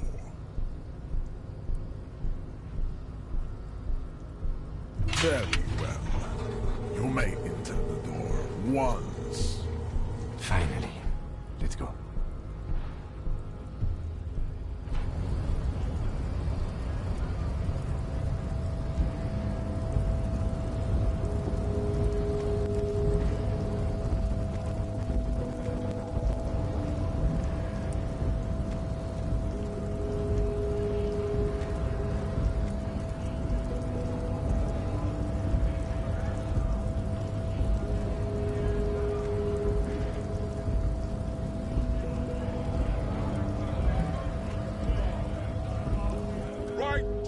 1. Right.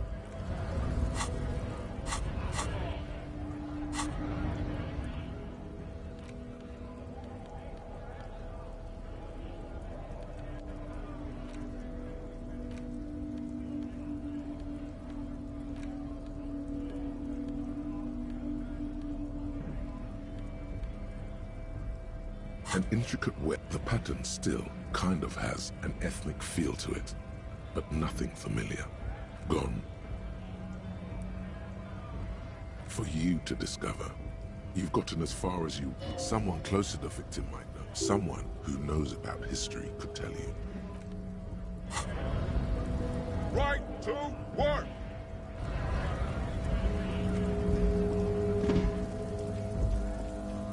Looking for something odd? Come to tell me to... I don't know what you're talking about.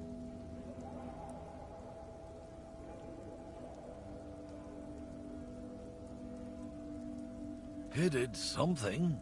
He stole his employer's goods and another lorryman's job. You should be thankful. He's been expecting this. He's really puffed himself up. Listen up, fuckwits. You don't scare me. You cops don't run Revachol West. You don't run Martinez. You don't run anything.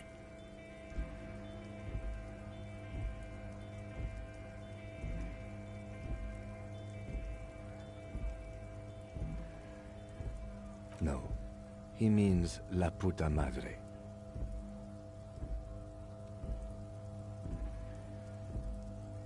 A legendary, and not in a good way, crime boss from Jamrock. Controls what is probably... Looks like the lieutenant has a plan. Yeah, him. Then I presume you are familiar with his peonies. Yeah, they're his little bitches. He's got them all over the unions. Not just the unions. He has peonies everywhere. Some say he even has them in the RCM. Dirty fucking peonies who do anything for him. The lieutenant adopts a rodentine quality. Be cool, sire. He's getting into... You're not peonies. You wouldn't be investigating a drug thing if you were. No, of course not. We are not peonies. But if we were, and one of Madre's drivers were to be stealing from him, then it's a good peony's job to find out who that is. He's surprisingly good at this. Not bad. It's not a hard job. It won't take a long time. It won't make Padre Madre angry. But a stupid fucking racist is standing in the way, protecting this fucking thief. I'm not scared of you or the mob. I'm under the protection of the Lorrymen and Carters Guild. You've seen that corpse in the ceramic armor there. Did his shitty little guild protect him? Nah, you wouldn't just leave him out there if you... The lieutenant turns and gives you. I softened him up as best I could. Be careful. This man's still got some fight in him, by the looks of it. It won't be easy to break him.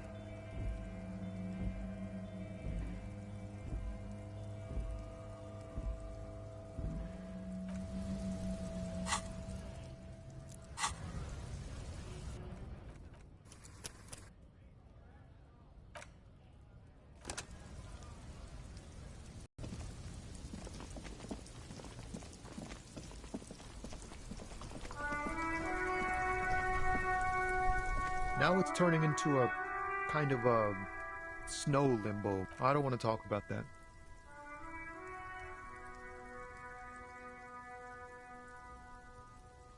Man, I was hoping it isn't going to be her.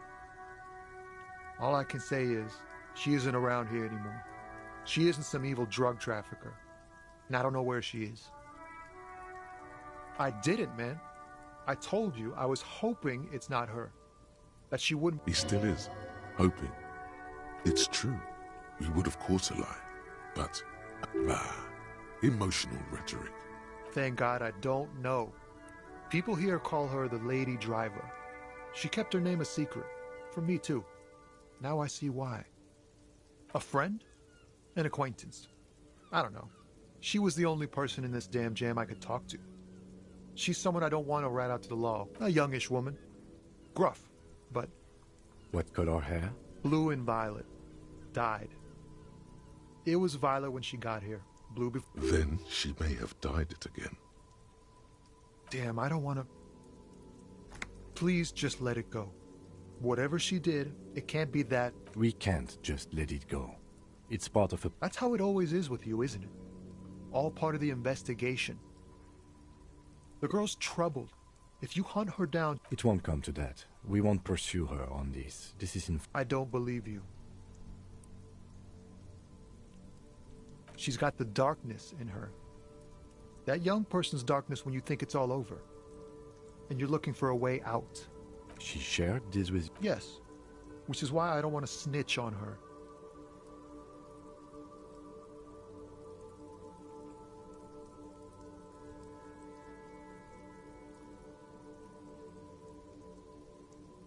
I heard the rumors.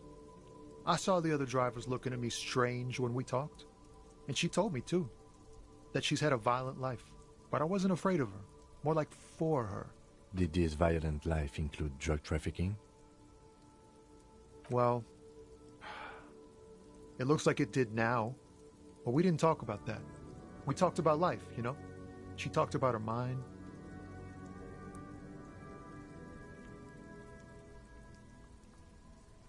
The way it worked. The trouble it was giving her. Fuck, man. Go grill someone else with these questions, okay? There are plenty of drivers here who couldn't stand her, or were afraid of her. They'd be more than happy to rat her out. He's right. There are other options. The raceman, for one. Wait, this guy says they're friends. Then, acquaintances. And he's okay. Push Tommy, and it will break his heart. And his spirit. Don't expect you to be pals.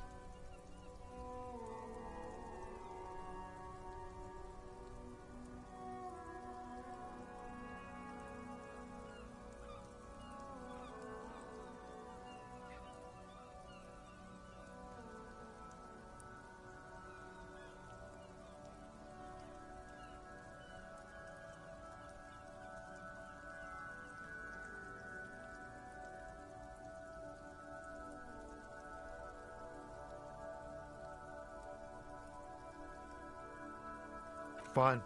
I don't want to be a butcher. And I don't want to be a knight either. I just want to be a person who can sleep at night. A little fame wouldn't hurt too. You're not going to put a bullet in your head if you blow it, are you? Because she's on the edge, man. Imagine it. An explosion of stars. Thank you, friend. Wow. This makes me feel like I should pick up smoking again. Would help with my rhymes, too.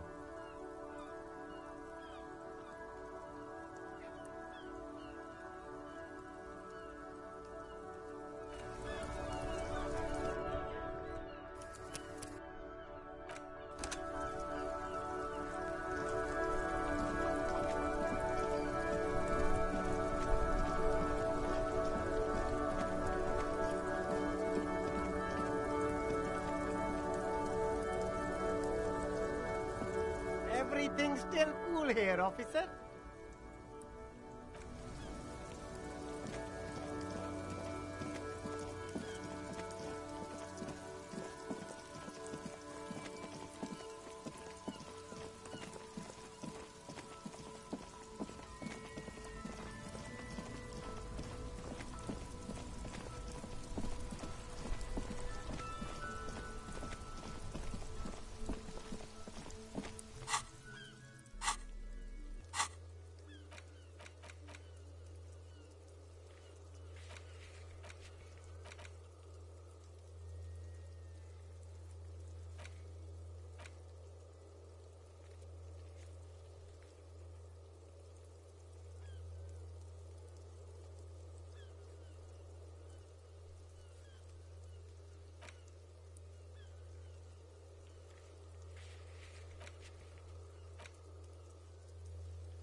Kuno care?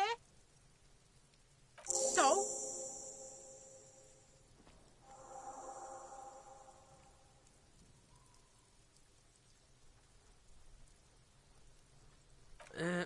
Fuck, okay. Kuno sent your fat ass running around like... Look, Pig, Kuno sent you to rough some people up. Kuno played you. That happened. Now you and Kuno should move on. Good idea. Yeah, that's what Kuno said. Don't be saying what Kuno said back to Kuno. Get the fuck out of here, Parte and Kuno. After this shit, you better have something real interesting to say if you want to stay in. Yeah, real interesting. Kuno does...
Looking for something, Hunt? Come to tell me to fuck off again?